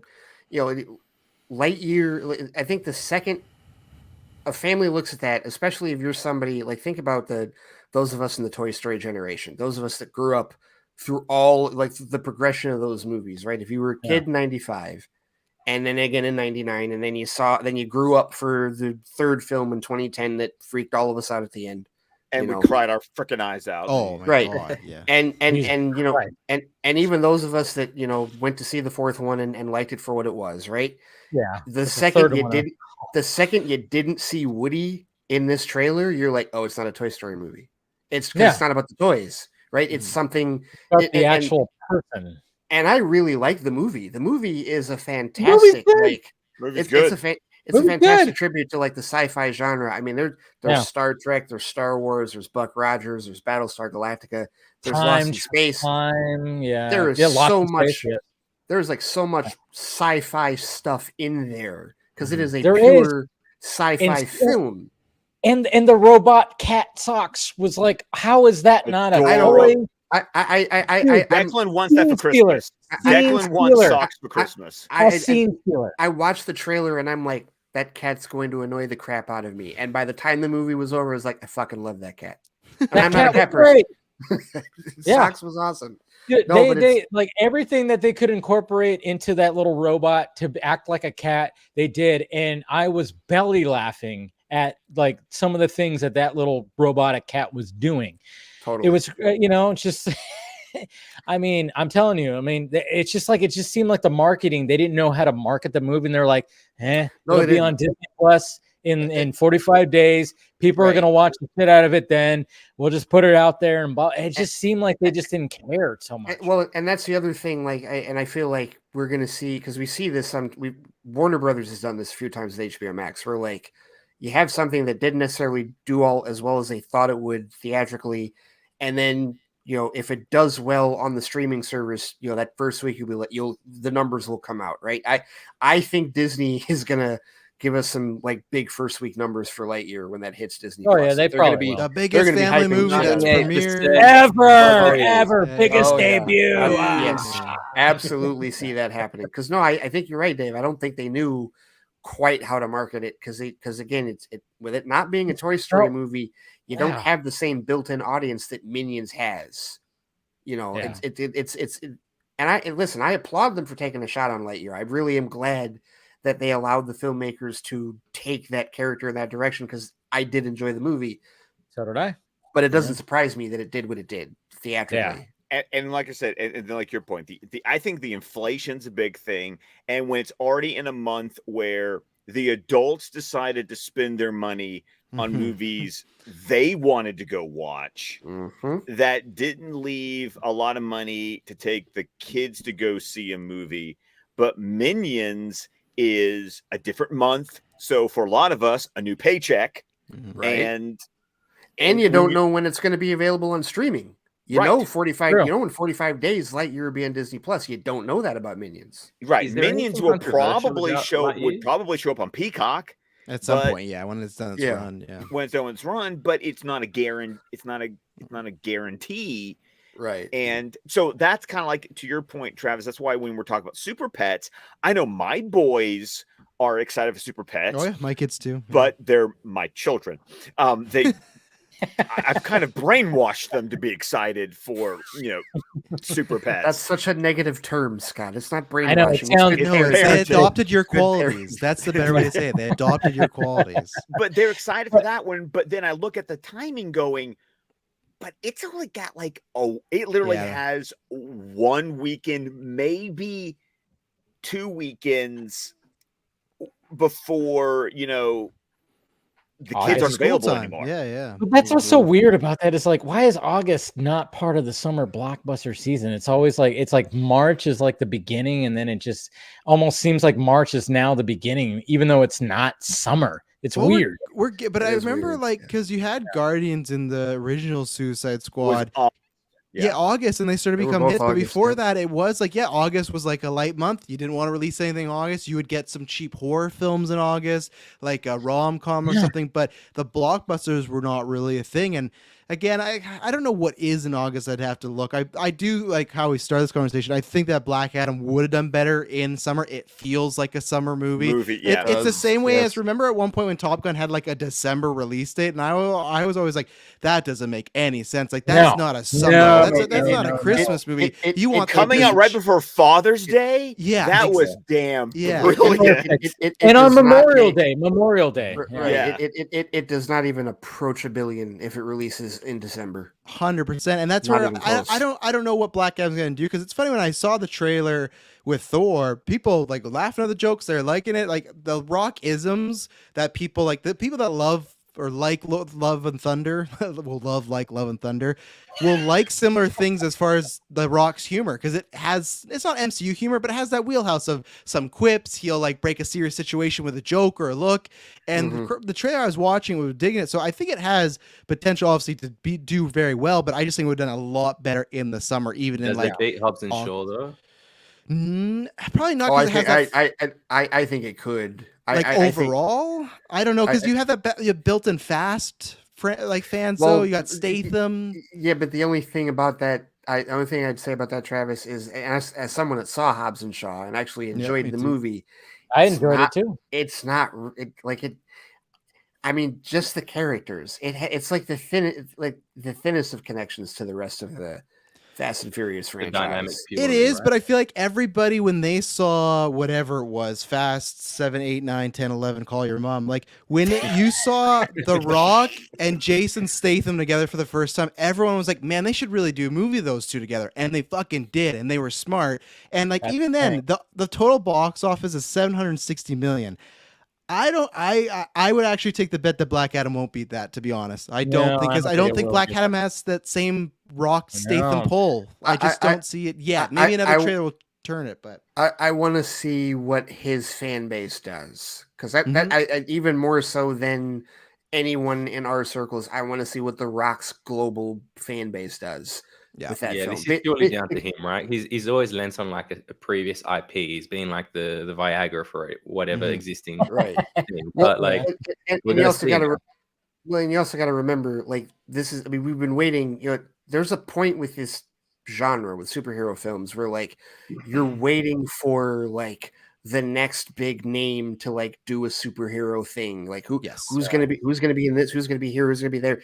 And in the 10 plus years that they've been working on this movie, more than a few times they speculated that he was going to do a Marvel movie instead of Black Adam, especially through all the turmoil going on. He even was pulling shit at one point. Remember when he was like, "Oh, I had a great meeting with Kevin Feige." I think that was just to say, "Hey, Warner Brothers, either fucking pay me or I am going to go over there." Because Feige in a second would say, "Yeah, sure, Dwayne, come over. We'll play with you." So the point is that this is The Rock's first entry into the genre as it is currently constituted. That's something. That in itself is an event. That in itself is something for people to pay attention to. Is he is now finally I being just wonder if it's a little too late, you know. I'm like, and then at the same time, you're playing Black Adam, and you know, I just really wish that it was like leaned really hard into the villain aspect of it. But it's like, all right, but it's gonna be anti-hero. Yeah, and then I'm like, all right, cool, but I'm really hoping, I'm like, okay, so now you have Comic-Con coming up. Yes. And it's been announced that you're going to be there. You know, Dwayne Johnson did. And then all of a sudden, Zachary Levi goes, hey, we're going to be there too with Shazam. All right, you two have to do something. Something. There needs to be like a WWE style fucking Zachary Levi and does it not feel like he just not even acknowledged that? That's what I was going to say to him. So Dave, you're comparing the WWE. There's two terms I'm going to quickly lay in the audience that I think The Rock will think this way in Hollywood, where there's a main eventer and there's a mid-carder. And a mid-carder is someone that's like in that middle tier that's like a popularity of like a 60 to 80 as far as I can say a movie rating, right? And then the big guys are 80 to 100. Those are your Stone Colds, your Hulks and stuff.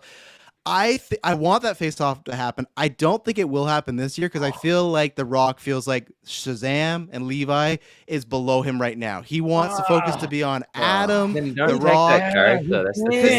Because they already did a Comic-Con where everyone thought that was going to happen. They both appeared separately. That's a mismarketing opportunity. But it's Warner Brothers. What are we? I know. You know, like that happens. It's a different regime now, though. So maybe they'll be like, hey. And we as fans are saying, oh, for sure, Shazam and Black Adam are going to fight one day. What if The Rock has no intention of that at all? Yeah, it's almost like he wants to skip to Superman. It's like, hold up, man. Yes, like, and that's where why would he include that in any marketing alluding to Shazam if he wants nothing to do with that?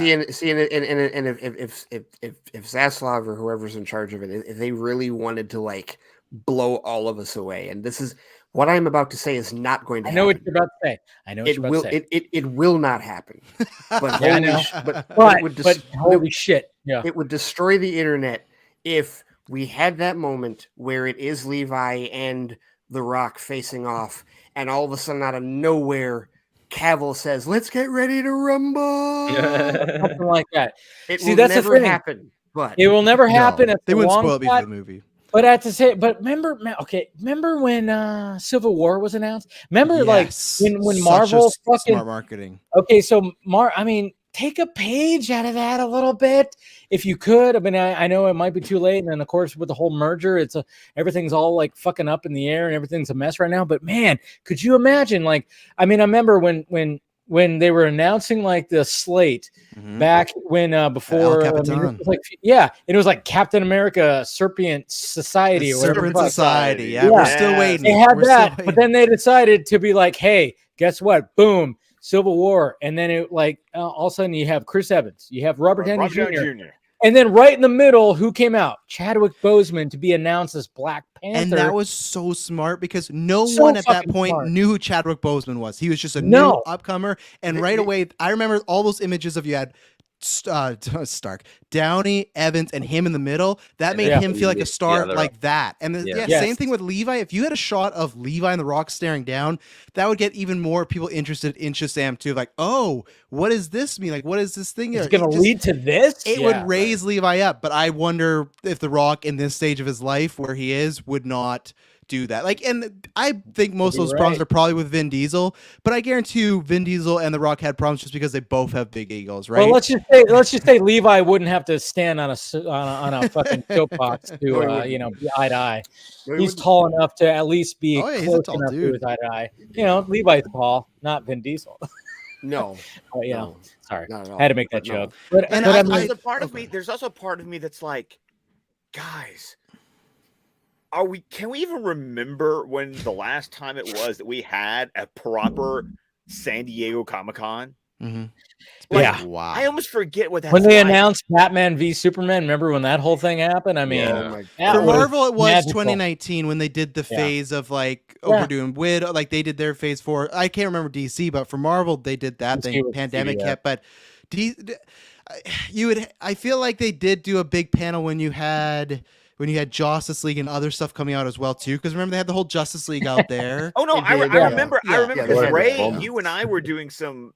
I think you and I were doing like lots of recordings, like because that was because we did. I think we did like multiple episodes of your old show, you and Tim's old show, like because we were talking about like each panel. I think.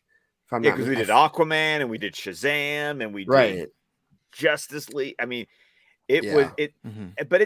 but because of the pandemic, it's been so long. It seems even longer that we've had like a Hall H. Yeah, that's main event Saturday. We got DC, we got Marvel. Even I'm really excited. Marvel announced they're doing their own separate animation panel on the Friday, an hour and a half of just like the X-Men 97, the Marvel Zombies. Yes, and I love that. That's cool. So I hope we get that back. I am really curious to see if we're still getting fandom this year. I think we are, but I thought they were going to maybe skip. They haven't announced it yet. They haven't. No, they have. Last year they did it later though. Remember, didn't they do it in October, September? Yeah, but that also like the first year of fandom was so much better than the second. 100%. Yeah, and unfortunately, I don't think they're gonna go back to what they did in the first year that made it so awesome. And maybe part of the reason it was so awesome is because there was no real, like it was like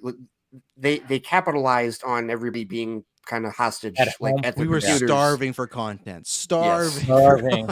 Hey, look who's back. Look who's back. Hey, But do you think, Ray, that the second fan, you think we'll get it just this like a third one the same way, or do you think you're saying like it scared them from doing another one? Because they got lots of traction, right? Views and stuff. So I really have no idea how the new brain trust feels about fandom at this point.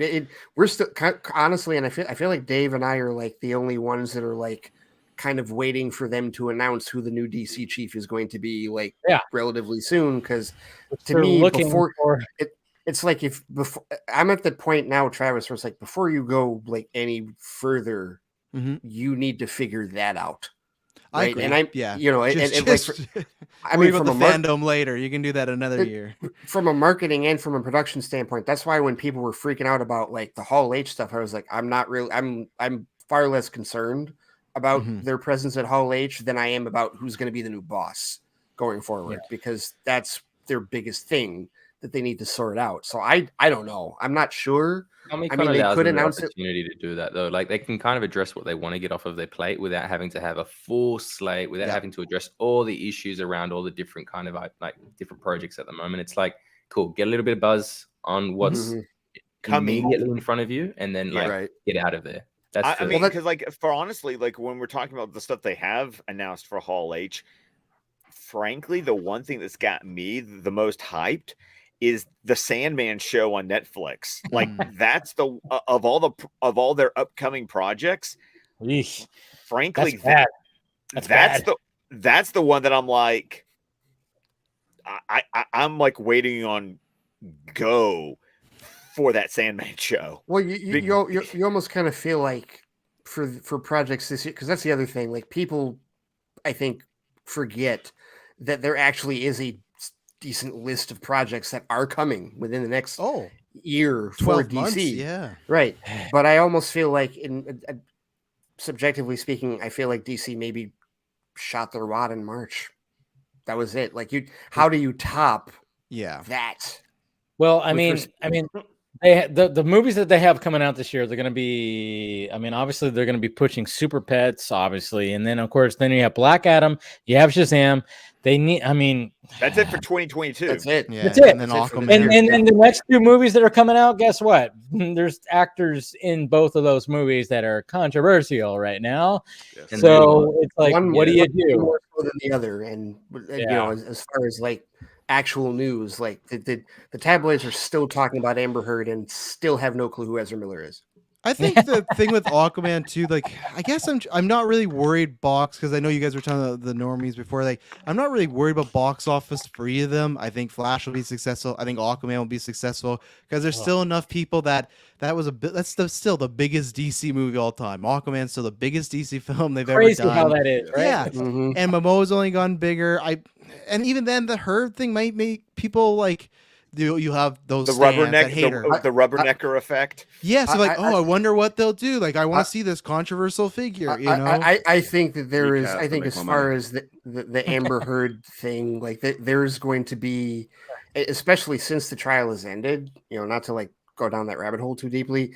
There is a lot more divisiveness than there was as when the trial was going on. It's made it a lot more tribal at the moment now. Yeah, you have people that will actively see the movie just because she's in it at this point, which I don't think was the case, you know, during the trial.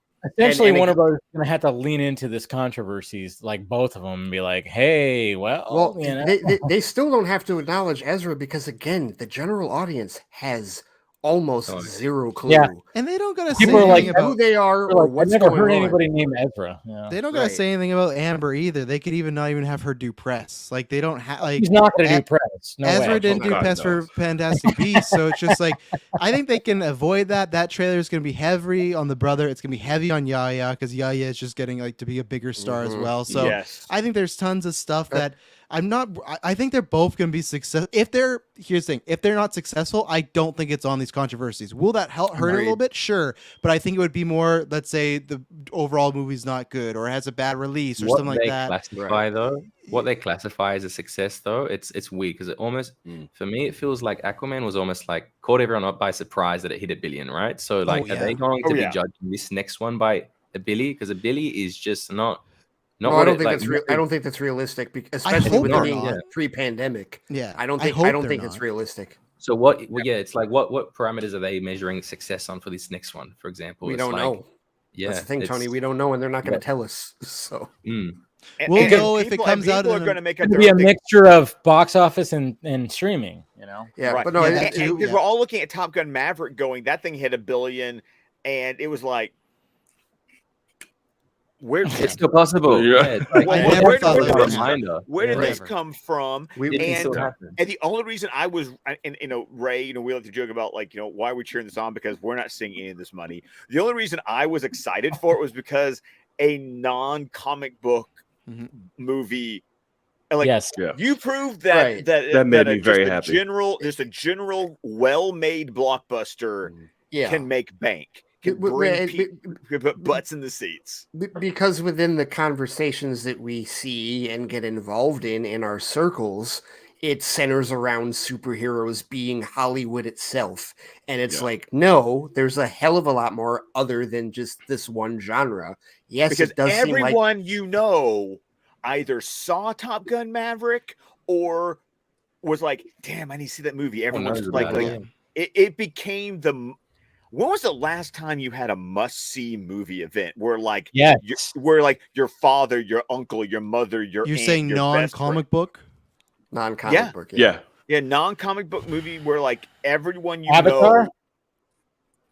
know. Maybe Avatar. I think there has to be something. Something else. It's a cheat, but like Force Awakens had that. Force Awakens, like I know that's in that comic book realm, but I'm just saying it's still like Top Gun. Like Top Gun's a legacy sequel, though, right? It's still not just a original IP. It's a sequel. I would say non-major like IP, maybe. Yeah, like, no, like that's what I'm trying to say. Yeah, right, yeah.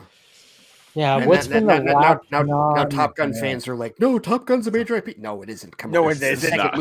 No, I had students doing hangman games going, yeah, there's this really old movie, and I'm like, fuck you. 1986 is not a really old movie. It's like Spider-Man going,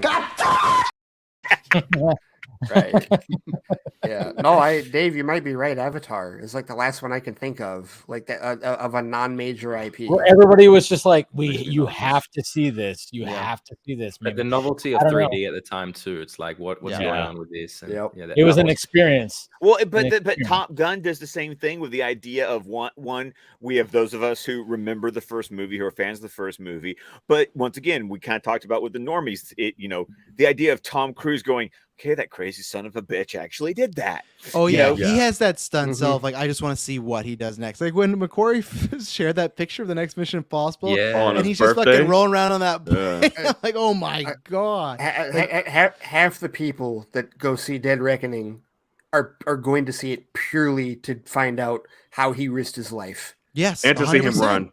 And he's yes, and to see him run. Yes. Well, it's kind of like when we all saw Fallout. It's kind of like when we all saw Fallout, and we went, and there's him breaking his ankle.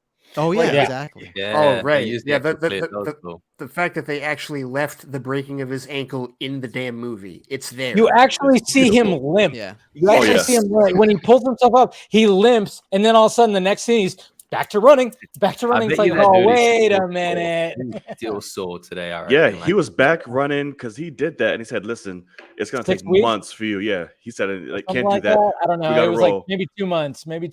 Yeah, it was 6 weeks. He was back running. Talking about snapping fucking limbs on set and keep going. Was it Tag? Remember that Netflix movie Tag? Jeremy Renner. Jeremy Renner broke both of his arms. Yeah, he broke both his arms, and they did green screen, and they just kept rolling, and he just yeah. He did the ladder stunt. Because when you watch Endgame, that was like it led into, and like his arms are noticeably very skinny. Yeah, they are. And it's like it's weird because it's like when you see Renner in like other movies, he's got some he's in good decent shape. Arm. But when you see him in like when it came into like Endgame, because I think that I don't know when Tag came out. I think it was like right before Endgame. It was right before covering, But yeah, I remember that when he broke like both of his arms and he had to like have casts on. And then it seemed like he was like noticeably like his arms were just like fucking looking frail as shit. I remember saying it in theaters, I'm like, wow, he looks very small. Yes. like there's no tonality, nothing. I was like, oh shit. Yeah, thank God he had that Ronin suit for that movie. I think right? maybe, like the tank top. I think maybe I didn't notice it because I was too busy looking at what they'd done with Stark. Because the whole anorexic body that they get, which to me was like, okay, props, you improved vastly on the first Avenger stuff. Because I still hate. All right, here's another example, Scott. CGI that out of the little movie Steve was little Steve at the beginning of First Avenger. That doesn't work. It doesn't. It doesn't work. It's at experimenting. No, experimental. Right. I think it worked for me when he's clothed. When he's not clothed, that's when it was more noticeable. But when he had like a big suit jacket. Yeah. But when he has something on, but when he's in basic training, like the white John said it. No. John said it though. When you see the blur, because it's there. It's definitely there. And you're right. It was 2011. It was experimental. They got better at it. They clearly got better at it. But that was like the rookie effort, and I'm glad it was only like the first half hour of the movie. I'm glad they didn't go any longer with it. And they hit Jeremy really well because he only had the armless scene the one time they was trying out the particles. Yeah, he was laying on the walls like, I'll do it. And I was like, oh shit. And you're kind of looking and you're like, oh, he looks a little skinny. Yeah. And I was like, and then I think I had it in the back of my head because I remember reading that he broke both of his arms during that movie. And I was like, oh, that's probably why. But yeah, I was like, yeah, he's noticeably really like his arms are just like not the way they were in the first Avengers movie or the second one or third, whatever the fuck, Man's an Avenger and he broke his arms on a ladder. Actually, Dave, he was not in the third Avengers. He was not in Infinity War. Yes, I'm sorry, Travis. It's okay. You know what, Travis? Fine. I was on house arrest. There were twice I was going to bring this up, but now you're saying that, I'll say it here. That's the only major issue I have, with it's Avengers Civil War. It's not Captain America Civil War. It's not a Captain America movie. Oh yeah. Cap never got his trilogy. Damn it! No, I'm still waiting. Trilogy though. Really, I'm still Nobody really. Other than Stark, I'd say every other trilogy became crossovers. Hulk went into the Thor, you know. Oh, that's true. Yeah, that's like true. If Stark's that's the only argument, if and that's the even argument. Stark's trilogy is he has this big resolution, and then Ultron, he's like, fuck it. Now that's why I love in Civil War, they chalked it up to he's like addicted to being Iron Man, and that's why he couldn't give it up, and Pepper leaves him. But at the time with Ultron, you're like, we just got this arc where you said, I'm blowing up all these suits, it's you and me, Pepper, till the end. And then Ultron, he's kicking ass, he's looking for the he's looking for the cosmic cube, and then the Russo's like, hey, we gotta fix this because this doesn't make much sense.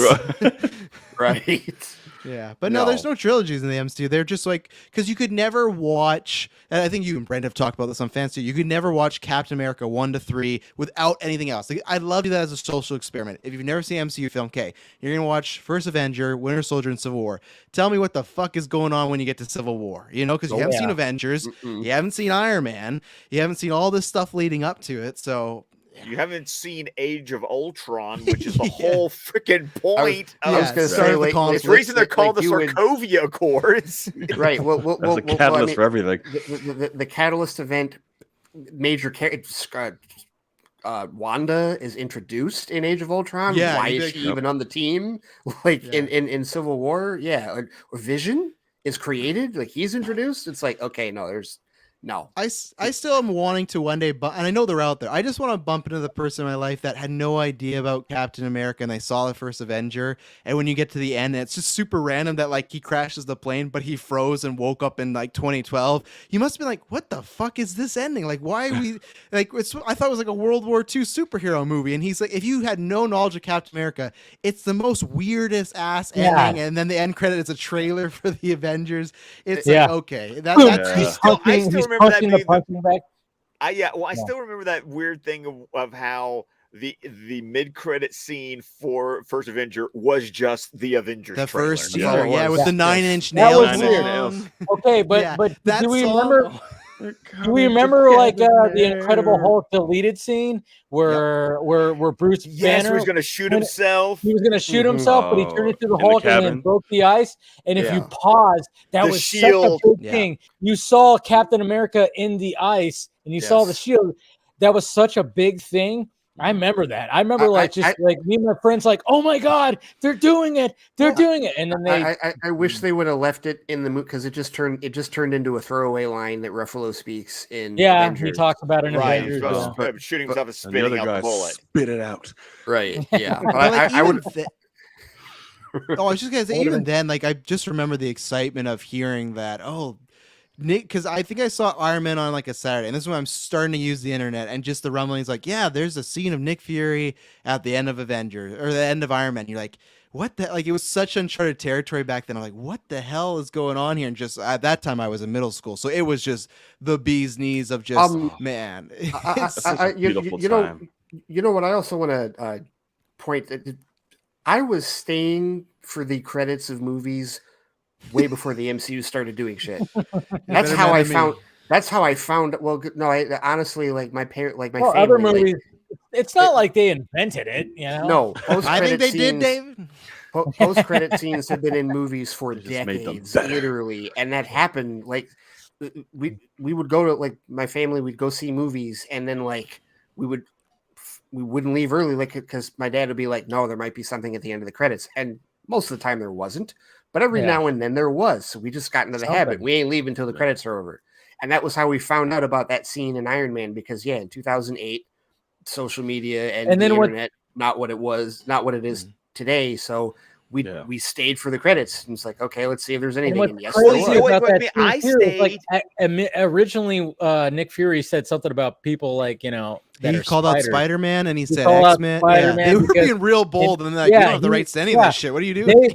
When they originally shot that scene, like Nick Fury mentioned mutants and Spider-Man. It's on YouTube. You can find it. It is on YouTube. Yes. Yep. Yeah. Go ahead, Scott. I need to find that. But I stayed because one, I had a habit. I saw it on a Friday matinee before I had to go into work that night because I was still working at Barnes and Noble. I always stayed through the credits a lot just because I liked letting everyone else depart. I liked it just sort of doing. But also, you know, you gotta remember the first Iron Man movie ends with them playing Black Sabbath through the credits. So I'm like, Oh, yeah, dude, yeah. I'm just listening to this Black Sabbath song right now. Well, because you were totally waiting for it to like pop up in the movie, and you know, they were which okay, non-spoiler. That was a little dominating in Thor: Love and Thunder. Oh, the GNR. Yes, I would have liked to have heard, like, because Michael Giacchino did the score for Love and Thunder. Many Guns N' Roses. I would have loved to have heard more of it. Yeah, but Taika just said no. I don't even know what the score was. I just remember all the fucking what do they call that? The pin drop or whatever. Needle drop. He used at least 3 different needle drops multiple times in the movie. Guns N' Roses. I'm like, really? Welcome to the Jungle. November Rain. November Rain. Paradise City. Sweet Child of Mine. And November Rain was also it's in the credits. I think November Rain isn't. Yeah.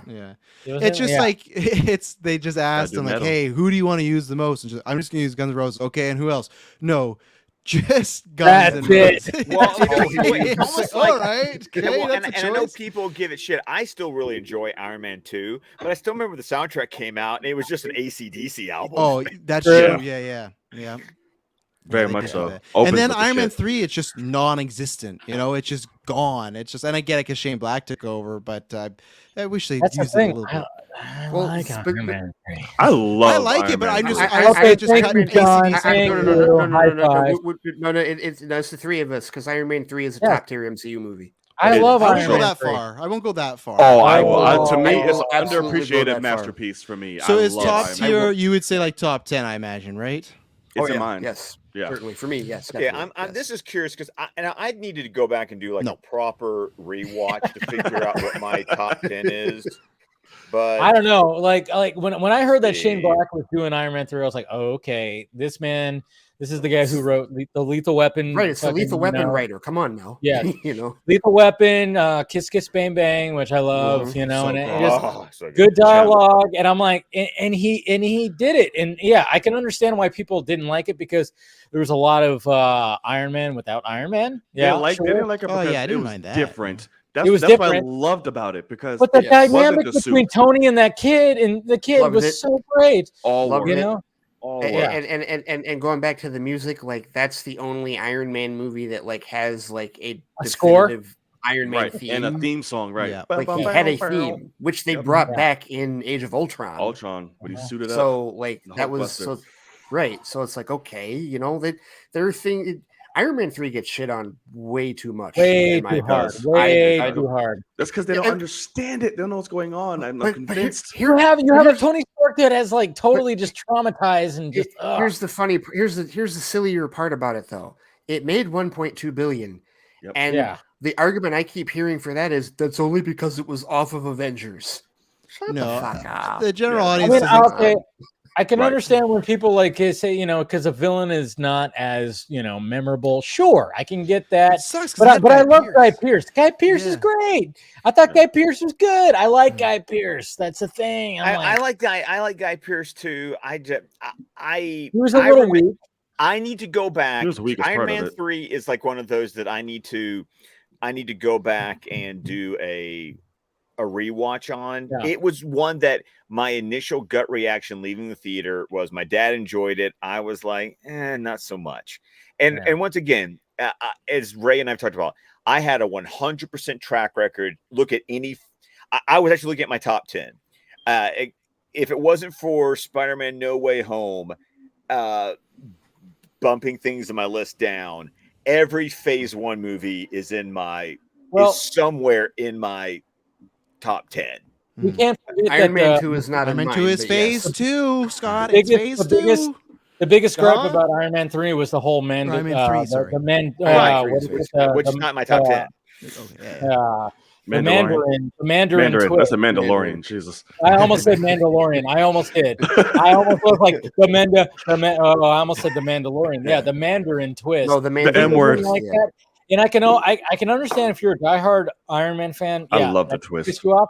But I was like okay with it because I thought, all right, I'm just It served the story like it was supposed to. Okay, one, it served the story, and two, sorry, not sorry. Do not tell me. So y'all were there were that many Iron Man fans before 2008. Get the fuck out of here. Right. Sorry, exactly. I was one of them, but I completely understand. Well, yeah, and I understood that, and I understood that when the first Iron Man movie was coming out in 2008, and I had to explain to people who Iron Man was. Yeah. Like that was okay, guys. Let's remember a time when the MCU was just being born. When you had us all, folks. When you had to explain to a normal person, who Iron Man was. Dude, because the last time that somebody heard about Iron Man, it was when Jerry and George on Seinfeld argued about whether he wore underwear underneath his Iron Man suit. That was like the last pop culture reference. And maybe there was other things too, but I just remember like there was an episode of Seinfeld where they actually argued whether Iron Man wore underwear underneath his Iron Man, which is great. The mid-credit scene of the first Avengers movie, my friends had to tell me who Thanos was. I had no fucking clue. I was one of those people I sat next to a friend during Avengers, and he literally leaned over and said, "Okay, I know you know who that is. Tell me who that is." And that was and that was like, his name is Thanos. He's a big deal. Okay, thank you. And that's all I had to say. Because frankly, it's not like I had a vast knowledge of Thanos' history. I just knew who Thanos was. That's where I was too. When that happened too, I was like, oh, and then like I even like who I was with, they were like, who is that? I was like, Thanos, I think his name. I didn't even know like if that was the right name. I was going, I think his name is Thanos, if I'm saying it right. I'm not. I was like, I don't know if I'm pronouncing it right, but yeah, I think. But now to this point, at my 6-year-old, I basically said like, if you know DC Darkseid, that version of. Which is funny because to this day, I'll wear like a Zack Snyder's Justice League Darkseid shirt, and Declan, my 6-year-old, will still go, "Daddy."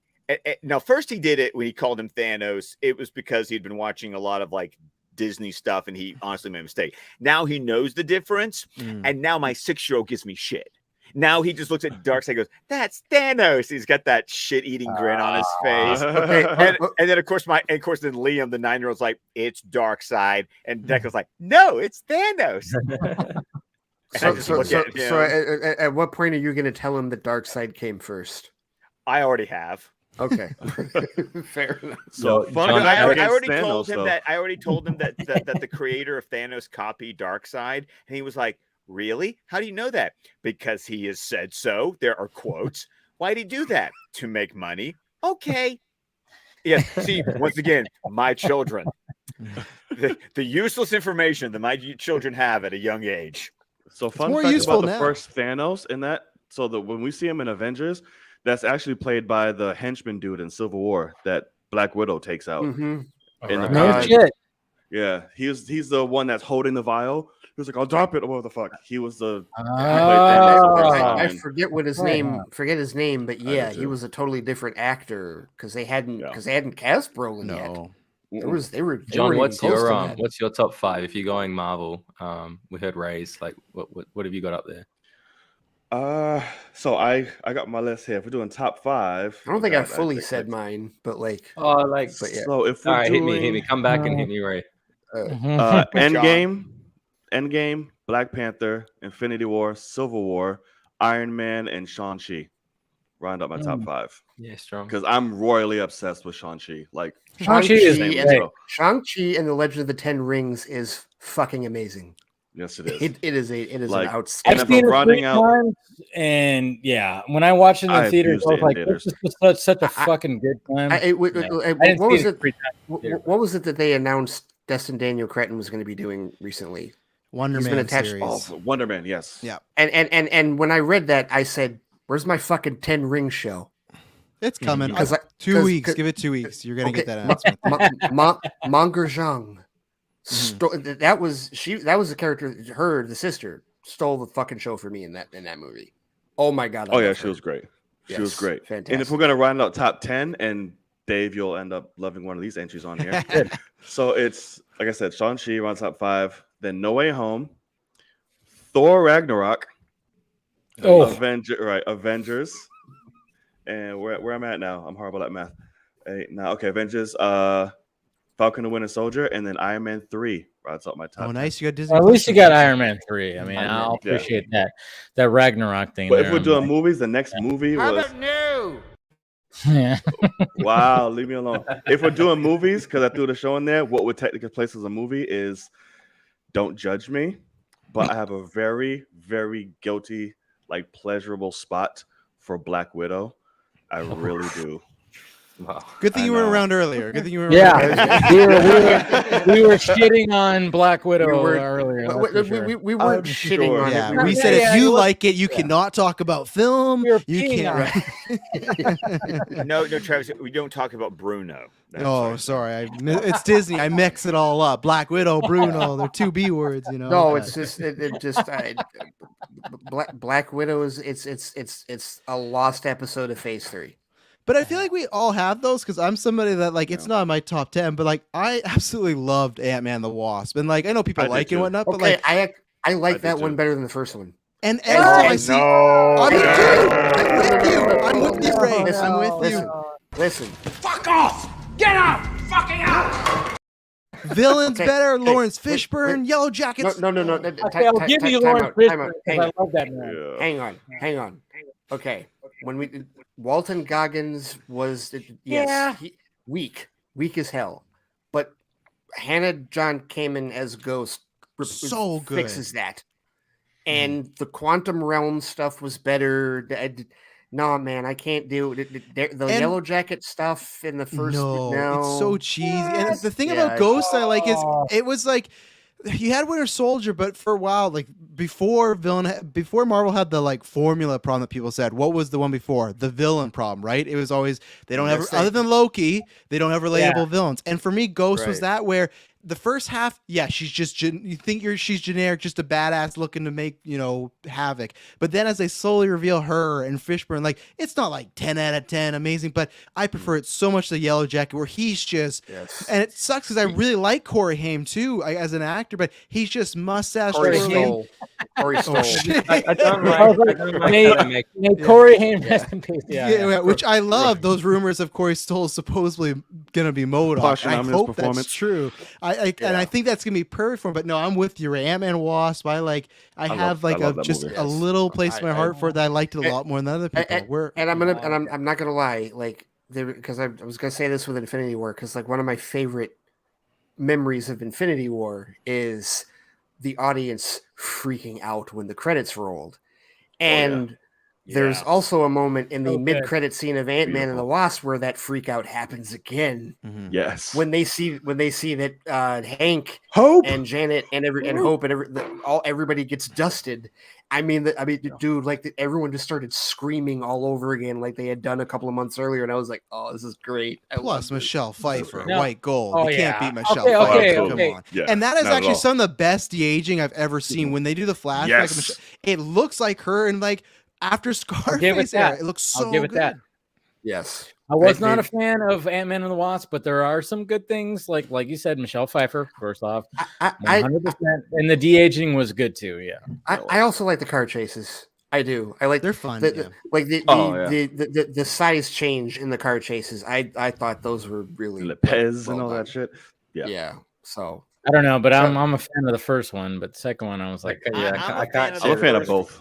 I'm a fan of the first one because I don't dislike the first one. I love heist movies.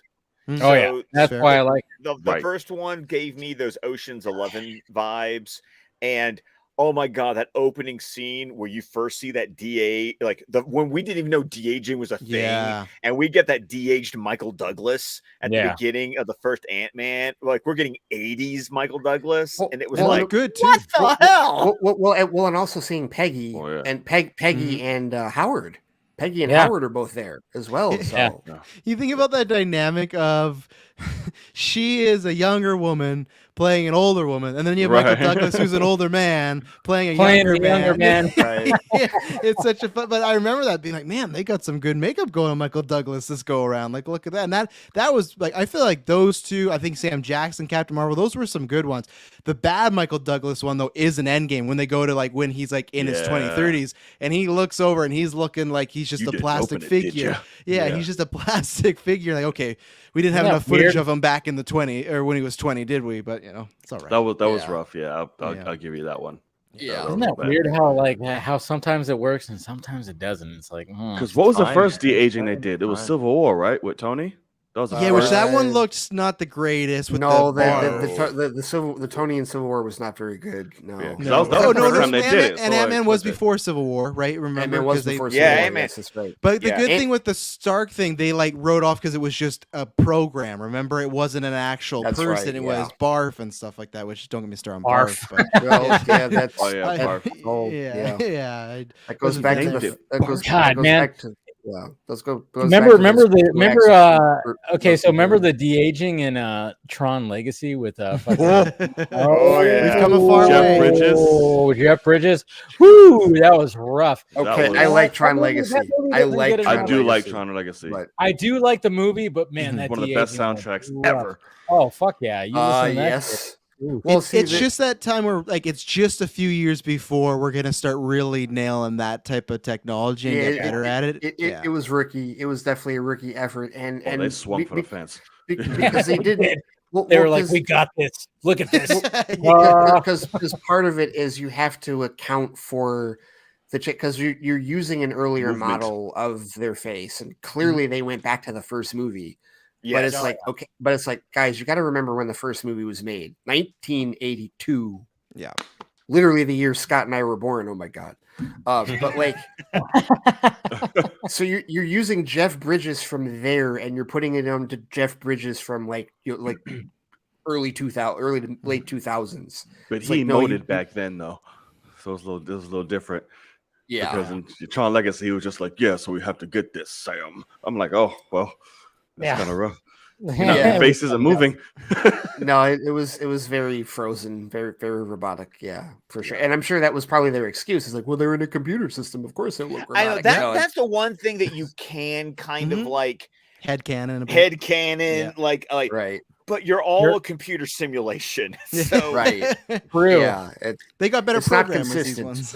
So, but at the same time, when you watch that first Tron movie and you go, man. Back then, this must have just like people were probably running out of the theaters going, this is black magic. What the fuck's happening here? Like, what are they doing? I mean, like, it's just like when you watch that, you're like, holy shit. Like, that is the first time I saw it was on. It was it blows your mind. It was like grandma was babysitting. I was in the den because I had the TV to myself, and it just came on HBO. And I'm flipping channels. I see a dude get zapped by a computer. I'm like, what's going on? And then the computer world happens, and I'm like, what is this? Yeah, no, it was mesmerizing. Seriously, it was one of those where it was like, I must watch this. I have to watch the rest of it. And it like just plus also because Scott David Warner. Oh yes, you got David Warner. No idea who he was back then, but like he was there. You know what? I might have known. I might have seen Star Trek 5 or 6 by then because he's in both of those. I might have at that point. And then the guy who plays Ram was Billy the Kid in Bill and Ted's Excellent Adventure. Excellent Adventure, yeah. He was in there too, yeah. Yes, I don't remember his name, his name in real life. But and then Bruce Boxleitner, who plays Tron and Alan, was the lead on Babylon 5 for like the majority of that show. Well, I remember him from Scarecrow and Mrs. King because my mom was like a big fan of that show. Oh, and he was also like he took over as the president in Supergirl after Linda Carter moved out on the CW. Oh wow!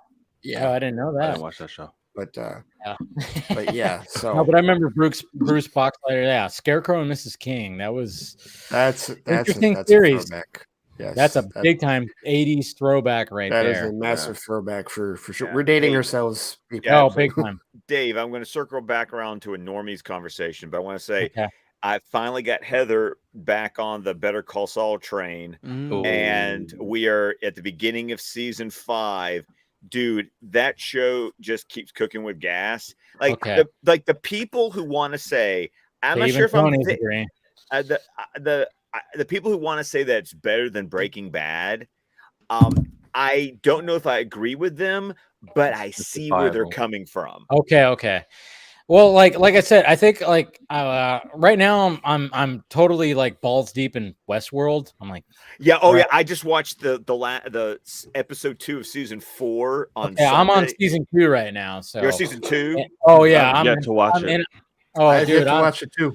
It's on my list. Oh my god! I've only ever watched season season 1. I am telling you guys, this fucking show, that first season will just be like, okay, you're just going. Okay, it's what great. the fuck?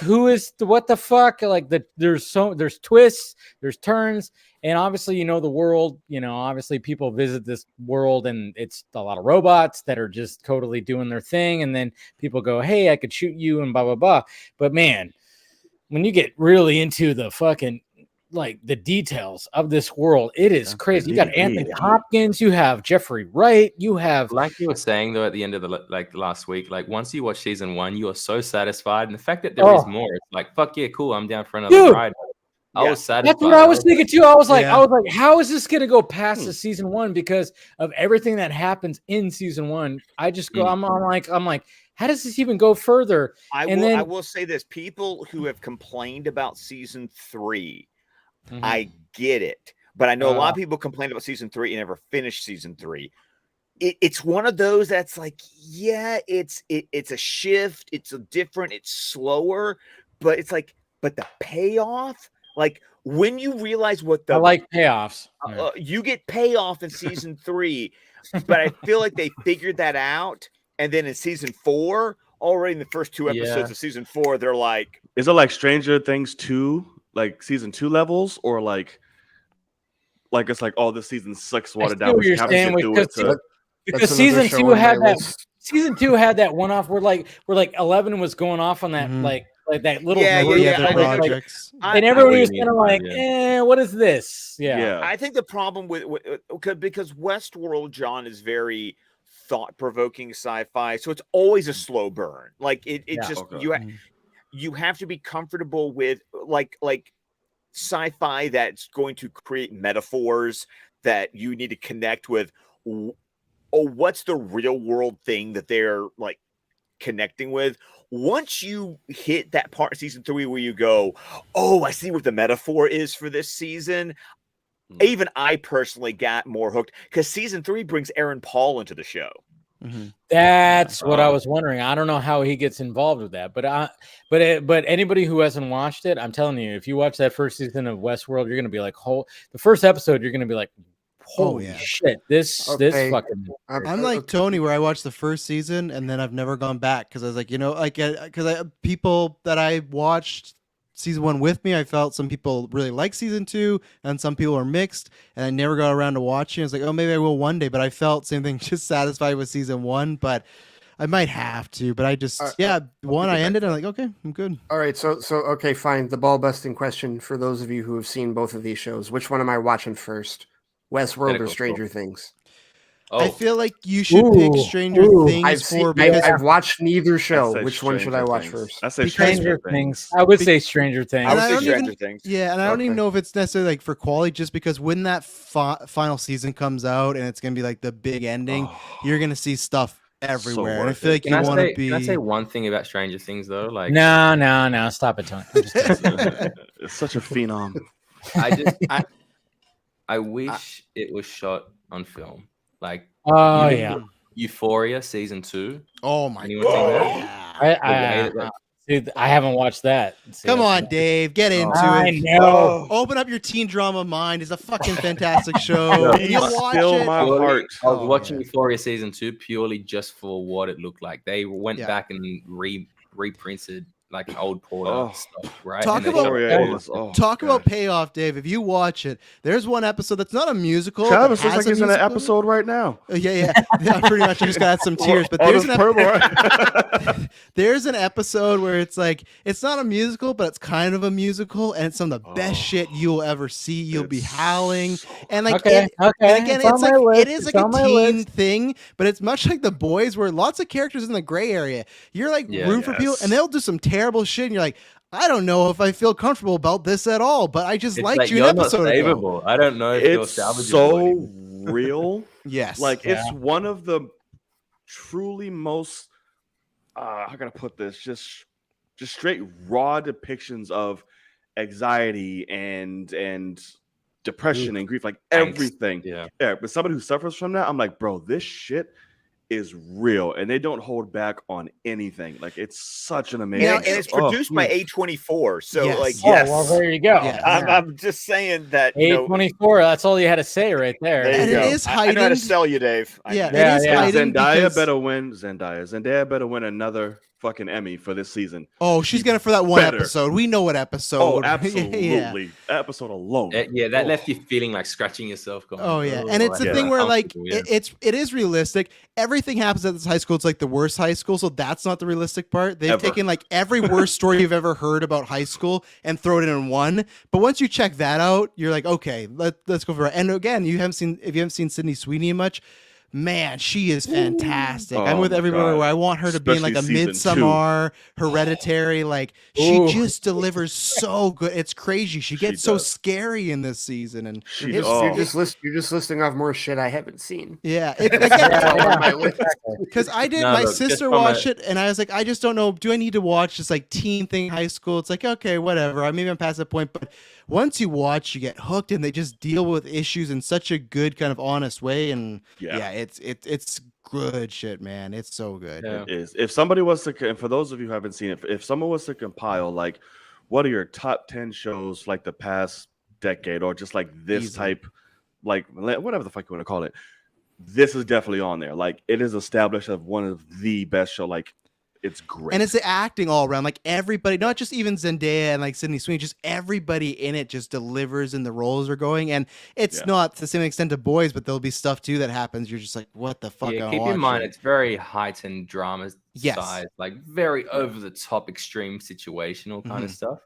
Outside of all the crazy shit that goes on, like lots of shock value with like lots of full frontal, lots of like nudity, lots of drug use, all of that kind of stuff. Well, there you go. I'm sold. A lot of dicks. Oh yeah, a lot of dicks, Dave. So a lot of if dicks. you're a James Gunn fan, you'll love it. But no, if you're someone that complains, no, they're everywhere. You'll just be watching episodes. There'll just be a dick in the front yard. Like if you're somebody, conversation. Like, if you're somebody that complains, like, and I'm somebody like, how come there's so much female nudity but not enough male nudity? Euphoria is like, no, not gonna happen. You're gonna see dicks everywhere. Hold my beer. It's like Jonah Hill is super bad. Right. Like, I can't stop drawing pictures of dicks. Look, like just that's how much the selling point that is. Season 2 purely equality, Ray. Equality. You guys are selling this so hard. No, bro. Tony is right. I'm like gifting out like just scenes, right? I'm like pulling scenes out of Euphoria season 2. Gifting them out and just putting them in decks just purely for lighting references, for color grading, just the way it looks, the framing of every shot. It's like one takes that leads you into different kind of different scenes completely, right? Okay. So it's like I like the that. way I they like film that. it. This should be taught in school, like no lie, like how to film. It needs to be taught. It'll go from a flashback to like current, but like in the same. Once I get done with Westworld, I'll probably dive this is a very big check. All of your writing on this show, very big, and I don't want to be that person where it's like wait till episode 4. Yeah, I don't want to be like wait till episode 4. They're signing the text with a dick. Yeah, yes, Dick Senior, but like Dick checkbook. Actually. Yeah, look, my only thing is I'm saying from a filmmaking perspective. I don't like. I like. That's what's selling me is Tony saying that. Yeah. But if I had to kind of balance it out, Scotty, Better Call Saul, some of like those intros to each episode, just like the wacky, very close-up macro shots that are just wacky or have nothing to do with anything. I think Breaking Bad kind of started that cycle where it's just like a weird kind of interesting intro. I don't think like cinema-wise, like just nobody does it like Better Call Saul from that perspective either. It's just like the most interesting, mundane, but interesting intros to each episode. Like it's just next level. Better Call Saul has some of the best camera work in TV today. I think. Still haven't watched it. I'm thinking specifically of the ice cream cone. Yeah, man. Like next level. Somebody fucks an ice cream cone and Euphoria. No, I'm playing. I wouldn't be surprised, John. I'm just saying. I wouldn't either, to be honest with you. I wouldn't either. Season 3, that's the selling point. You're just gonna see a poster with ice cream cone. Like, I know what's gonna happen. Well, like here. a little drip at the end of it. It's like, and you guys, maybe I'm shooting blanks here, but did anyone watch Nip Tuck back in the day? Yes. Yeah. My wife watched that whole thing. I didn't, but my wife did. Oh, it's so good. Yeah, and like you were saying, the ice cream cone, that just reminds me of the episode where the guy fucks a couch and he's obsessed with fucking couches, and he's always like he has like an addiction, and when he goes in a person's room, he's like look, and he gets fired from a job because he can't resist this couch. It's some of the Ray, what Julie McMahon's finest Stranger Things. That's he's a good entrance. Yeah, watch Stranger Things. Yeah. All right. Yeah, Stranger Things is. I don't know how we got season. And Poindexter shout out in the chat. Is anyone watching Barry as well? Because Barry's so. I need to get on Barry. I've heard about Barry, and I need to get on that. It's especially this season. Bill Hader's just showing like, yeah, you want to see how good of a fucking director I can be? Watch these last 2 episodes, and my God, he's so good. Is it bad? I don't know. Like, there's nothing pulling me into the show to be like, I want to see this. Like, is that bad? No, but I see where you're standing. I don't know. Because I haven't been pulled either, and I'm like, I like Bill Hader, but I just don't. But I have a feeling if I watch that first episode, I might be like, oh, okay. But don't y'all like Henry Winkler too? He's like the co-lead in it. He has so much screen time. That's another thing with Henry Winkler being Henry in it. Winkler, yeah. I thought the concept intrigued me, and then the people who've been talking about this past season, I've been avoiding spoilers, but just the buzz I've been hearing has been like enough. It's one of those like, y'all gonna make me watch the show, aren't you? Yeah, okay. And it's a good show because it's one of those where you think, oh, this is gonna be played out for like multiple seasons. We're gonna take our pace, and it's like, no, we're getting right into this, and there's stakes right away. There's things that happen that you think should be like a dream sequence, like, oh, this should happen yet. Like, this is too heavy for the show to tackle right now. It's like episode 1 of season 3. We can't do this, and here we are, and it ramps up fast. And it's a good. The best way I compare it to is very similar to Dexter, more on the comedic side, but those early seasons of Dexter that had like that dry, dark comedy. Yes, it's like that, more on the comedy side. But now the show's like evolving more into Dexter, where the darker stuff is getting bigger and the comedy is like lessening in a good way, but just because the stakes are getting raised and more kind of problems are being introduced. But if you like Dexter, I would compare it to that. I'd say 1 to 4 Dexter, because 1 to 4 is like gold. Has it got like Penn Badgley U vibes at all? Or it's like no like. I get the dark humor like a little bit, but I think that one is a bit more. I would say, not to sound bad, because I love you. I watch all those. I think almost like less smart in a way, where You's much more about just like dating and like you have smart aspects. I guess it's just more of it's drier than You. That's what I'd say. It's almost more like that British type of humor sometimes, where there's a scene. There we go. Yeah, and there's you got my attention now. There's good stuff with Henry Winkler because he is the acting coach and he gets to choose some scenery, but there's just moments they let ride, and I can't recommend Barry enough. That's my favorite show on TV right now. As much as I love The Boys, Barry is my top tier stuff. I wasn't feeling it until you just said dry British humor. That's and not the whole show, because there's some weird characters in there. There's some over the top like Grand Theft Auto level characters that are like you are very cartoonish, but like it happens. So.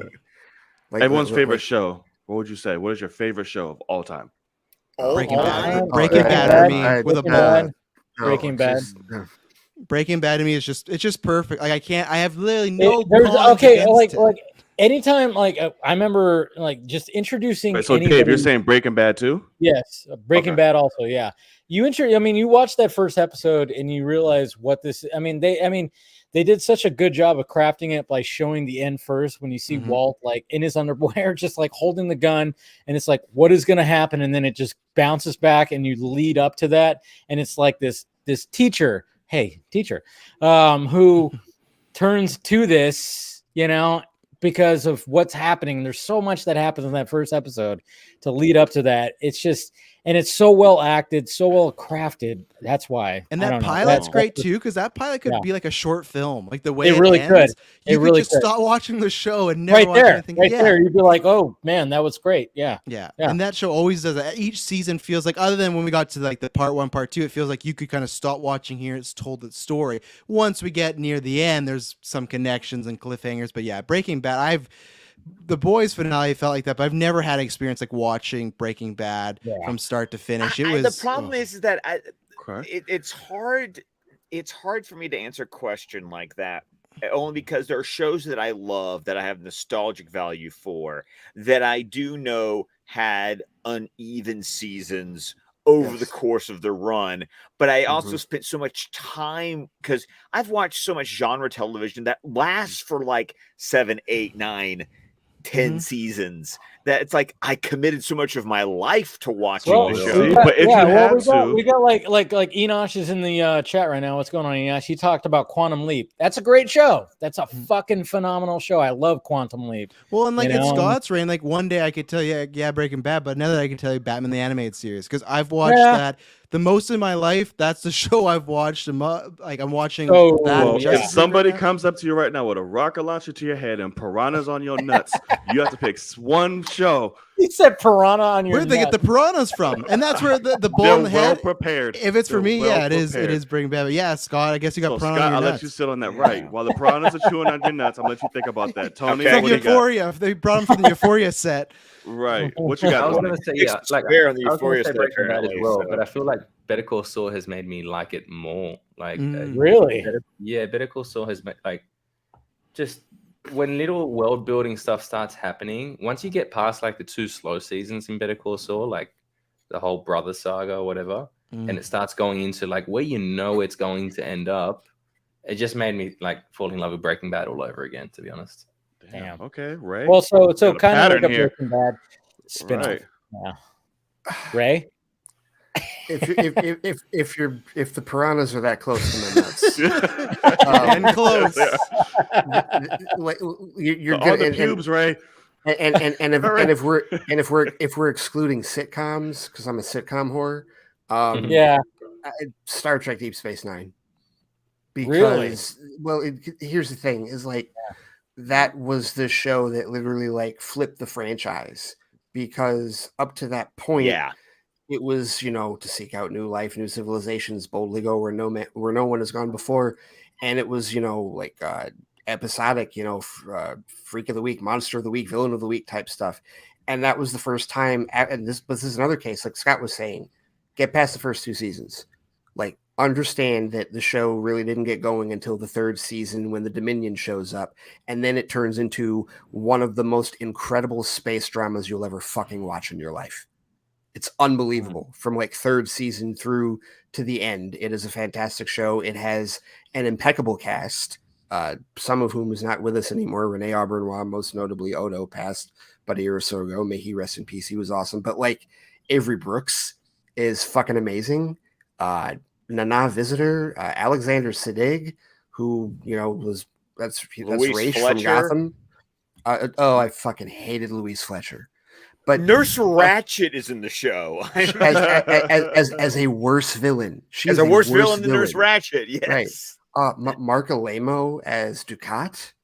Like there's the show's fucking amazing. Seriously, like that. I would put that up there. Like the blueprint for what Star Trek is doing now on Paramount Plus largely comes from that show, with the exception of Strange New Worlds. Okay. Are your nuts gone, Scott? Yeah. My nuts. Because my problem is that Saved by the Bell, right? Saved by the Bell. I know. Yeah. The thing is that I have 2 shows that ironically aired on the same night on the same channel at the same time, and they're 2 wildly different shows that I think of. But because one ran for 10 seasons and a couple of made for TV and made for direct to video movies. And for me, that was Stargate SG-1. I loved. I saw the original. I like the movie. I love the movie. Well, the movie's great, but I never got into the show. Even though they recast, literally is let's take this movie, let's take the same characters, let's take the same plot, and then let's do a 10-season TV show that picks up from the end of the movie that said the movie makes you think the Stargate only goes from one gate to another gate. What if there's an entire freaking network throughout the universe Of and gates, all you yeah. got to figure out is how to dial them? And so, every episode was going to a different planet because they would learn how to they'd learn how to dial a new planet. And it had its ups and its downs. And then it even went through a reboot in season 9 and season 10 because Richard Dean Anderson left the show. And they finally changed villains. They changed some major cast members. Funny, they brought in 2 stars from Farscape and put them in Stargate SG-1. And it was great because I love Farscape. So, but that was 10 seasons. That was 10 years of watching that show. And I loved it. And they made a couple of movies because the show got canceled before they had a chance to resolve everything. To resolve everything. And the movies were good. So I say that, but then I also freaking love the reboot of Battlestar Galactica. You know what other watch all of that. You know what other movie? You know what other show I put like in the that might be actually up there too. I mean, Breaking Bad was great, but X-Files has always been like close to my heart. What, Scott? Wowzers! You've seen like an episode at least, right? Of X-Files. I've seen the entire first season. Okay, there you go. And I saw the movie. Yeah, the movie. The first movie. Which one? Great. The second first movie movie. is not as great. The second movie, because the first movie is like between like seasons 4 and 5. Yeah, something like that. That movie is great. The second movie, I was like, I've seen a few episodes and the first movie, and that's it. It never really grabbed me. Oh, how did it not? The theme song used to creep me out. Yeah. Perfect theme song. The theme song had a very unsolved mysteries quality to it. It was extremely creepy. Unsolved mysteries. Hell yeah. Does Dark on Netflix feature anywhere near the equation for you, Dave? Like you've been watching Dark. Is it Dark? Is it even in the midst of like in the mix? Oh yeah, that's up there. The Dark is. If you guys haven't watched Dark, that show is. Yeah, I mean it's a lot to take in. It's a slow burn, and German. It's German, so you have to either watch it with subtitles or watch it dubbed. But man, when it gets into like the shit, like it's probably about like 4 or 5 episodes in where you go, oh shit, it's like one of those where you go like like that episode ends. I think it's 4 or 5 episodes in because it establishes all the characters. But man, when you realize, oh shit, that's what because like it starts off where you go, what the fuck is this guy doing? I don't get what this guy's doing. And then all of a sudden, like 4 episodes or five episodes in, you go, oh shit. And then you just go, that's what this is about. Okay.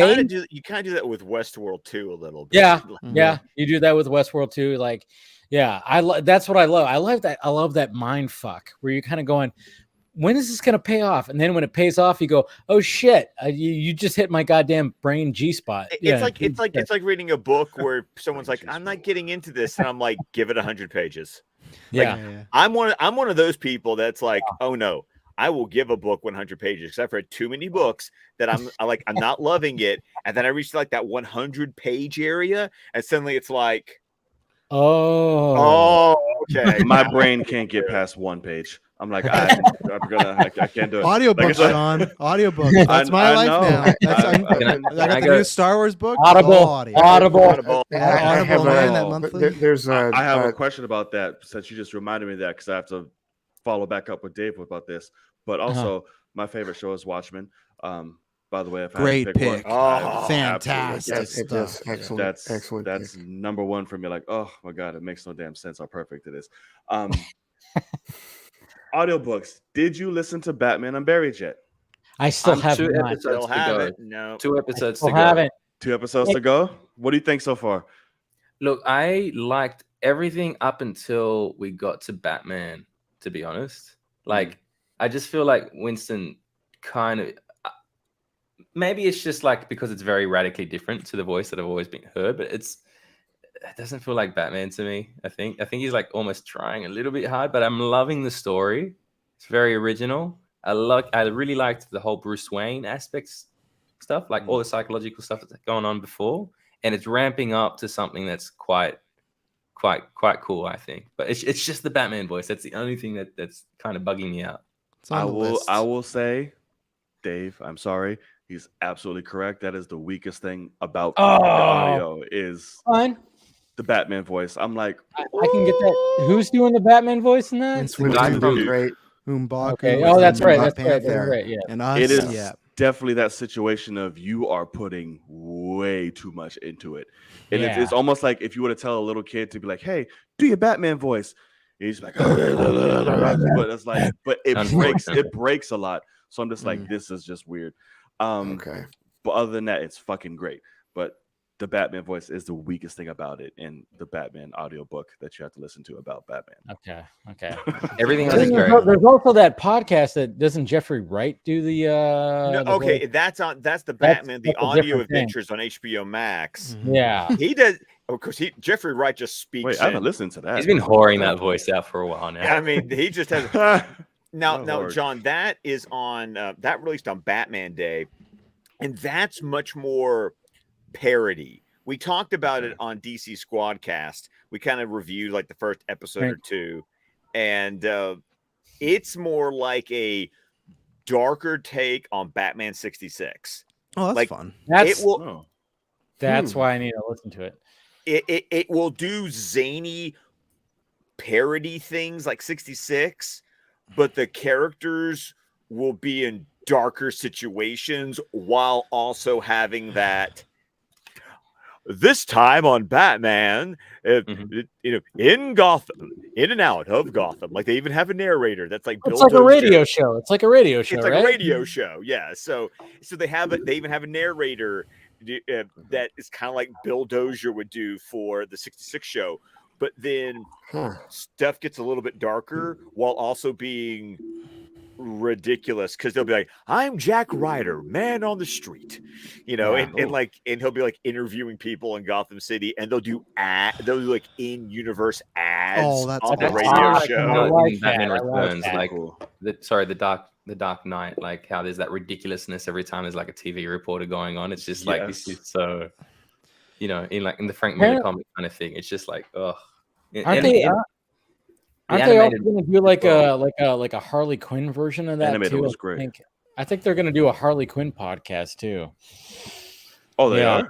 I think so because the Batman podcast thing is like it did really well. Yeah, it did very well. It was like it was beating Joe Rogan on Spotify. Yeah. It was like whoa, and so it was like all right. So I think they're going to do a Harley Quinn version too. I'd listen to Harley if either Tara comes back or Kelly. Oh, it's not going to be either one of them. Yeah. It's not going to be either one of them. Maybe I can. Yeah. Well, can I go?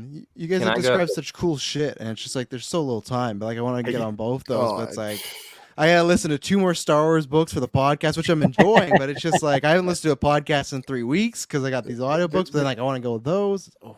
This is literally like why, like, maybe it's just because I'm getting older, but also just like I look at all of the arguments and I look at everybody complaining about something every day, and it's like there is too much shit to watch and enjoy to be this bitchy about things that are out there. What the hell? You have choices. You have so many choices. You have more choices than you've ever had in your fucking life. To listen, read, watch anything. But see, that's the problem. There's a Batman out there for you right now, currently in some iteration. There is a Batman out there for you. Maybe even 2, but at least 1. Shit. Can I go honorable mentions? Because I can't let the TV topic go without just remembering and like mentioning this is like my all-time favorite season character is True Detective season 1. Oh yeah. Some of the best. I have not seen it. You gotta watch it.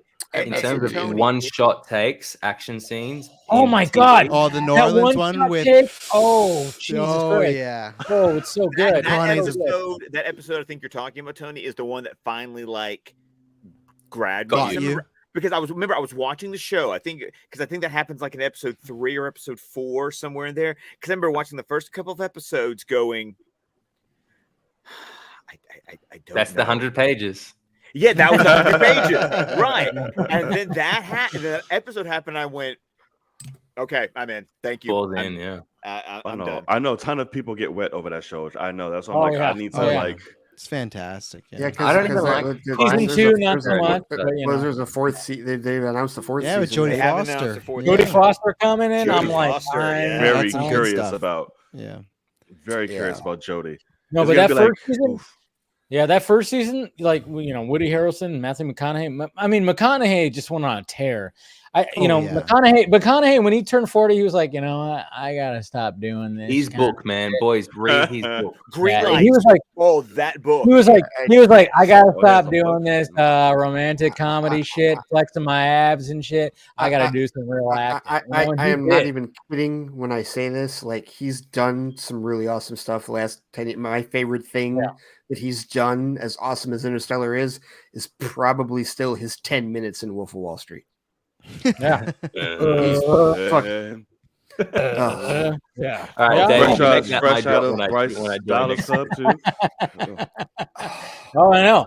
And then I mean, he when he turned 40, like seriously, you can actually look at his IMDb. Once he turned 40, he literally went like, all right, I gotta take this shit seriously, okay? And he did. He fucking took it seriously and was like Lincoln Lawyer, and it went into like Mud. It went into like all of a sudden it was like he just all of a sudden just like started doing all this his shit. agent or management or dropped like wanted nothing to do with him when he said he wasn't doing romantic comedies. He didn't anymore. work for like 2 years. Yeah, he turned away like an 18 mil offer. Oh, yeah. like rom-com or something like something ridiculous.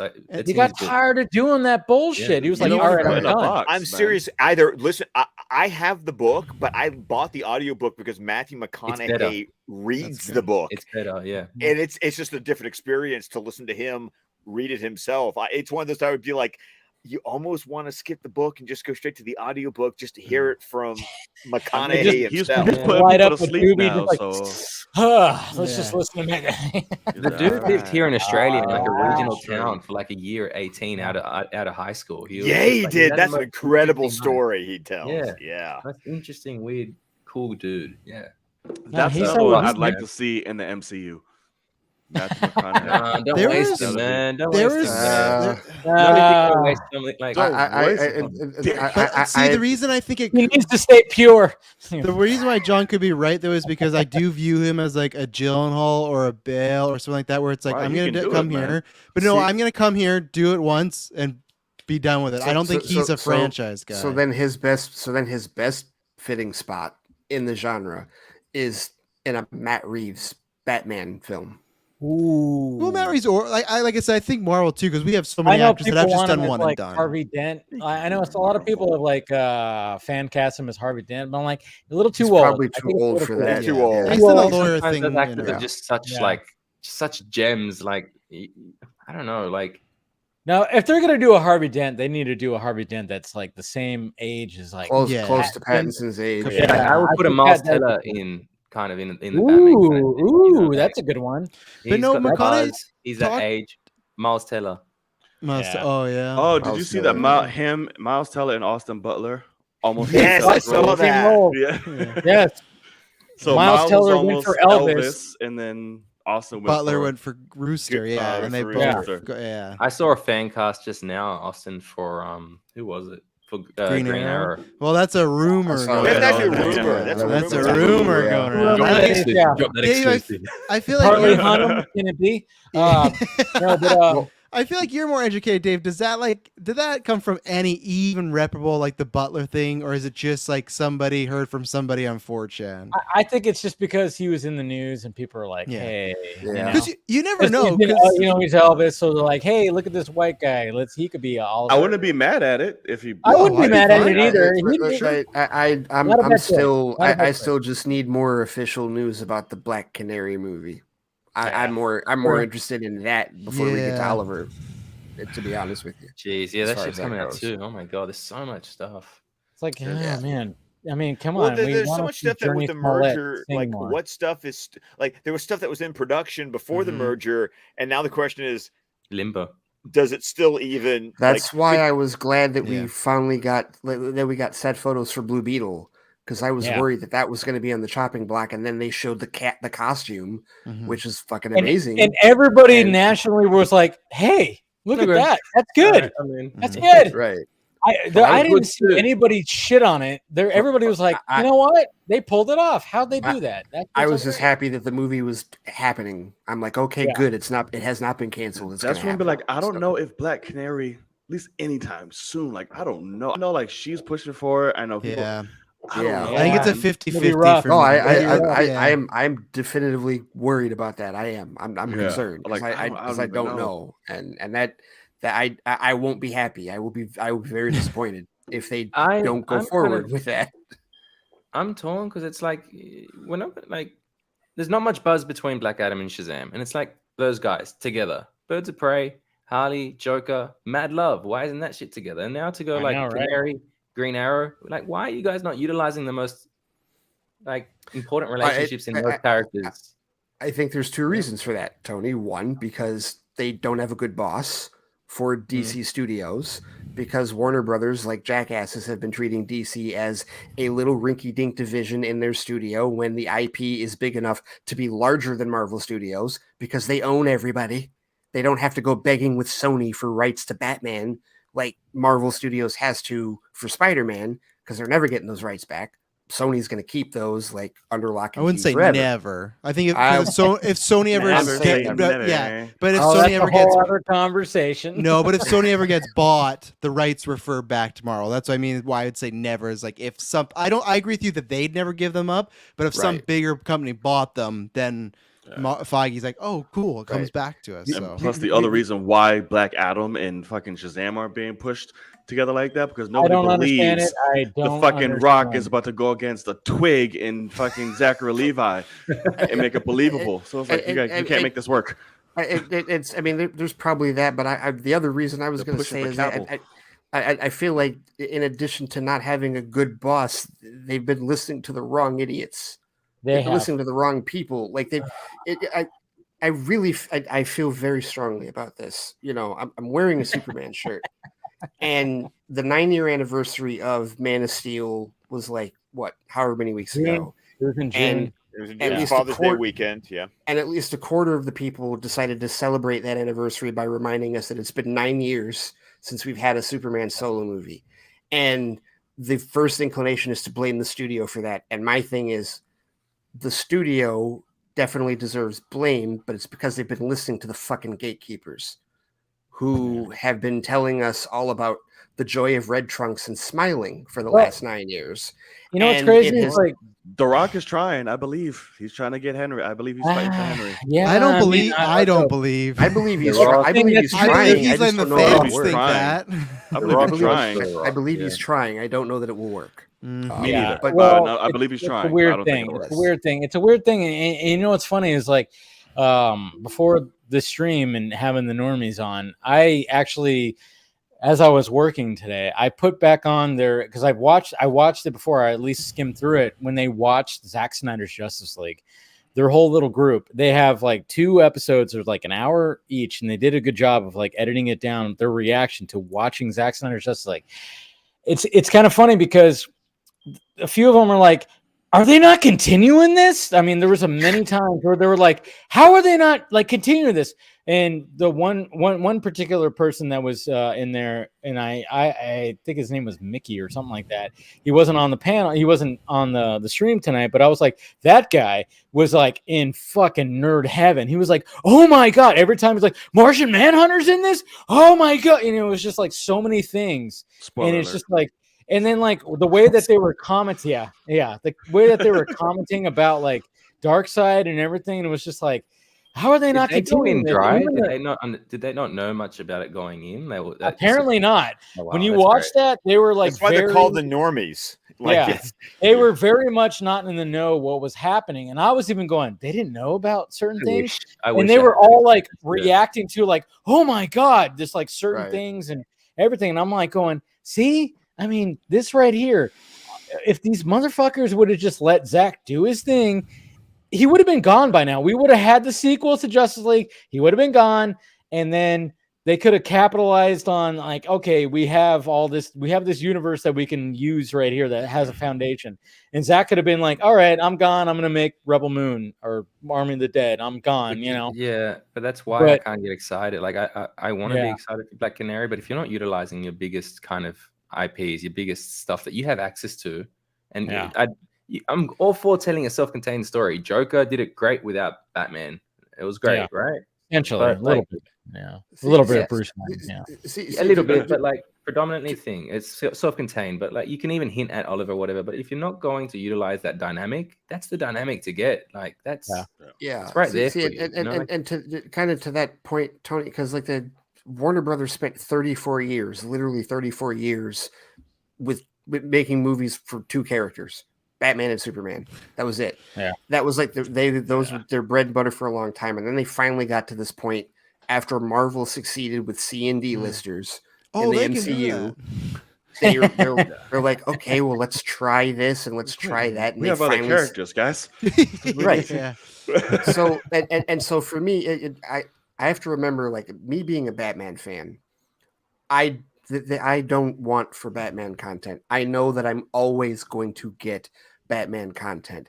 Superman fans are not in my position this year. I knew I was getting the Batman, and I knew I was going to fucking love that movie. I knew, and I know I'm going to get another one. Right? These are just there's death, taxes, and Batman movies. Seriously, that's how it goes. So, but for all of these other characters, you can't say that. You're not certain. So that's why I like that they're finally expanding. And giving us a Shazam film, or they gave us Birds of Prey, or that they're doing the Suicide Squad, and I like Studio Squad is whatever, but like the Suicide Squad I enjoyed. So it's like they just need order. They just need organization. That's like saying a lot. Like I'll take whatever's kind of coming. Like Netflix first dropped. Yeah, cool. They got all these shows, they got all these things, and then it's like people start realizing, hey, sometimes more just because you're doing this and doing that, slapping stuff on. Oh yeah, Netflix was like quantity over quality for a little bit. That's why recently was like, no, we got to do quality over quantity here. And I'm not suggesting that DC all of a sudden launch into quantity, but I am saying that you could do you can do a lot more than just Batman and Superman, because you spent damn near 40 years only focusing on those two. So I don't have an issue with them branching out, but no, you can't ignore like Batman and Superman. Well, can I ask a question that has been because it's been funny watching people's reactions when we got the news, and then me just trying to be a rational fan, thinking through not conspiracy theories, but just like actual like business possibilities here. It's getting exciting. Not that. Don't get too excited, Travis. I'm rather boring. He is. Oh, he is. I'm getting excited too. Yeah, you're getting a tingle. Yeah, a little tingle in the dingle. Go ahead. Okay. With the announcement that we got a couple of weeks ago that they're finally releasing the HBO Max exclusivity of Zack Snyder's Justice League, and that it's going to become available for digital purchase. Okay. Now, I've had several conversations that have resulted in these basically cut and paste replies, because I got sick and tired of having the same question asked over and over again. Yes, international people, in the United States, we cannot buy it digitally. We could buy it physically, or you could subscribe to HBO Max. They wanted us to do the latter. Yep. Right. You had two options in the United States. Remember all the bitching and complaining you did about the HBO Max thing? That's because the remedy to that was, well, you have to buy it and own it. Right. We didn't get that, and so now we have the option to buy and own it outside of an HBO Max subscription. So that's the first cut and paste thing I've been saying. Interestingly enough, I'm still waiting to see, because we're like a week. It'll be a July week. 19th. Yeah, July 19th, a week this Tuesday. It is still not listed as a Movies Anywhere movie like every other Warner Brothers movie, because Warner Brothers is one of the 5 studios that does Movies Anywhere. which means that if I buy it on iTunes, or if I buy it on Vudu, or if I buy it on Google Play, or if I buy it on Amazon, if I buy it in one place, I would, if I have all these accounts connected, I get it everywhere else. Right now, it's not movies anywhere. If I want to complete my collections, the way it's listed right now, I have to buy it on iTunes. And then I have to buy another copy on Vudu. And then I got to buy another copy on Amazon. No, it's possible that they'll update that in the next, because like I have to do that with Paramount movies. I got to do that with Lionsgate movies, you know, because those aren't movies anywhere studios. But right now, Zack Snyder's Justice League is the only Warner Brothers picture that, like, I got to pre-order this puppy in like all the places. That's because why you posted that little thread, huh? Exactly. That's horrible. Right. Now, granted, I'm getting a 4-hour movie for $15 because it's only $15 on it's only $15 on Vudu, it's only $15 on iTunes, it's $19.99 on Amazon for some reason. Of course it is. Fucking but here's my idea. We know that, and this is not an original thought, other people thought about this too, but so you've had over a year of exclusivity, and this is the longest exclusivity that other HBO Max movies have been available to purchase before now. It's like this one is finally being released. Is this a show me the numbers kind of game? Because I'm also thinking about, I'm not thinking about Justice League sequels, but I am thinking about maybe something like the Air Cut, like it, because the demand, the money. How much is this audience? How much is this audience still out there? It's not a true representation of it though, because like you've had the release already. Everybody that was going to buy it has bought it, right? So it's like you're asking these fans to do that again and show up purely just to show faith. No. I'm saying they're showing up because I want to have a digital copy of this movie that as much as you own a digital copy outside of an HBO Max subscription. So that, because there was something that someone else brought up, because I never download things on HBO Max, but apparently downloads on HBO Max expire. If I download something onto my iPad from my iTunes account, it stays downloaded until I tell it to take it off my iPad. And so I'm not saying that we're asking them to show faith. I'm just looking for the fact that I was not given a free digital code when I bought my 4K. So I want that digital copy to complete my digital libraries where literally every other movie is. There's this big hole in my library where it's like, it goes from Wonder Woman to Aquaman, and in between there should be Zack Snyder's Justice League. And I want to fill that hole in. So that's where I'm coming from. I think there's two things that come to mind with this for me. The first thing is I think that literally Zaslav looked at it and said, why the fuck aren't we selling this on digital? I think I think that literally happened. And he's like, why?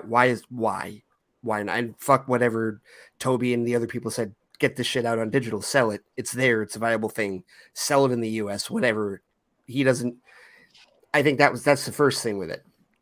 I think as the second part, like, as far as like watching the numbers, I wouldn't put a ton of weight into it. However, I do think, and we've talked about this before, again, whoever the new DC boss is going to be, is going to have to eventually make the decision on whether or not you're going to continue with the roots of what you already have in the DCEU, or if you're going to scrap all of it and hit the big release button on everything. And this could be part of that decision. This could be at least some data to look at it and go, okay, how viable is what we still have in terms of making that decision? Because I've noticed in the last couple of weeks, how strong is the foundation?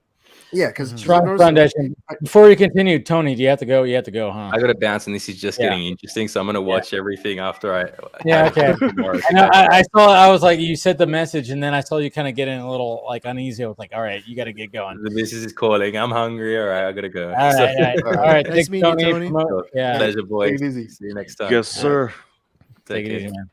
Because, like I said, I'm trying to have a fair, rational discussion about this. This is not me fanboying. This is me asking real questions. I've noticed in the last couple of weeks that more and more DC fans that were even some of the some of the strongest proponents of the Snyder Cut, the rational ones, not the psychos, like the rational members of the Snyder Cut fan base in the last couple of weeks have emailed me and have flat out said on Twitter, reboot it.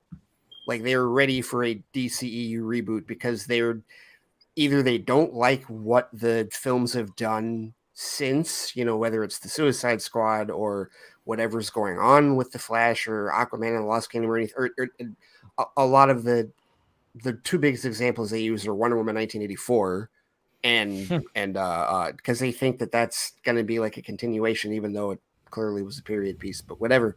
Like, I'm just seeing more of a push from even the more loyal Snyder Cut fans to be like, you know what, we're tired, we don't give a shit, reboot it. And I just want Ben back. Well, there's and there's that contingent too, right? But like, so I think that the studio, that is a decision they're going to have to make. That's a decision that the new boss is going to have to make. Like, do I stick with what I have? You're totally right, Ray. Or do I hit that reboot button?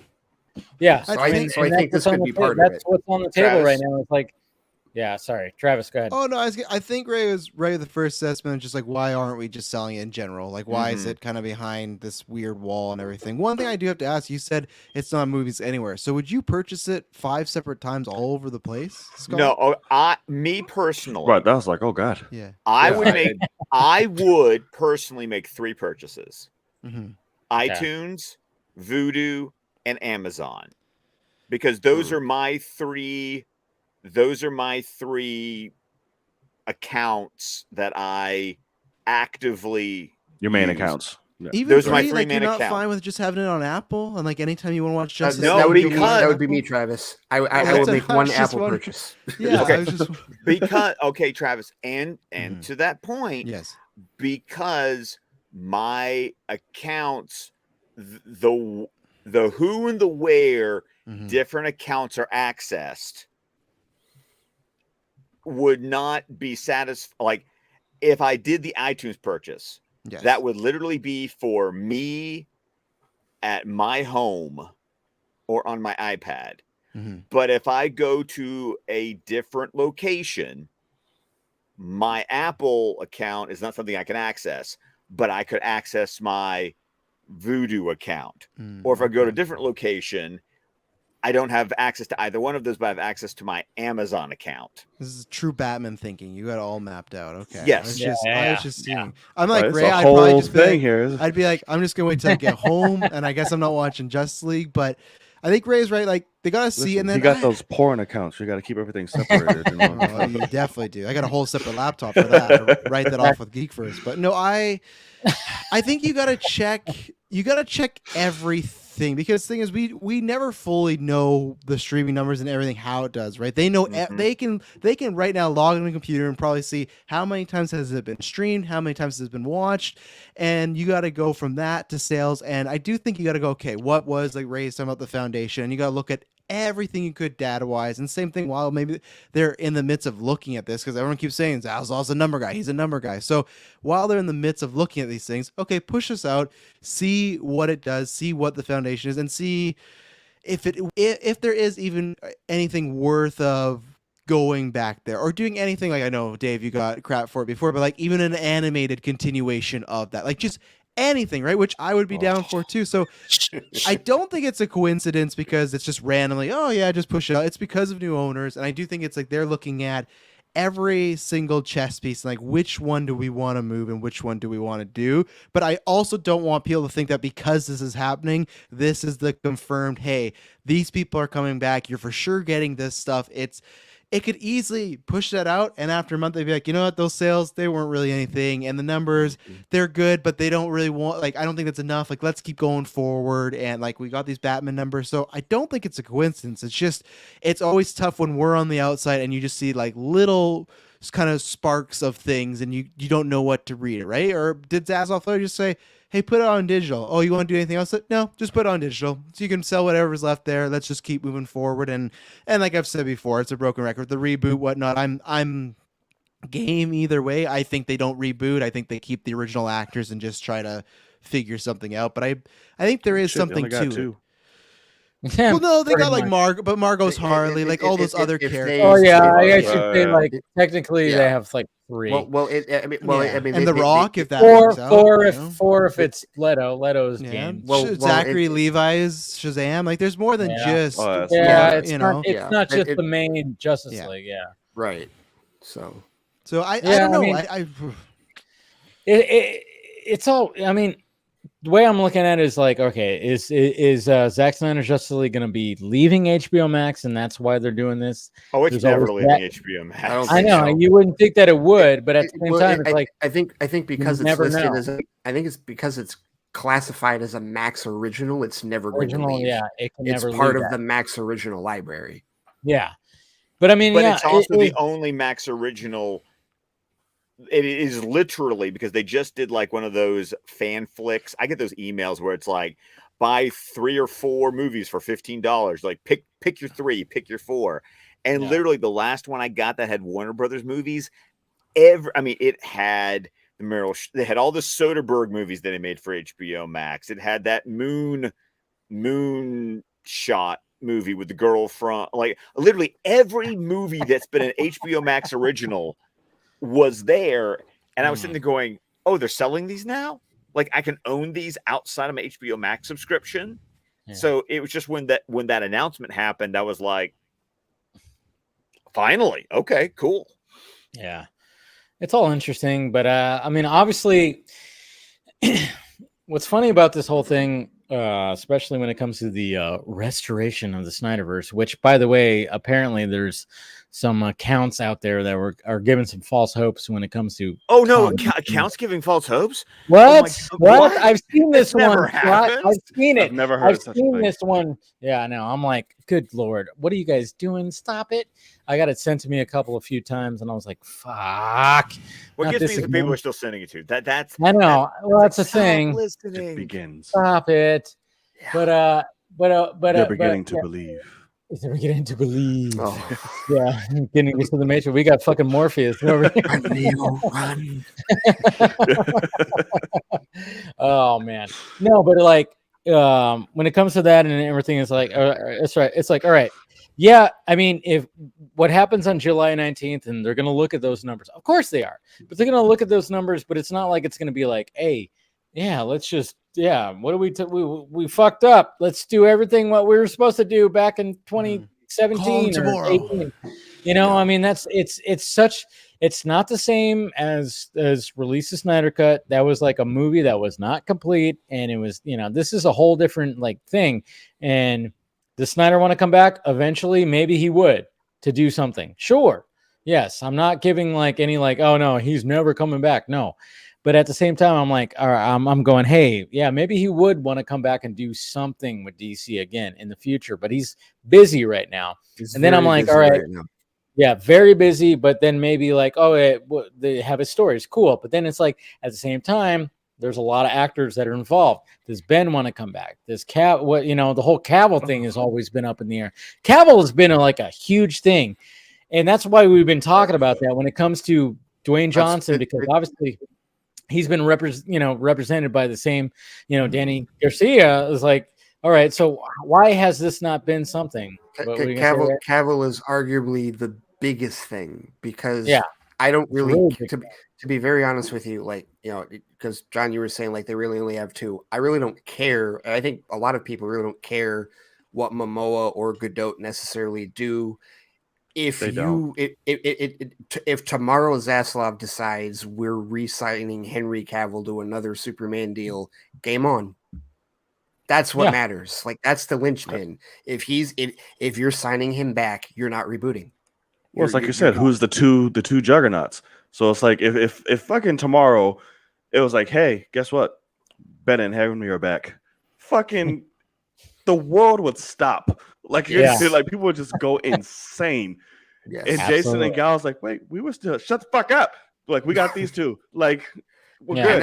And that's no disrespect to them. It's just we know where the bread is buttered with respect to DC. Yes, and the finest of butters. Well, quite honestly, like I mean, you could even relate that. Like, I guess the Marvel equivalent would be like, if tomorrow they're like, okay, we signed Tom Holland to another Spider-Man trilogy, and we have our X-Men cast. At that point, I don't give a fuck what they do with the Avengers. Yeah.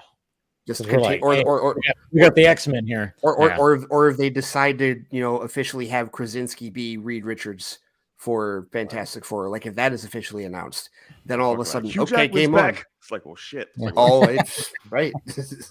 Yeah, that would blow up the internet. Yeah, it would. It would.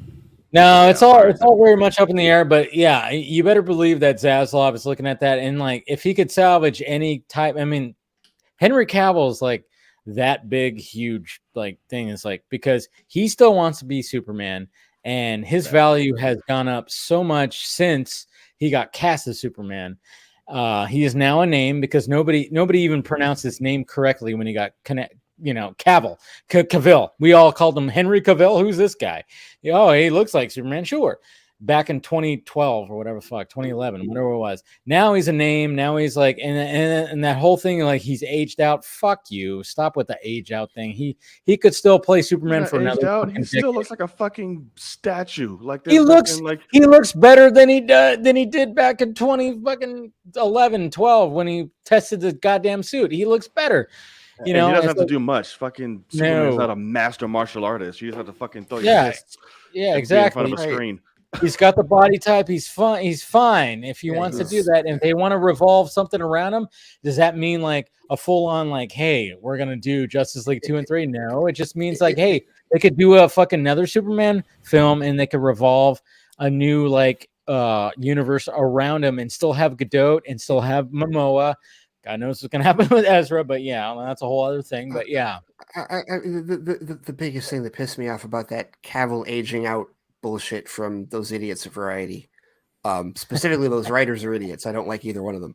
But like, you have an actor who is just 3 years younger than Henry Cavill that is playing a version of Superman who's been the protector of Earth for 20 years and has a wife and 2 teenage boys on a show that got renewed for a 3rd season.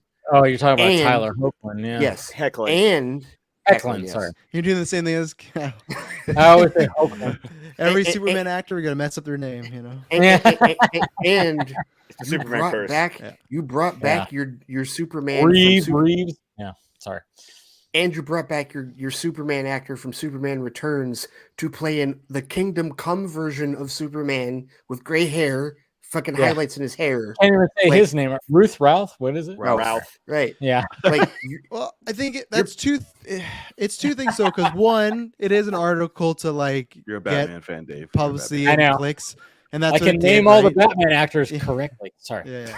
No, like that article did its job to get people's clicks because people say, "Oh, I hate that they write this shit," but then they quote tweet it, and then you give them the money, and they're happy with it, and you get them exactly what they wanted.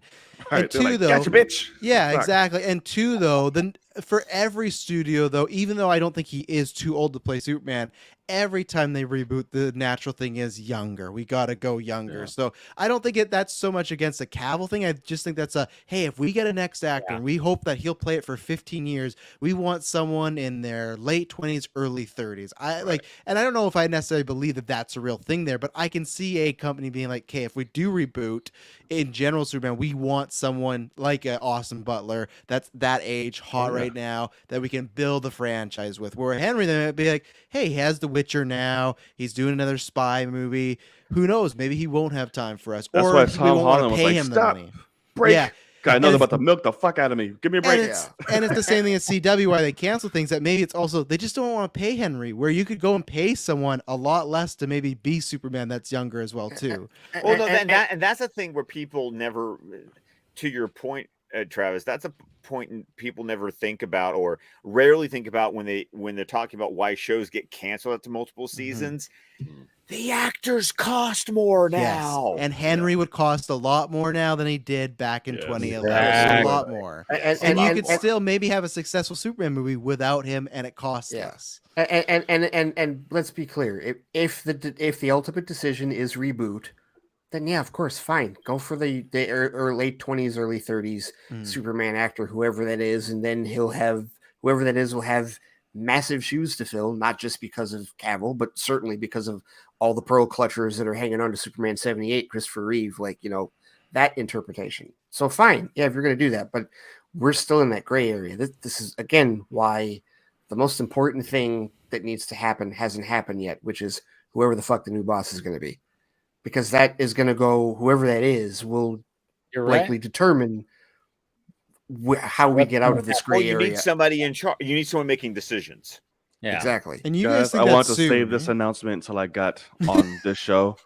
I am officially the WB's latest president. Stop my way. I know, right? John, they told me the same thing. They told me the same thing. What's going on? God damn it! They told me first. Okay. Yeah. But you guys think that sooner rather than later, right? Because I don't know if we get that in the summer of the president. I don't know if it's going to happen. I'm not giving. Well, yeah, that's well. The thing is, though, Travis is like it's Zaslav. He works fast, and it's like from what I gathered, from what I heard, is like he's been trying. But the thing is, nobody wants the job. Nobody wants the good because it's such a fucking mess. I always hate it when I see people like on Twitter go, "Hey, Zack Snyder should do it. Deborah Snyder should do it. James Gunn should do it." It's like, stop announcing directors to run a studio. Fuck no, they don't want to do that. It's also a mess, but we also don't know exactly what Zaslav's saying in them, right? Because we're thinking like, I come to Ray and I say, "Hey, Ray, I want you to run DC Studios," and that's it. And Ray might go, "Okay, I'll take the challenge."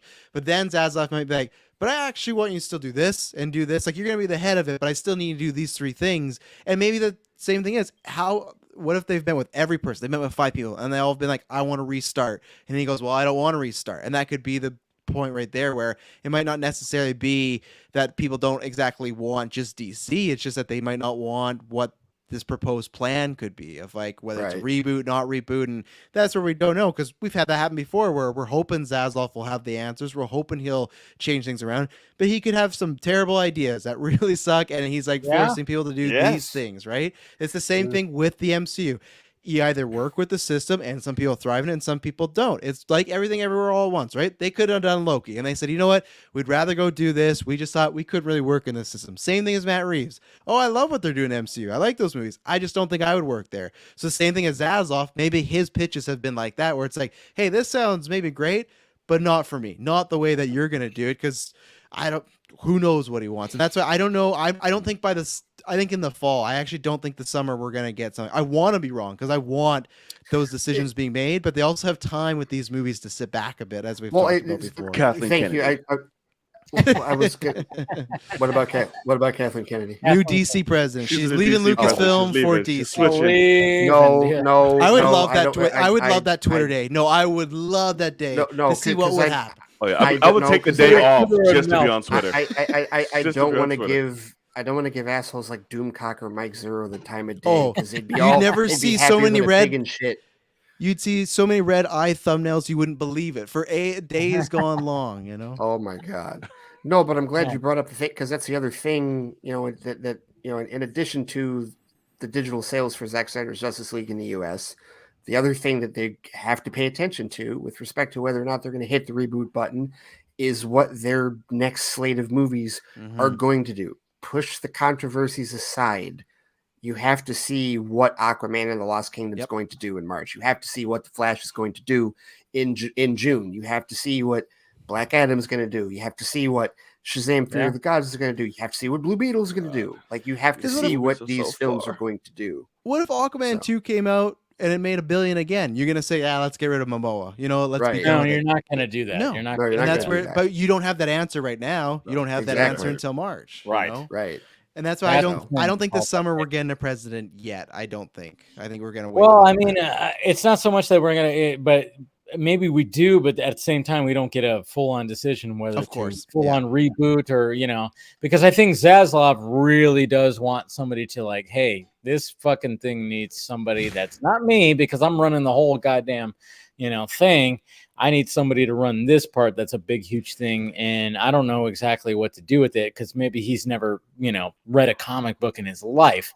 That's what I'm kind of wondering. Is like the dude's probably, he knows the characters, but probably doesn't know much about him. Never read a book or a comic book or anything. And Flash comes out July, right? Yeah, June. June. So we will literally still be talking about this in a year because they're not going to announce, hey, the Flash is coming out, but we're rebooting everything. Like this is exactly right. So we still won't know till even plus than a year. Even they could decide. They could get hired tomorrow and say, hey, after that Flash movie, we're killing everything. We're starting over. But they're not gonna come out and say that. The same way Ben Affleck was like, I can't wait to be the Batman in Matt Reeves movie, but he was already out at that point because he had his personal stuff. So it's like, and even with Justice League, why would you want to see Justice League if he's like, yeah, I'm fucking done with Batman. I don't like being Batman anymore. They're gonna they will stay silent until that slate. And we still got Batgirl. We don't even know the date. Right, because Batgirl's that weird. Batgirl's that weird pocket where we know Keaton is Batman in that movie. But obviously, Batgirl has to wait until the Flash does whatever the Flash does to bring Keaton. Such a weird thing for it to make fucking sense while he's here. But exactly. At the end of the day, like I just like whoever the boss is, I just need DC Studios to exist. Right. No more of this division under Warner Brothers shit. Make it its own separate studio where whoever that boss is has the autonomy and only answers to Big Boss Zaslav, same way that Feige only answers to whoever Chapek now. Yeah, Chapek now, yeah. Right. Well, he got extended, right? Didn't he get like a 2025, yeah. So yeah, 3 years. 3 years. Which was weird. I had somebody send me an email like asking if they were going to keep him or not, and it's like, well, he just got extended, so I guess the answer is yes. He's been kept. Yeah, he's here for 3 years. So, but he hasn't been without controversy. That's for damn sure. But no, that type of autonomy. I will feel better 50% of the way if that just even happens. Yeah. If we're just to that point, we're taking. Listen, it's a roll of the dice. Whoever the boss is. Because whoever that boss is going to pick they're going to make a decision that we're going to like originally or we're going to not like originally. And then we'll have to make a decision for ourselves as fans on whether or not we're going to be open-minded to whatever their plan is. But just build a fucking plan. That's what it is right there. And stop stop thinking directors are going to want to take the gig. They don't. Directors want to make films. That's what they do. Stop saying that it's either going to be Zack Snyder or it's going to be James Gunn or Matt Reeves. Not going to be either one of them. They want to make film. They want to create somebody. It's going to be Deborah either. Not going to be Deborah either. She wants to make film for her husband. It's fine. But I think this is a good spot to end the stream because we're going over 5.5 hours. Ooh, good stuff. But yeah, great conversations to be had tonight. I should say tonight. Always. Yes, always fun on the Vodka stream. Thank you to the Normies. Of course, Suraj. Some fun people, by the way. They were great. Really Patrick nice to and Rana. Yeah, it was awesome. I'm glad that they showed up. Hopefully, they show up again. Just shows, because originally they're like, hey, can we do 45 minutes? They stayed for almost 2 hours, and that's just shows you right there. Vodka stream's a good time. But let's go around the horn. Scott, you're going to send us off. So let's go to Travis first. And go ahead, promote yourself, sir. Yeah, this was a fun week. It was a good mind break. I did First Aid for 40 hours this week, and I was just happy to just be free of it. But yeah, you can find me at Travis B. Snell. Pretty much everything we talked about, I'm talking over there at Geekverse, whether it's Ms. Marvel, Thor. We'll be doing lots of coverage for Comic-Con because you got the DC stuff, you got the animation coming out. Yeah, and I cannot wait for that. I get giddy about those panels. Like if we get the Phase 5, whatever I love seeing. I'm a fucking planner. I'm Monica for Friends, so I love seeing a nice chart with a bunch of dates. Like you should see the Geek First calendar. It's planned all the way to February 2023, and I did that shit. So yeah, find me there. This is always a fun time. I hope you gentlemen have a good weekend. Oh, there you go. All right, John. Yeah. So you can find me right here on the tube at Night Entertainment Network, where every Tuesday, me and my buddy Logan, who was on here, what, 2 shows ago? Was it 2 Three. shows ago? We got to get him back. We got to get him back. Shit, goddamn, 3. I'm getting old. Yes, host our live show every Tuesday at 9 p.m. Eastern Standard Time. So make sure you guys come and hang out with us. You can find me on all forms of social media, which I have to start putting down here in this little lovely thingy. At John Knight _. So yeah, come hang out and chill. And Ray. On Twitter at the Flightcast, you can find my weekly podcast and my blog at theflightcast.com. The podcast, my goodness, my feedback portion, the Hexagon, has taken a life of its own. It's amazing because we have some really awesome conversations about stuff, and people apparently like hearing me wax and pontificate on different geek questions. There's some of them are ball busters too. Like, I don't know if Scott, if you've heard. So did you hear Sam's question last week about Zack Snyder's Justice League and the Avengers? I did not. Oh my goodness, you need to listen to that one because that was he knew what I was going to say, but it was quite an intriguing answer. But yeah, this week's episode will be my comprehensive review, spoiler filled, of Thor: Love and Thunder. I didn't hate it. Just go ahead and say that I didn't hate it. But I will be specific about certain things with respect to it. As soon as we sign off here, even though it is late, I am going to resume watching The Boys because I want to finish talking, because I want to talk about season 3. I also got to get caught up in Strange New Worlds because I have an email about that as well, so I can talk about that too. There's so much good shit to talk about. Ms. Marvel's finale is next week. I've got to watch all of that. Yes, it is. I got to watch all of that. I want to catch up. I hate that it's ending. Dude, you're going to enjoy it, Scott. It's actually, I can't believe how good it is. It's so good. Scott, they're lying to you. They're fucking lying. They're lying straight to your face. What? You want to see some bad CGI, Scott, that's going to bug you? Just you fucking wait till you watch Miss Marvel, man. No. Just you wait. The blasphemy. We're not talking about the CGI. We're just talking about the story. Okay. On this show. Go ahead, Ray. Well, yes, I will be. Yes, I will talk about all of that with it this week and next week on at theflightcast.com. There it is. Scott. Of course, you can find me on Twitter at ScottDC27. You can find my podcast at DC Squadcast, where podcasts can be found, where our next episode of Batman Scene by Scene will include our breakdown of Batman busting into the Iceberg Lounge.